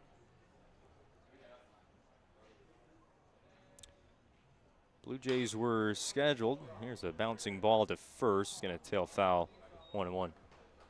Blue Jays were scheduled to host Minot High in their first conference doubleheader of the season. I already mentioned that eventually canceled series against West Fargo Horace. But Jamestown, one of the only 2, we've come to the conclusion, 2 natural surface baseball fields in the WDA was not playable on that day. Moved it to Minot, actually to a natural surface field here. Hoven Park. I think Bishop Ryan already had the field, or maybe Minot North did. Moved it to Minot. Jamestown acted as the home team and ended up losing both games. Mueller slaps that into center field, a leadoff single, and another time on base for Brody Mueller, hitting over 450 on the spring.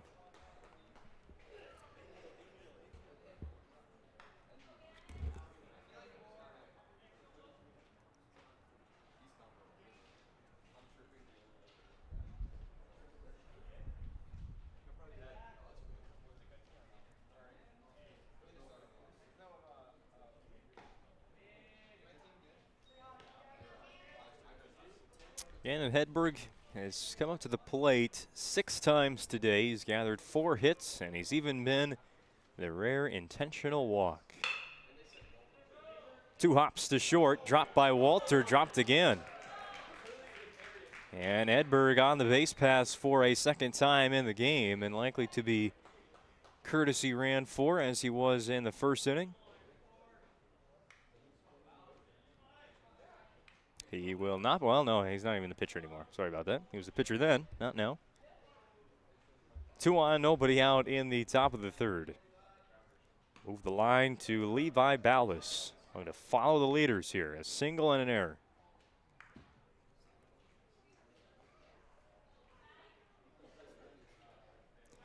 Kind of tell on that last play that Walters' first thought, turn 2. Wanted to get that going, played it on a second bounce, charged it enough. You know, it was going to take 2 hops to get to him. That wasn't really the issue there, but started motioning towards the double play ball before he had it in his glove. Long fly out to left field. Mueller will hold up at second base. Goes down as a fly out for Ballas. 1 away for Mason Stewart coming after coming off of a strikeout in the second inning against Geyser. Minot North sent 6 to the plate in the second inning. Here's their 4th batter of the third.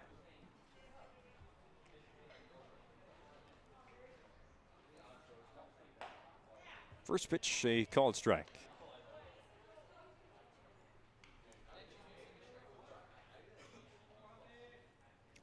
Jamestown still warming up a pitcher in the bullpen. Here's a ground ball, a second chance. Nope, it's going to be stolen by Colpin. The return throw to first base, trying to get the double play, was late and off the line, but Gaynor able to come off of first base, make the catch, prevent the error, which would have probably scored Mueller from third. Blue Jays do get 1 force out there. It's at second base. You got first and third, 2 outs for TJ Jelmstead.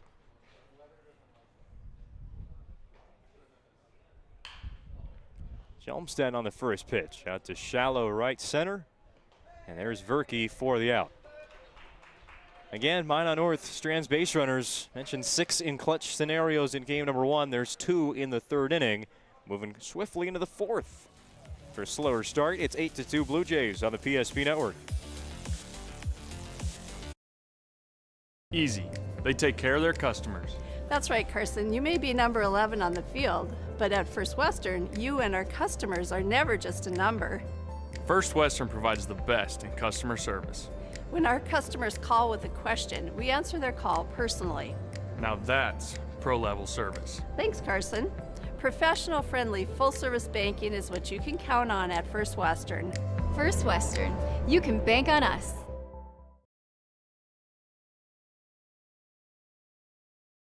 As a group of people living in the same place or sharing common goals. Community is the largest part of our name, and we make it the largest part of our business. We support our local schools, organizations, youth programs, and local events from Bowman to Bismarck, because we all share a common goal to better the quality of life in our communities. Come bank with us at Dakota Community Bank and Trust, your real community bank.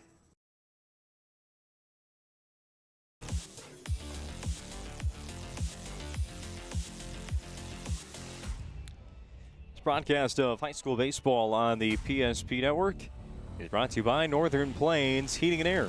Over 25 years of experience as your heating and air experts and the factory authorized dealer for AeroSeal. There's no other choice to seal your heating and air game than Northern Plains. Find them online at northern-plains.com. After 3 complete innings from Corbett Field, score Jamestown 8, Minot North 2. The Blue Jays scored the first 7 runs. Sentinels scored on a hit and an error in the bottom of the second. Jamestown added another one in the top half of the third. Their starting pitcher, Zach Geyser, has gone 3 very solid innings on the mound. Minot North has used 2 pitchers to this point, the second being TJ Jelmstead, who steps on the mound for a second complete inning of work. Got 2 outs in the the top of the second inning, relieving Gannon Hedberg, who's since gone to right field.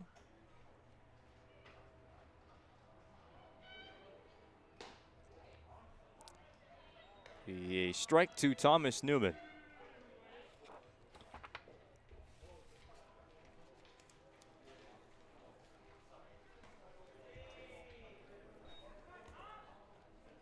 Newman hasn't been busy swinging the bat today. He's walked twice, but he's been busy on the base pass. 2 stolen bases and 2 runs scored. Took second and third base, all on his own. Back in the first inning.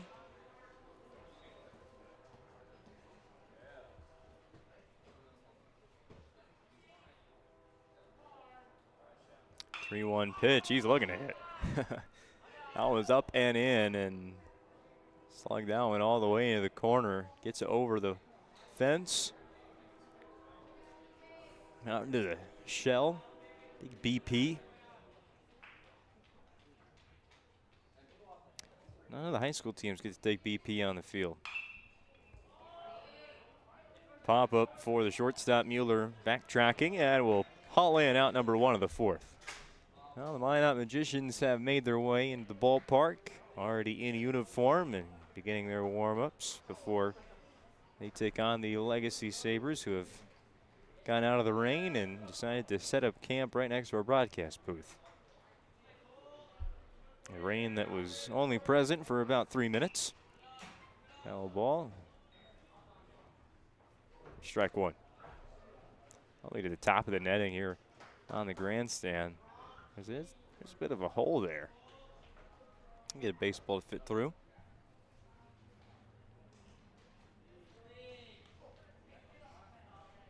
Minot High and Legacy, a rematch of the WDA championship game from a year ago at this field, won by the Sabres. Ground ball, loudly hit to short. Mueller didn't get the glove down. It'll be an error against the Sentinels. Usually sure-handed shortstop right there, just trying to make a quick transfer and get Kolpin out at first. Unable to cleanly pick up the ground ball, so that'll be the second error against Minot North in the game. 1 on, 1 gone. Top of the 4th inning, and Bennett Gaynor at the plate.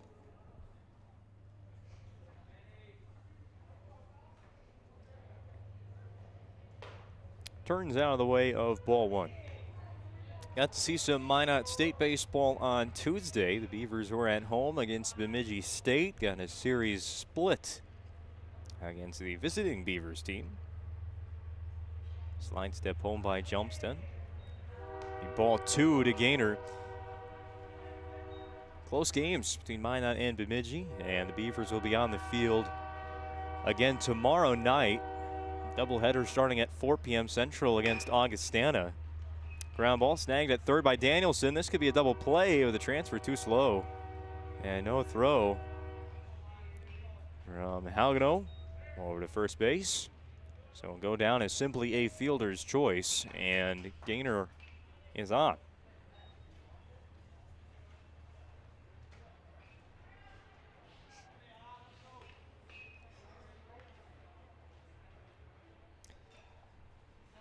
Played 3-game series, wrapping up the season for the Minot State Beavers baseball team. They did not qualify for the NSIC tournament. Runner goes on a pitch inside. Nice throw, but a little bit late. Gaynor able to steal second, and now I believe the stolen base number is up to 6 for the Jamestown Blue Jays.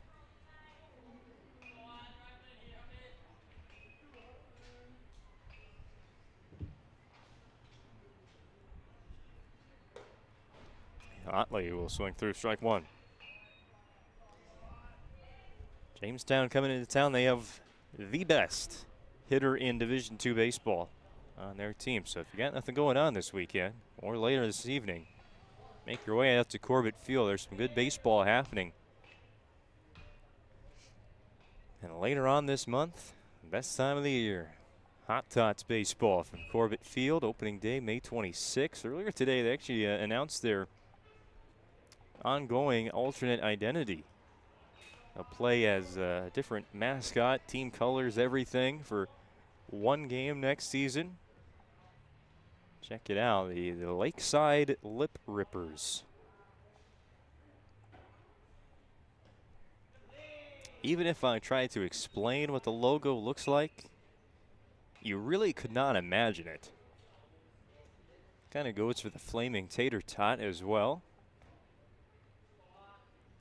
You've got the Grim Reaper riding a, I assume it's a walleye, It's got to be going with that around Sakakawea country.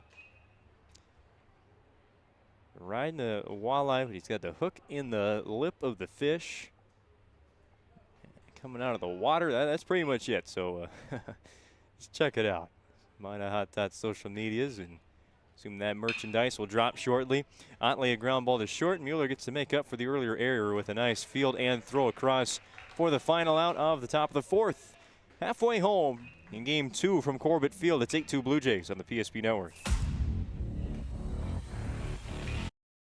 Approach at Legacy Financial Partners is a personal relationship. Our unique and collaborative approach to financial planning starts with your dreams, not just the numbers. We will work with you regularly to take action to update your plan as your needs evolve, recommending products and services that are right for your situation.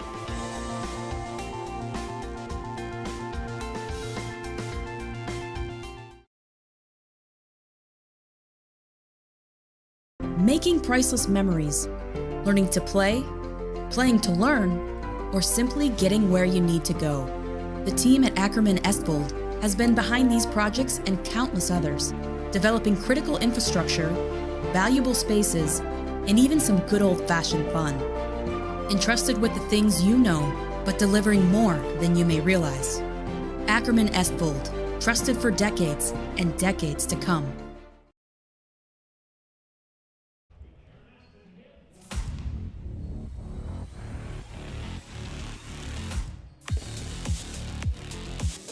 So glad you could join us today on the PSP Network, making our way now through 30 innings of baseball from Corbett Field on this Thursday afternoon.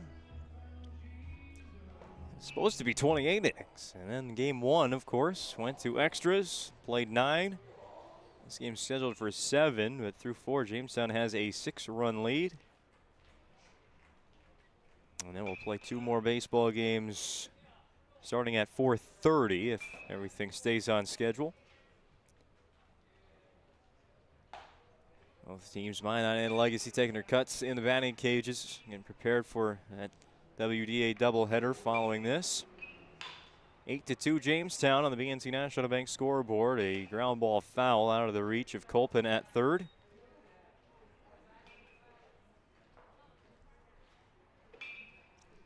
The Danielson, Vigestad, and Dixon due up for Minot North. Danielson scored on that fielding error out in left field. Vigestad drove in the run and also benefited off the error. So run scoring part of the lineup for Minot North, looking to put together more of a comeback, but waving out in front was Caden Danielson. That will be the first out of the 4th inning. Strikeout for Zach Geiser, pitching well through 3 1/3. Helps when he got a lot of run support, as Jamestown did. These were the first 7 runs of the game, 4 in the first, 3 in the second. And you had Minot North score their 2 in the bottom of the 2nd inning before the Blue Jays added another run in the 3rd. Thomas Newman, he just wants to be on camera today. Swing and miss for strike 2 on Vigestad. And guys are not wanting to waste any more time. Right back into the motion. To pop up and out of play. Going to roll back. Second chance for those folks in the Jamestown dugout. Oh, out of the reach. Pretty fun game to play. Another 0-2 jammed, and that's a wood bat. That one's broken. Pitcher's got to love that. A lazy pop fly to the left side of the infield, caught by Jackson Colpin. 2 up, 2 down in the 4th inning for Geiser and the Blue Jays.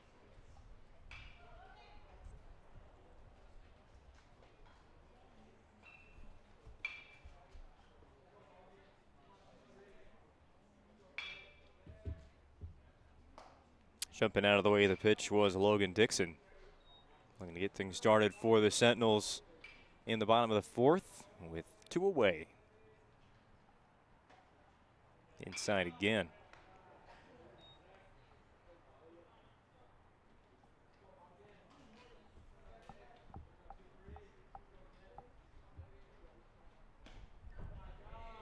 Swinging strike one.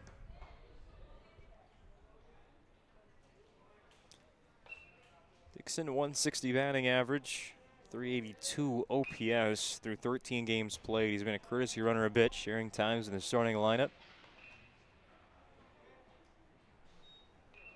Not too deep of a bench for the Minot North varsity team. 3 bench players available for game 2 without it using a DH.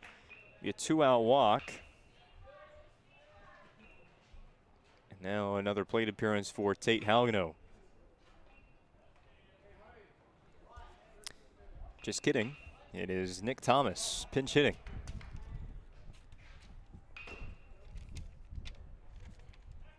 Pickoff move to first. Will not get Dixon. So Halgano taken out of the lineup after popping out to second base.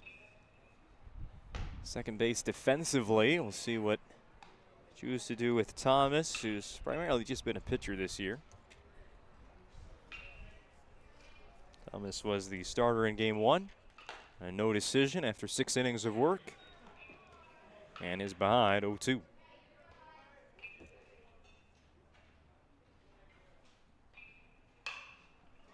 This is hit out towards left field, hanging in the air, and it will be caught. For round number 3. That does it for 4 innings. 8-2 Jamestown on the PSP Network. That sinking feeling you get when this happens? That's oil change-anxiety. The anxiety of being without a car with a billion things to do. The fear of being overcharged. The stress of not knowing where to go or who to trust. But you never get those feelings at Valvoline Instant Oil Change, where you can watch us work right from your car, and we finish up in about 15 minutes. We changed your oil and did our 18-point safety check. Valvoline Instant Oil Change. Service you can see, experts you can trust. Exceptional welders, carpenters, assembly technicians, and coating technicians. If you're right for Sun, Sun is right for you. Since 1939, we've been making quality equipment and parts for the oil field and beyond. We're world-class, family-owned, and all-American. And as our business grows, we need to grow our team in Newburgh, North Dakota. Sund Manufacturing offers great pay, great benefits, and a great community to raise a family. Apply today.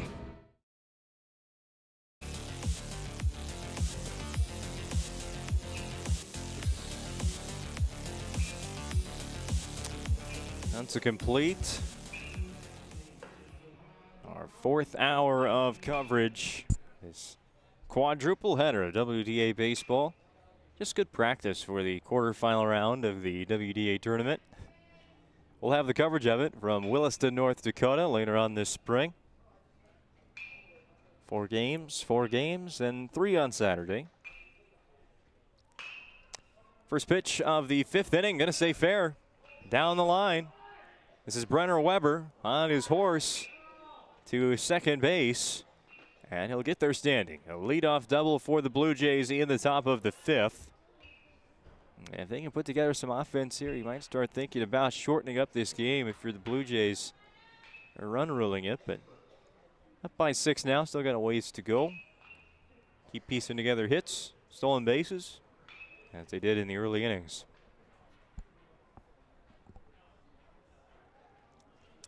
Weber courtesy ran for by Braxton Perkins. So he'll take over at second base.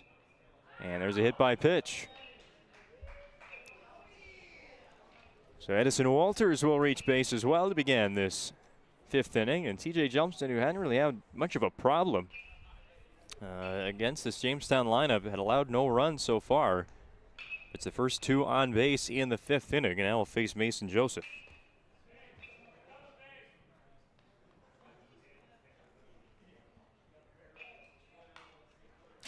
Joseph, a foul ball for strike 1.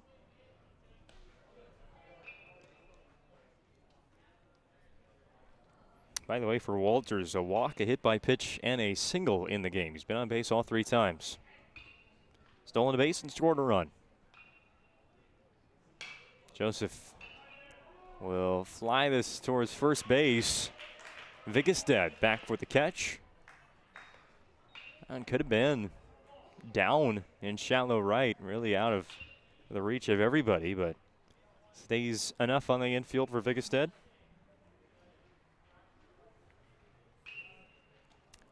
Braden Heminger.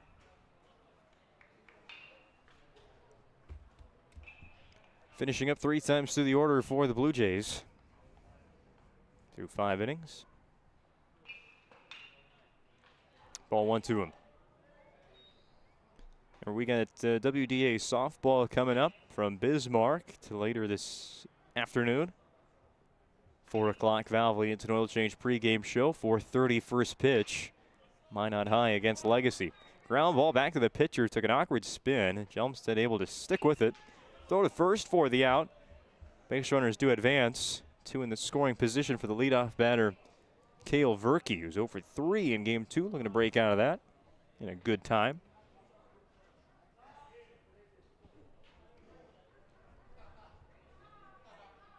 Minot High, the #1 team in the most recent coaches poll across the entire state of Class A softball. And talk about a competitive top of the WDA baseball standings. Well, the softball side has been the same. They split a doubleheader we carried on the PSP Network against Williston. Williston then went out to sweep Dickinson, who was the top team. Bismarck High has been very good to start the year. All those teams ranked 1 through 4 in that coaches poll that came out last night. And not to forget, Bismarck Legacy also in the top 10. They make an appearance this week, their first of the season.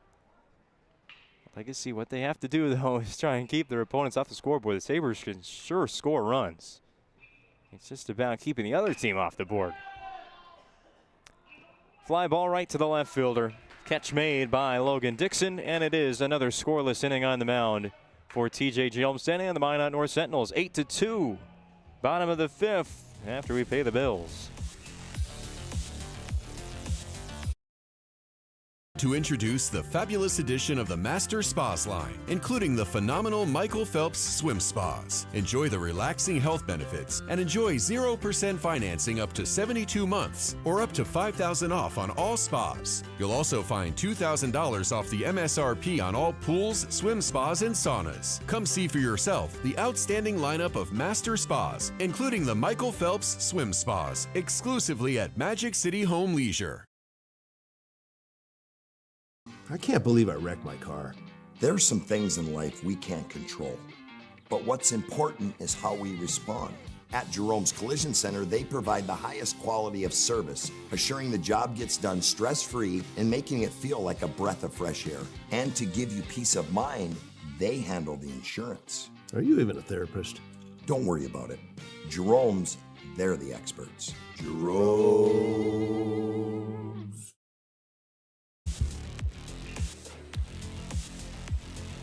Today's game on the PSP Network is brought to you by Ryan Family Dealerships. At Ryan Dealerships, the commitment and respect for their customers is as strong today as it was 50 years ago. Experience the difference.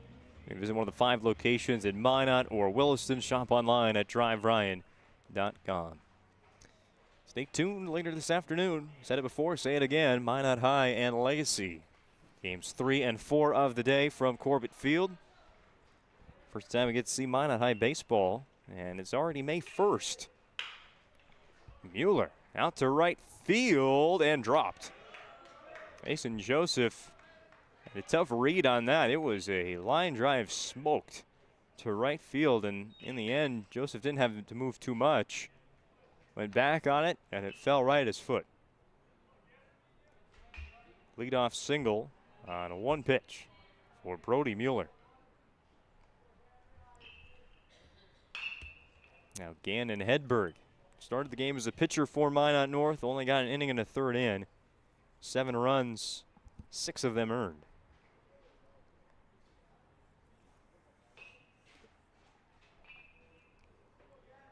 Last play going to be scored an error against Joseph. By the way, the hit streak does continue for Mueller, who now takes second on the wild pitch. 10-game hit streak for Brody Mueller after his single in the 3rd inning.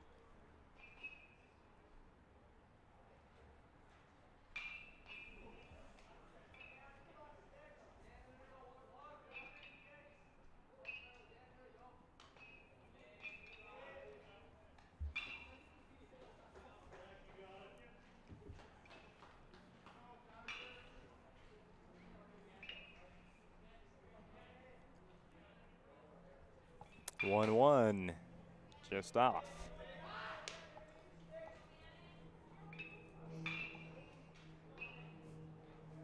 Well, for Jamestown, an early start today. Got here around 9 a.m. And to leave Jamestown a bit earlier than usual. Probably before, well before school was supposed to start this morning. But you get home probably before it's dark. One of the few times Jamestown will be able to pull that off. Even on Saturday games, you know, they start them at, what, 2? Get done at about 6. And with the amount of miles they put on in the WDA, do some late nights, late road trips.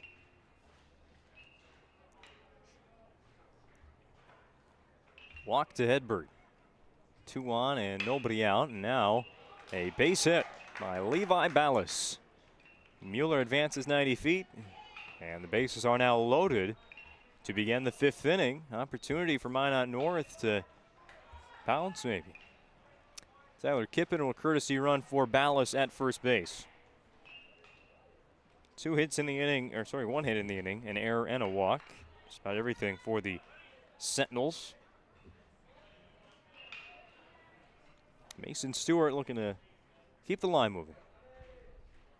Played another Minot North run. They scored all 2 in the 2nd inning on 1 swing of the bat.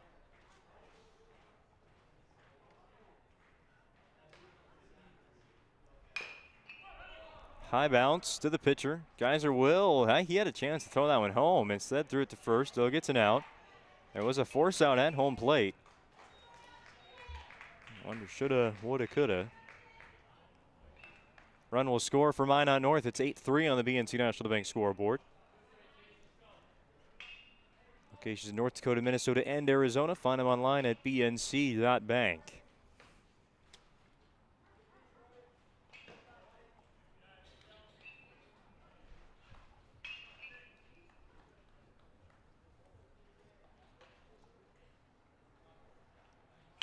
Olmstead fends that one off.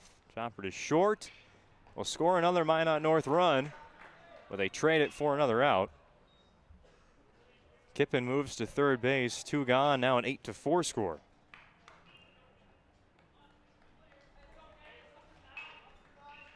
Caden Danielson now.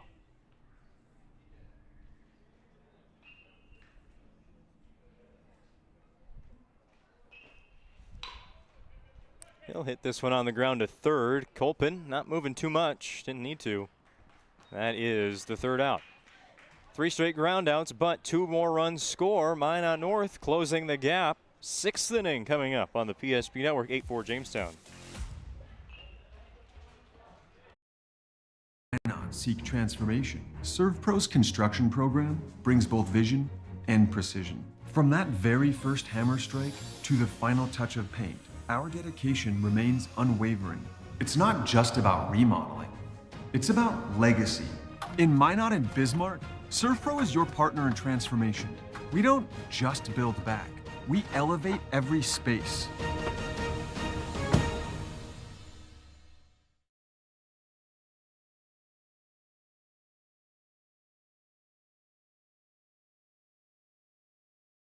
Into this. With Shots Crossroads Field to Food Reward Program, you can. Here's how it works. Pick up a Fuel Tracker card from any of our C-Store cashiers. Every time you fill up with gasoline or diesel, use the Fuel Tracker card to record your gallons. Once you reach 1,000 gallons, you'll be eligible for a $10 gift card to Shots Crossroads Restaurant. Start earning your rewards today at Shots Crossroads.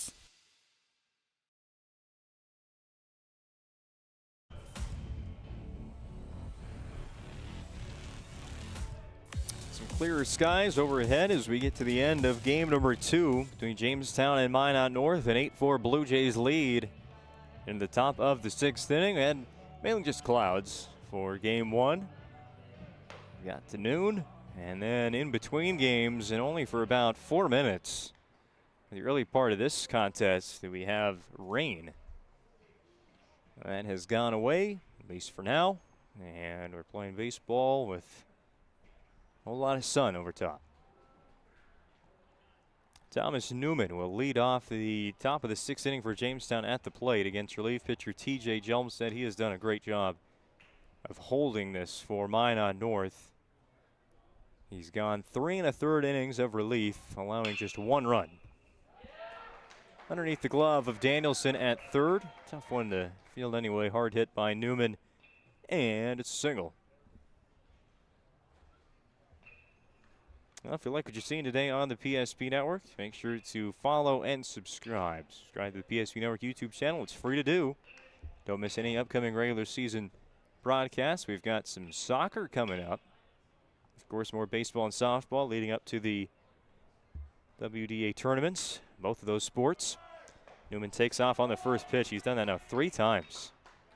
Just not scared. That is now 19 stolen bases on the year for Thomas Newman.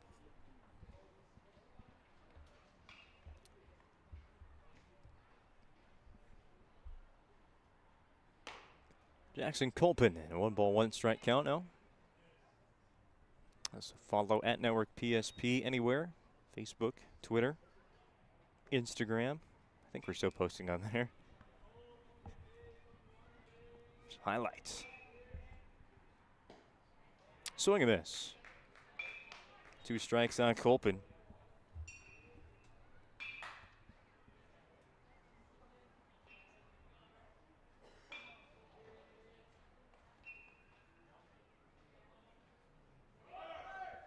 Newman will take off for third. Ballas able to block the pitch. No throw, though. Another stolen base for Thomas Newman, the senior. 20 on the spring.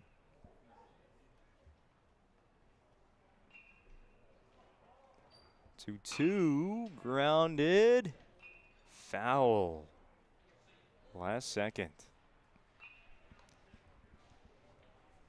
See how long of a break we get between games. I know we got to move to a new stream, but see how long our planning team financial advisors Shots Crossroads post-game show will be. Quick recap of the events of Game 2. A lot early on, not too much recently. Minot North gets on the board in the bottom half of the 5th, makes this a 4-run game, and kind of put the run rule out of the question for Jamestown. It's already the 6th inning, so let's just play 7 again. Maybe not 9 innings for a second game in a row. We still got 2 more baseball games left. I need a voice later on today. Colpin down the line in left field. That will stay fair. Newman will score. He could almost walk backwards home. He almost started to do that. It's an RBI double for Jackson Colpin, and now 9 for Jamestown.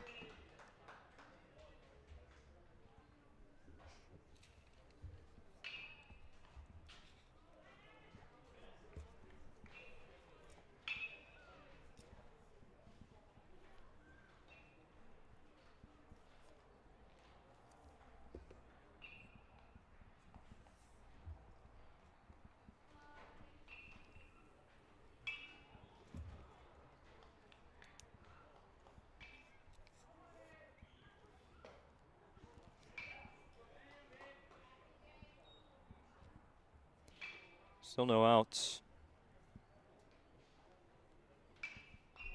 And 1 run in at the top of the 6th for the Blue Jays.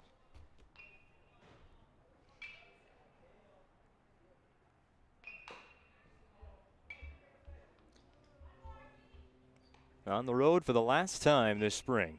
They will host Fargo Davies on Saturday in a non-conference doubleheader, and then next week the final week. Well, nope, 2 weeks left. They get the off day on Tuesday with the odd number of WDA teams this year. And they'll host Williston on Thursday. That should be a fun one. Coyotes kind of in the same boat as Jamestown, looking to bounce back after a couple of losses that will sure sting. And then they'll get to host Legacy. That's a called 3rd strike. And Otley goes down. Or sorry, confusing. That was Gaynor. And then Otley. I think the box score hasn't flipped around.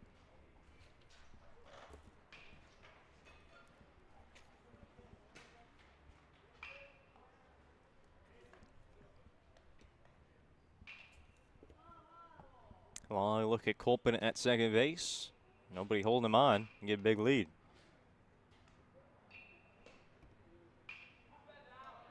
Called strike one to Ethan Otley. Jamestown not really liking the bigger strike zone right now. Umpire's going to call 4 games today. He might see a big zone as we go on. Long fly ball out to left, but just foul. Otley started his day with a double. Since then has been pretty quiet. A few walks. He's reached base a couple of times. Kind of in the case for Jamestown. A hit here or there, some stolen bases, help you move around without needing more and more offense. And especially early in this game, walked a bunch. Got some free base runners. And able to put up 9 runs.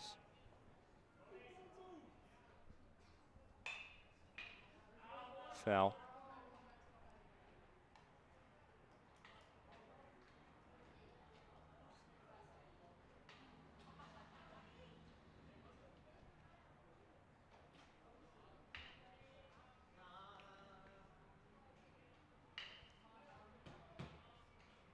Oh, 2 from Jelmstead. He's going to hit Otley in the shoulder. Not going to feel too bad. It's a really good place to get hit. The back isn't too bad. Shoulder's just fine. The elbow and the ribs and the foot are the worst. Not even going to mention getting hit in the helmet because that one's kind of self-explanatory. And the hands are really the most dangerous. You see the most injuries to hitters getting hit on the hands, so many little bones. Break them. Was that the Luke Keyshaw injury? Forearm. 1-0 pitch, lined up the middle and caught by Mueller. He's going to step on second base. Colpin was running on contact, really stuck in no man's land there. Whether that was going to be a ground ball or a line drive, probably a double play to end the inning. It turns out to be. Jamestown gets 1. They lead by 5 after 5.5 on the PSP Network. Deliver more wonderful birthdays at Trinity Health Family Birth Center. We offer all new private, family-centered suites. Our maternity team provides more personalized support, advanced care, and the reassurances of a NICU and a neonatologist on staff. Take a virtual tour at trinityhealth.org/Family Birth Center. Trinity Health, making more possible.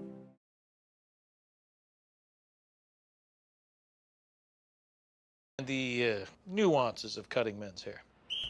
Less pomp, more adore, huh, Brittany? Square face, wavy hair. Mid-fade with a textured top. Finish it off with a hard part and taper that neckline, coach. Cowlick, what's the move? It's not just all about hard work here. Hit all. 7. Pressure. Point. Yeah. It takes expertise to be a sport clip stylist. Here. That's the spot. Right there, huh? Sport Clips, the pros in men's hair.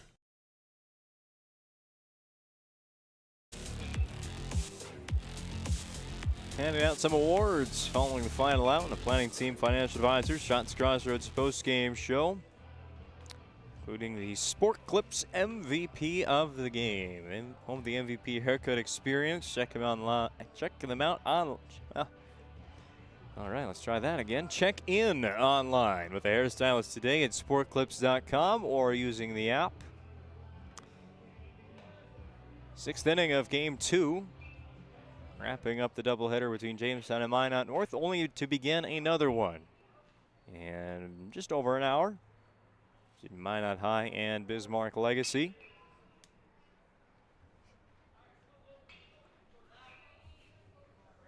Bottom of the 6th, it's Vigestad leading off for the Sentinels. We'll take a strike from starting pitcher Zach Geiser, working on a 6-inning outing, likely complete game. Wow, that was quick.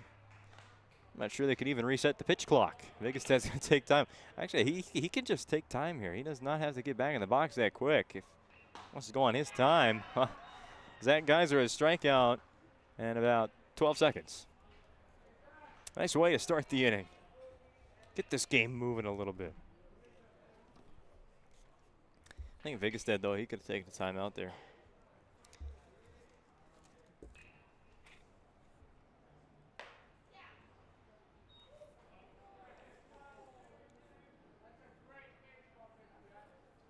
Logan Dixon digs in.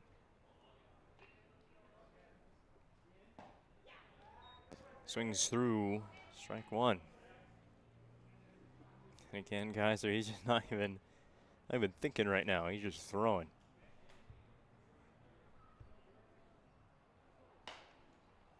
Outside, just off the black.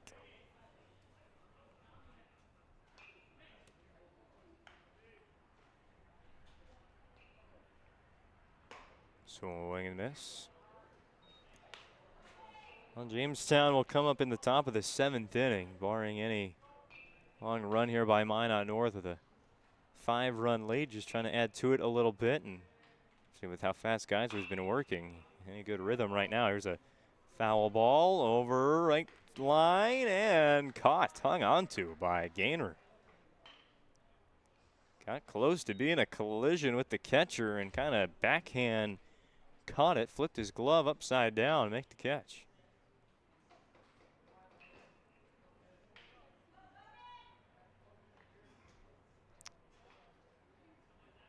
Can you catch that? Logan Dixon still hitting.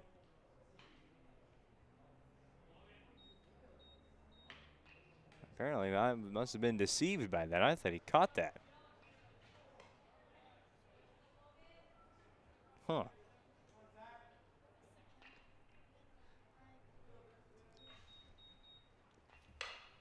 Down the line, foul. I could have. He missed it.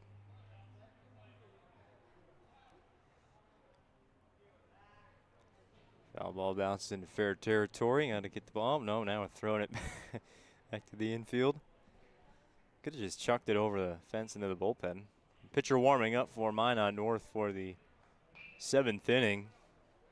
TJ Jelmstead has eaten up a lot of innings today of relief for the Sentinels and has only allowed 2 runs over 4 1/3. Looking for a little more run support here late.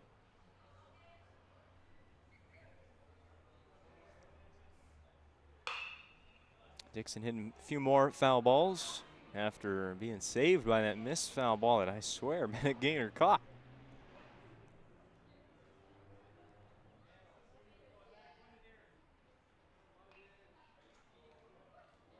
Two from Geyser. Having to work a little bit slower here. Oh, no, that was full count.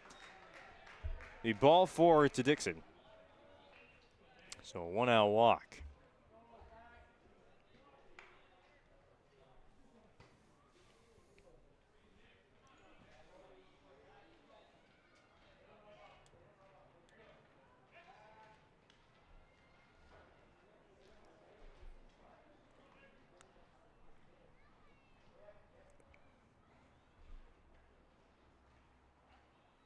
Back-to-back pickoff moves, unsuccessful.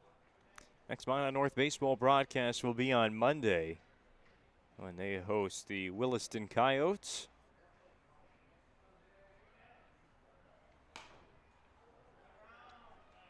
Ball 1 to Nick Thomas. Courtesy ran for Hedberg in the first inning and has pinched hit now in the 9th spot in place of Tate Haugenow.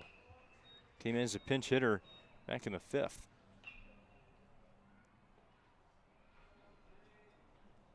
Sorry, that was the 4th. Losing track of time already.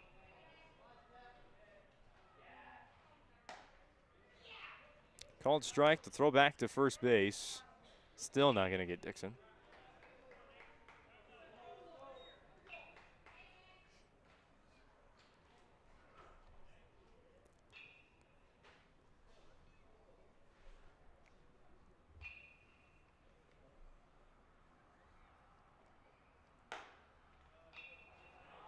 A miss.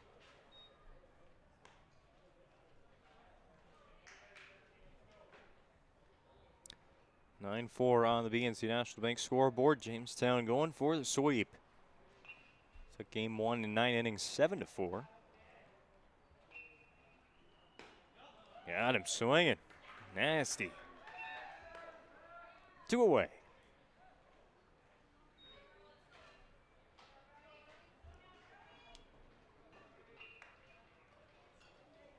back to the top. Brody Mueller hit the ball hard today, ground out to second, a single, and then reached on an error. And on the first pitch, he will shoot this into the right field corner. There'll be extra bases for Mueller. And they will stop Logan Dixon at third base. Keeps the 6th inning going for the Sentinels and will bring Gannon Hedberg to the dish. Sentinels down by 5. Gonna want to bring in a couple of runs here in the 6th inning, make that 7th inning comeback a bit easier. Multi-hit game for Mueller.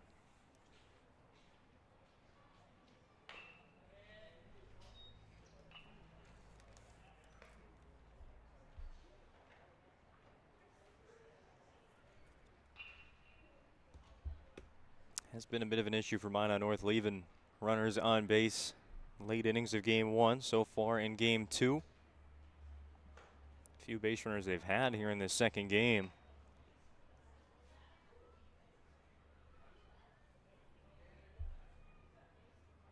One pitch. Missing outside.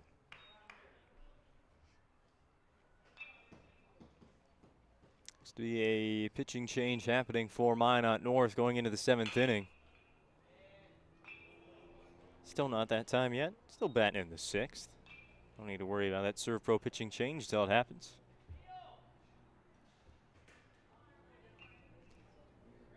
Looks like it'll be Brody Vigestad. He's the one warming up.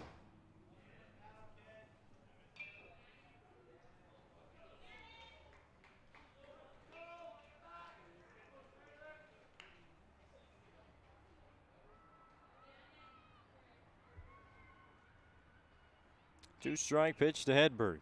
Guys are looking to end the 6th inning right here. It's a fly ball out to left center. It will fall. That will plate 2 runs. Hedberg sliding into second, head first, and he's in there. Makes it 9-6 on the BNC National Bank scoreboard. And now Jamestown will begin warming up another pitcher. They had the bullpen working earlier in the game, never went to it. And now running out 2 players again. One of them was Braxton Perkins. He already pitched 4 innings today. Don't think it's going to be him. First pitch to Ballas, hit foul.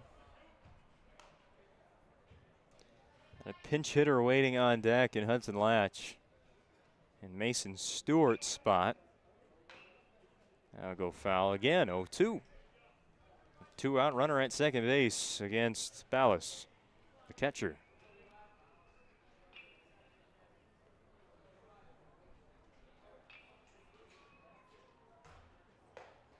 Yeah, no, didn't get it. Let's see Thomas Newman's reaction in center field. Been on camera a lot today. Taking our pitcher out of focus. Another miss. Guys are looking to just get out of this 6th inning, and then likely going to be taken out for the 7th. Going to close this game down now in a save situation. A 3-run game. Another block needed by Brenner Weber. Full count. 2-out runner at second. Minot North already 2 runs in here in the bottom of the 6th.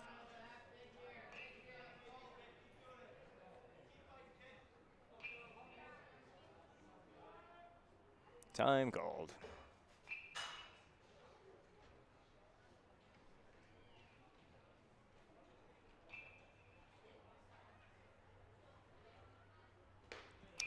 Walked him.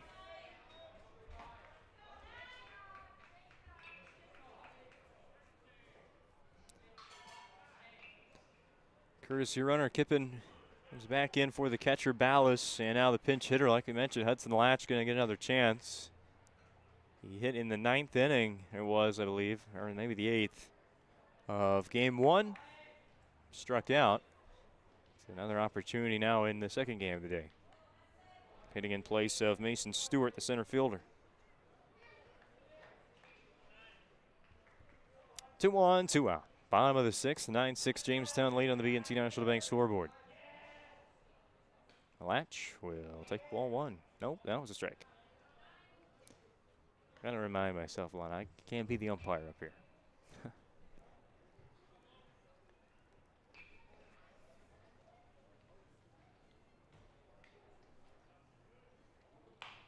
Off the end of the bat, rolling down the line. This might, and nope, just going to stay foul the whole time. Thought for a second that might turn back to the left.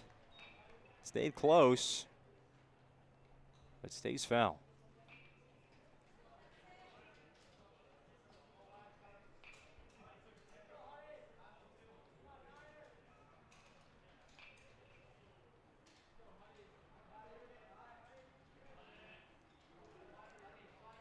Geyser to Latch. Out in front. That'll be a swinging strike 3, ending the inning.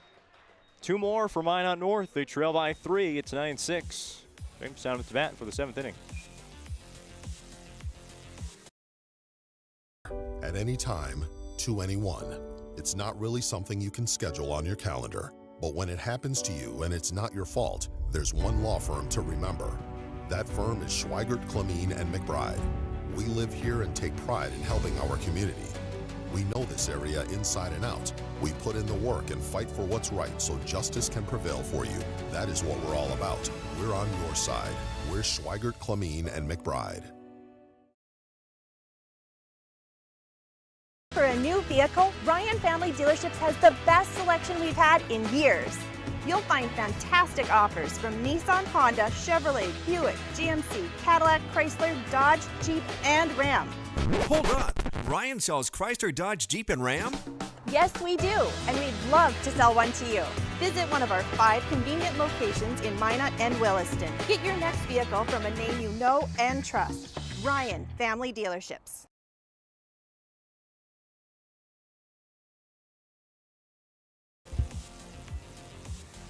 Serve Pro pitching change for the Minot North Sentinels going into the 7th inning. 24/7 emergency service and trained technicians using advanced technology and specializing in fire and water cleanup and restoration. It's Serve Pro.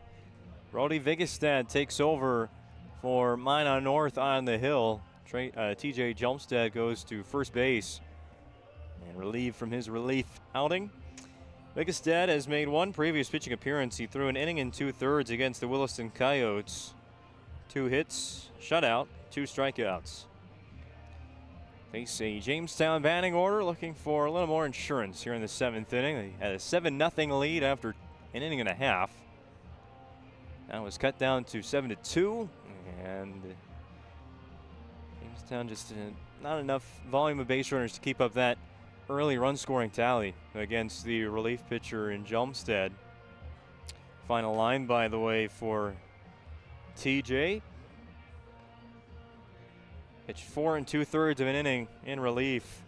5 hits, 2 earned runs, 4 strikeouts, and no walks. Much needed.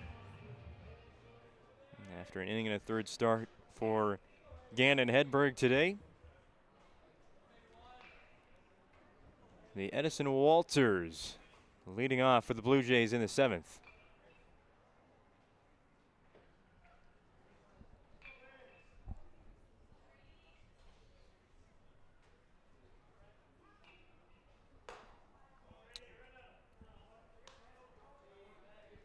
Down to the zone to the right-handed hitting shortstop.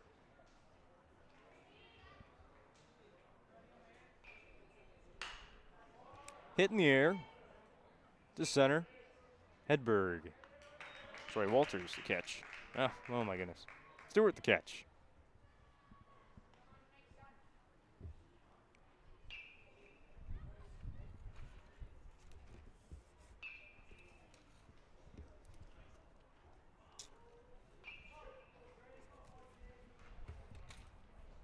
Mason Joseph. He'll see ball 1.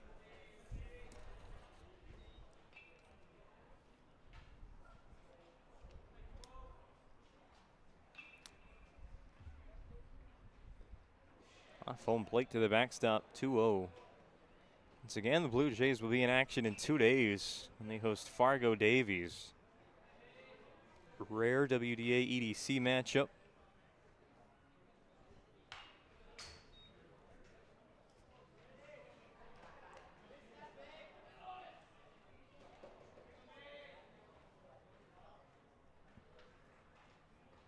I know Minot High, they played some EDC teams in the midseason. They played Red River and West Fargo Horse 3 games. Took 2 out of 3 in those matchups. Minot North was supposed to play, I think, in Grand Forks, but those games got called off early in the season. Full count between Vigestad and Joseph, with 1 out in the 7th inning.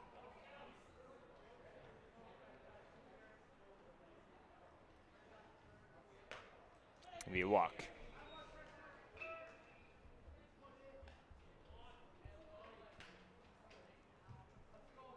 Plain and simple here in the 7th inning for Vigestad. Just keep it in the zone. He gets hit. Defense is there to make a play. A walk like that, all you're trying to do is get the offense back out there. Put a speed bump. Fly ball to right, 1 pitch, and that's the 2nd out.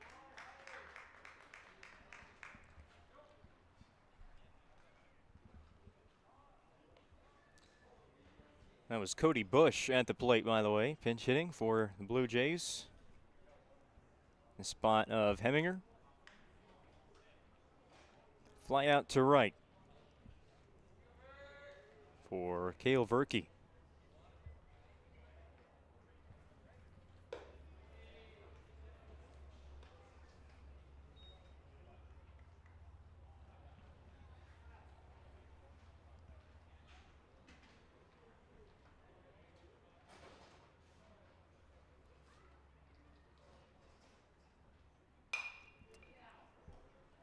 Foul into the parking lot.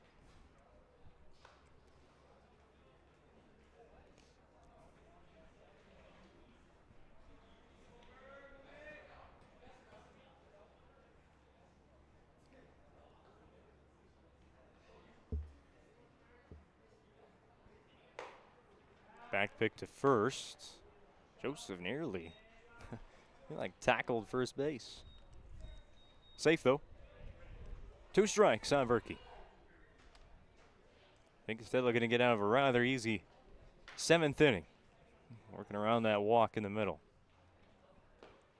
Goes in the turf, runner goes, and throw goes into center field. Joseph will reach on the steal.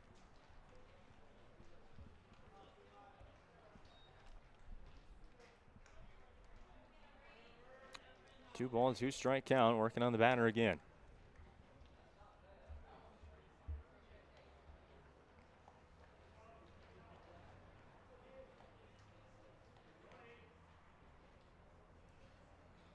Oh no, that got him in the helmet, but like underneath the helmet too. That was a dangerous looking one, but Verkey will take his base. Force out everywhere as Thomas Newman bats again. That gets underneath the helmet, that hits you in the back of the head. Not a fun one.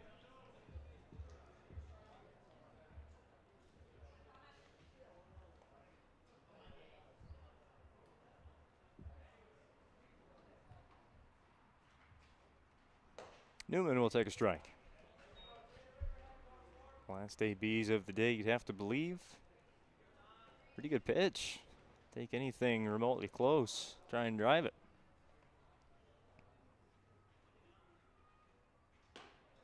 Again, taking a strike.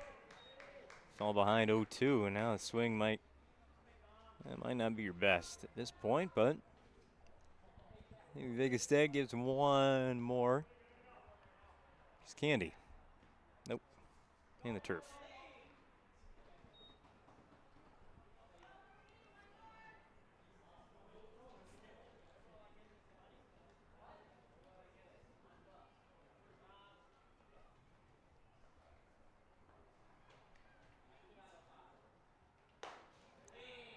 Ball 2. Now Vigestad trying not to lose Newman here in what could be the final out of the 7th inning.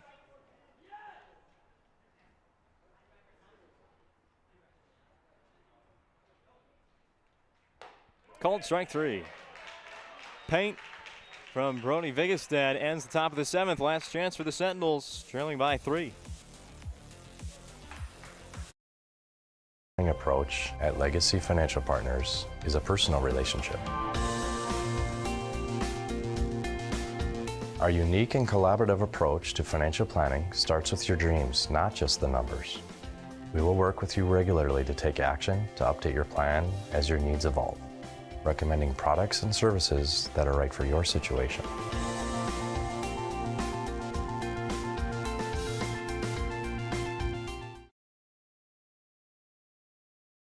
Learned a lot about why local matters. Unlike those guys, we take pride in our work and back our tires with our Plus Plan guarantee to get the most out of your tire's lifespan. Are the tires the same size on all the sides? We strive to provide great value to our guests and lowest prices guaranteed.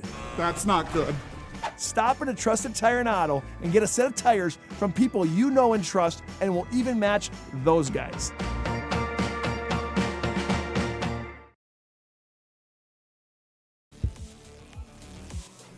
Seventh inning, Serve Pro pitching change for Jamestown. 24/7 emergency service, trained technicians using advanced technology and specializing in fire and water cleanup and restoration at Serve Pro. Caleb Miller to pitch the 7th for the Blue Jays. Fourth pitching appearance out of relief for Miller. 6 total on this season. He's gotten 13 1/3 innings with 9 strikeouts to 6 walks at an ERA close to 7. He will get the 7th inning for Jamestown, looking to close things down. It is a safe situation, protecting a 3-run lead. He'll face Jelmstead, Danielson, and Vigestad in the bottom of the 7th. Minot North needs 3 runs, just like they did in the 9th inning of Game 1, before 3 outs. They end up getting none in that first game. Ball 1 to Jelmstead. Miller comes in to replace starting pitcher in line for the win. Zach Geiser, 6 innings, 8 hits, 4 earned, 6 strikeouts, 5 walks. Got a pop up to second base. Verke makes the catch. Strong start for Miller. This relief outing.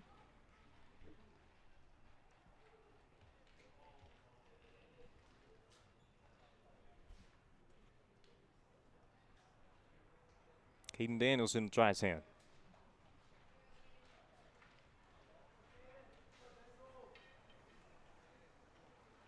Danielson waves at the first pitch.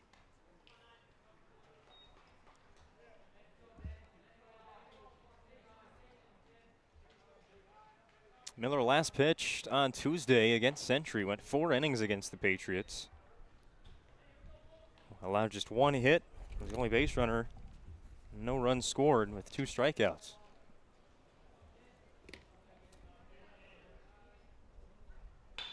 A line drive dropping in center. It's a base runner for Minot North. And Danielson.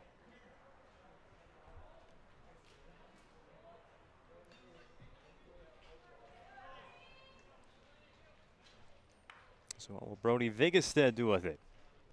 The new pitcher.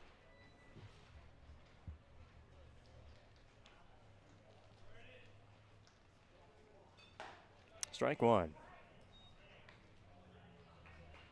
Jamestown looking to get to 12-6, 11-5 in the conference before anybody else starts their action today. It's Thursday in the WDA. At the hands, foul ball. Strike 2.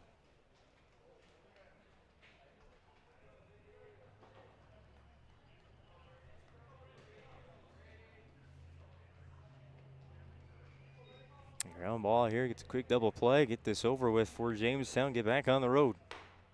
Maybe stop by Shots Crossroads on the way down 52. You never know.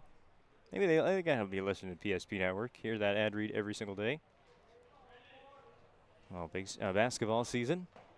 Cold, strike 3. First K of the day for Caleb Miller. And there's 1 out left to get for Jamestown, or they can break out the brooms. Logan Dixon represents the last chance for the Sentinels this evening. Not even evening yet. We're not going to call it that. Afternoon. Hack pick to first. Close, but won't get the runner.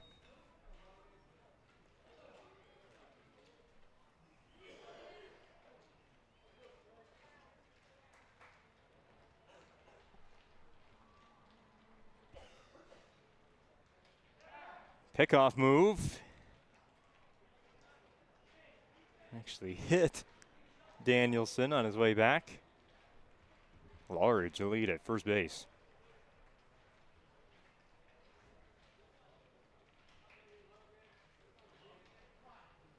The pitch. Inside, 2 balls, no strikes.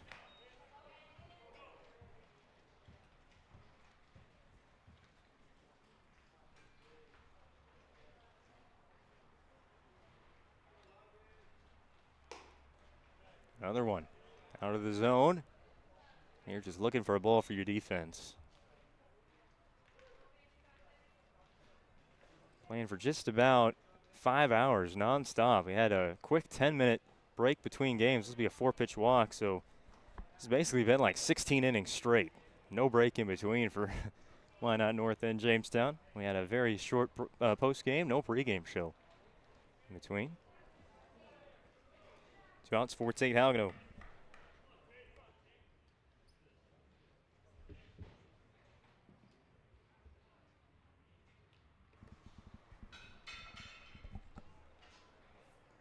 Skips home.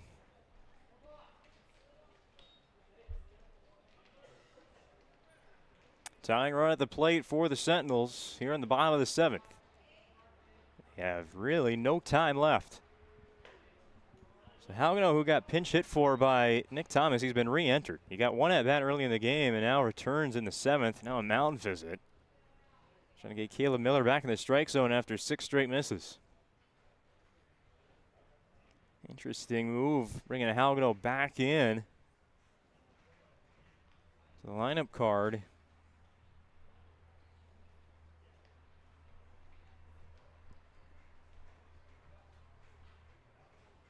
Quick mound visit for the Blue Jays. Wrap it up.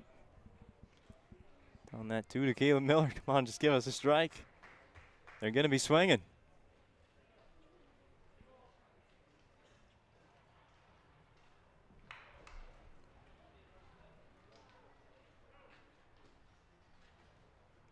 The 2-0. There it is, finds the zone. Now Halgano ready to hit. Runners get their leads from first and second. Ball skips away. Gonna go into the Minot North dugout. I'll just stay outside. Base runners advance. 3-1 count now.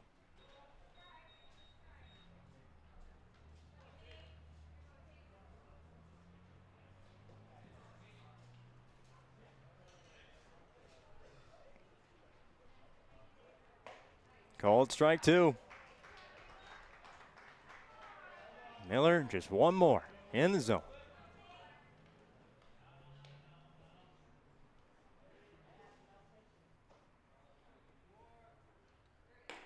Instead, he misses. Back-to-back walks. Still playing.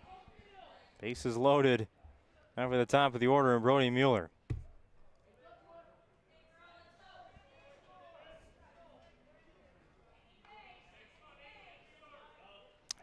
All the tying runs on the bases. We've seen Mueller go yard already once today. If he does, it's a walk-off grand slam.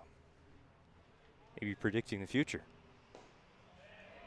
Miller's got to put one there to hit. Minot North would be just fine walking around the bases here in the 7th inning. The easy way.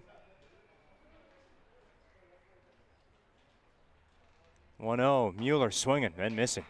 Take a big cut at it, going for that walk-off slam.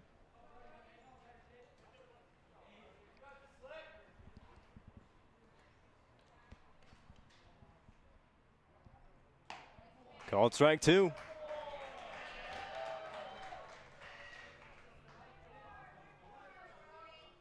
Mueller back in the box. Already 2 hits in the game. He's also reached on an error. Extended the hit streak to 10. Moves out of the way. Ball 2 blocked by Weber. Keeps the runners where they're at. First, second, and third.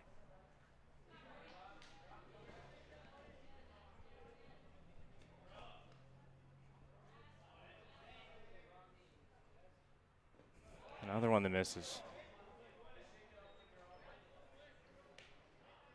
Gannon Hedberg is on deck.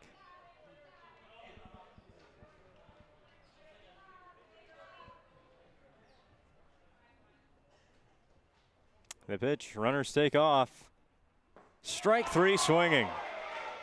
Strand the tying run, all on the bases. Caleb Miller, he decided to raise everybody's nerves, I guess, there in the 7th inning, but Jamestown gets the win. 9-6. Post-game show is next on the PSP Network. This presentation on the PSP Network is proudly brought to you by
Make sure to like and follow the PSP Network on all social media platforms and hit that subscribe button on YouTube. PSP Network. It's game day.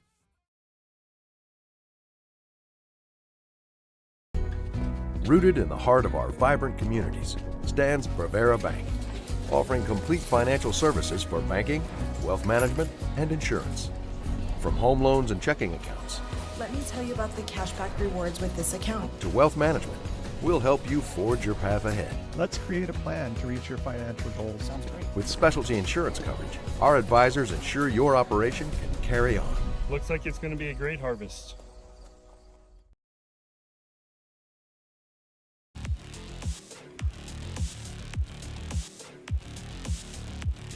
Welcome back to Corbett Field in Minot, North Dakota. Planning Team Financial Advisors, Shots Crossroads postgame show number 2 of 4 today. Jamestown gets the win. They take home 2 of 2 from Minot North. 7-4 in 9 innings in game number 1, 9-6 in just 7 innings of regulation baseball in game number 2. Today, let's talk about how it happened, and it got off to a quick start for the Jamestown Blue Jays in the first inning against Minot North starter Gannon Hedberg. The Blue Jays would get on base on quite a few walks, not too many hits. And they did get some early singles, but walks and stolen bases really kept them moving around the bases in that first inning. They Thomas Newman in particular, he walked and actually stole 2 bases. Stole second and third, and then was brought in on a Jackson Colpin single to left field. That started the scoring for Jamestown. The Blue Jays would end up with 4 runs in the first inning. Their starting pitcher, Zach Geiser, came out for the bottom of the first, faced the minimum. Did give up a hit, but there was a double play to get out of that rather unharmed. And then the second inning came around. Jamestown just went right back to what they did in the first, getting on base and moving around. Better than a lot of teams you'll find at stealing bases, taking the extra base, just forcing the issue, really asking the defense to make a play that I think a lot of teams sometimes they just settle with taking 90 feet. Jamestown wants 180, and that's what we saw in the opening 2 innings as the Blue Jays put up 7 runs in really the blink of an eye. All of them against Gannon Hedberg, who was replaced in the second inning, had a 1 1/3 inning start today. Not the way he envisioned his Thursday afternoon to go on the mound after a 3 performance at the plate in game number 1, taking home a Sport Clips MVP. But he still went back to work on the sticks in the batter's box, adding another 2 hits to his total today for Gannon for 5 hits total. But pitching-wise, just an inning and a third in the start today. But a huge tip of the cap to TJ Jelmstad, who pitches 4 2/3 after that, really being the fireman for Minot North in this game. He would finish out the second inning on the mound and pitch all the way through the 6th before being replaced in the 7th inning by Brody Vigestad. He got 3 outs in the 7th inning without a run scoring. But for Jelmstad, 4 2/3 innings, 5 hits, 2 earned runs, 5 strikeouts, 1 walk. And over the course of that long relief outing, Minot North started putting some offense together, scoring 2 runs in the 2nd and 2 more later on in the 5th and 6th innings, really to make this one interesting. It looked like when it was 7-0, this one might just be a 10-run rule game, ended in 5. Jamestown gets out in a hurry after the extra inning game, but Minot North's offense said, not so fast. We're going to stick around for 7 innings today. Made a nice comeback effort, but just those extra runs by Jamestown and Minot North leaving more on the bases had this comeback fall just shy. Got to mention Jamestown's starting pitcher again. Zach Geiser goes 6 innings, 8 hits, 6 runs, 4 earned, striking out 6, walking 5. He threw exactly 100 pitches over those 6 innings in the start. He'll get the winning decision today for the Blue Jays. The save goes to Caleb Miller. He came in the 7th inning just to nail this one down, pick up the save, and get home. But it took quite a while there in the 7th as he would load the bases on a hit and 2 walks and nearly walked in another run. He had the tying runs on the bases, the go-ahead run at the plate in the Minot North Sentinels top hitter, Brody Mueller. He went down swinging as Miller would strike out the side, getting all 3 outs and leaving the tying runs all on the bases in the bottom of the 7th to secure a Jamestown win, 9-6. 9 runs on 9 hits, 2 errors for Jamestown, 6 runs on 9 hits, 2 errors for Minot North. The Jamestown Blue Jays, with the win, improved to 12-6 overall, 11-5 in WDA competition. Minot North overall drops to 3-13. They are 3-11 against the West Region. Time to hand out some awards in this post-game show. We'll start with the Sport Clips MVP of the game. Home to the MVP haircut experience. Check in online with the hairstylist today at sportclips.com or use the app. Few good nominees for Jamestown. I know we gave it to a Minot North player in game number 1 despite the extra inning loss, but Gannon Hedberg played great in that first game, added 2 more hits in game number 2 to his total. Got to give it to the pitcher here. Zach Geiser gave a good 6 innings for Jamestown. Obviously, they're playing 6 games this week. Tuesday against Century had to use 4 pitchers. Today ended up using 4 pitchers, but really saved the arm of Miller. They're only needing the 7th inning, so give kudos to Geiser, but we're going to give this MVP award to Jackson Colpin. 3 for 4 in game 2, 4 runs batted in, 2 runs scored as well. And how about as a team, Jamestown, one of the maybe move of the game nominees, or just something to note about this game. Can't let it go away. The amount of stolen bases Jamestown had. Colpin had 1 of Jamestown's 11 stolen bases in the game. None of those wild pitches. They hit 11 straight steals in the game. Thomas Newman had 5 of them on his own to get to 20 on the year. That's just Jamestown's style of play. Get used to it. Jackson Colpin, 1 stolen base to go along with a 3-for-4 afternoon in Game 2. 4 runs batted in, 2 runs scored for Jackson. One of those hits a double. He's your Sport Clips MVP of Game number 2. As for the Magic City Home Leisure move of the game, the Michael Phelps swim spas, 5 out of 5 star. Google rating with over 200 customer testimonials.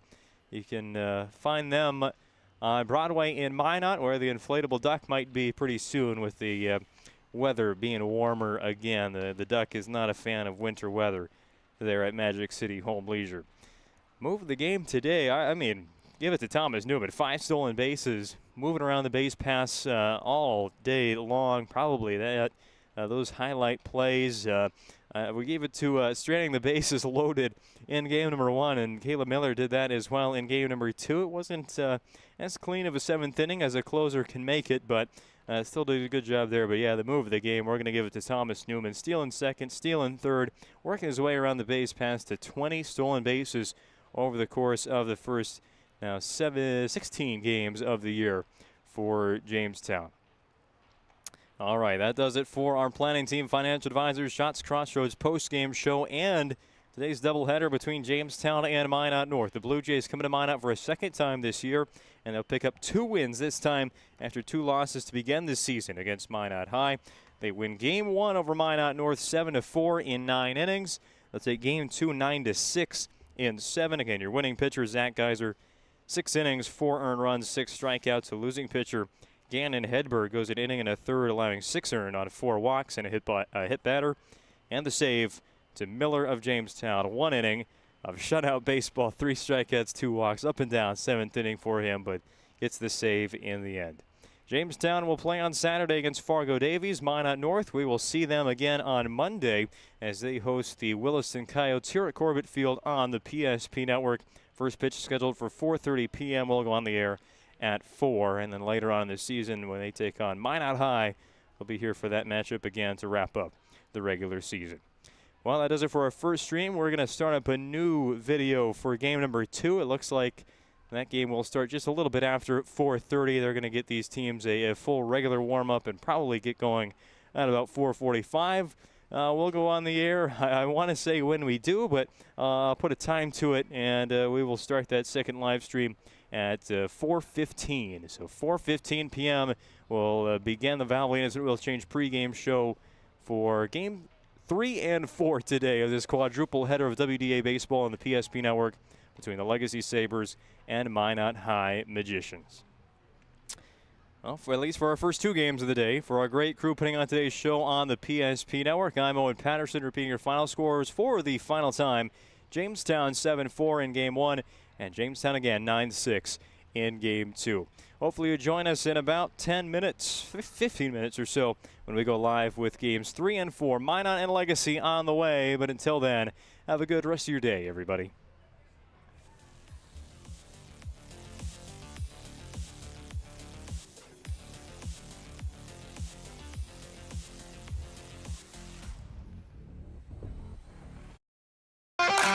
This presentation on the PSP Network is proudly brought to you by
Make sure to like and follow the PSP Network on all social media platforms and hit that subscribe button on YouTube.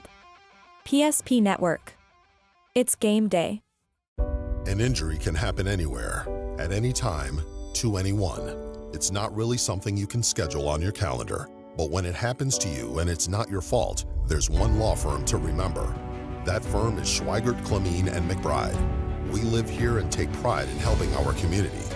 We know this area inside and out. We put in the work and fight for what's right so justice can prevail for you. That is what we're all about. We're on your side. We're Schweigert, Clemene, and McBride. The foundation of the financial planning approach at Legacy Financial Partners is a personal relationship.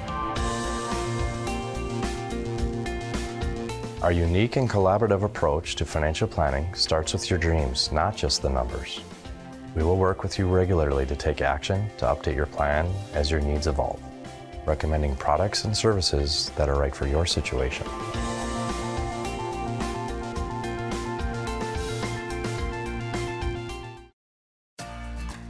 For decades, Nodak Insurance Company has been serving our state's residents in good times and challenging times. We come together for the greater good, from simple acts of kindness to company-wide efforts that make a difference in our community. It's who we are, rooted in North Dakota and ready to serve when it matters most. Nodak Insurance Company, agents with answers. Darren Johnson, Cody Olson, and Scott Wilkins, your agents with answers in Mandan. Meet Gary. Gary is an ordinary guy, but right now Gary has car trouble. Gary doesn't know about magic towing. Don't be like Gary. Remember the name and the number. It's Magic Towing. We are here to help 24/7. Magic Towing in Western North Dakota. Don't be like Gary. Remember the name and the number. It's Magic Towing.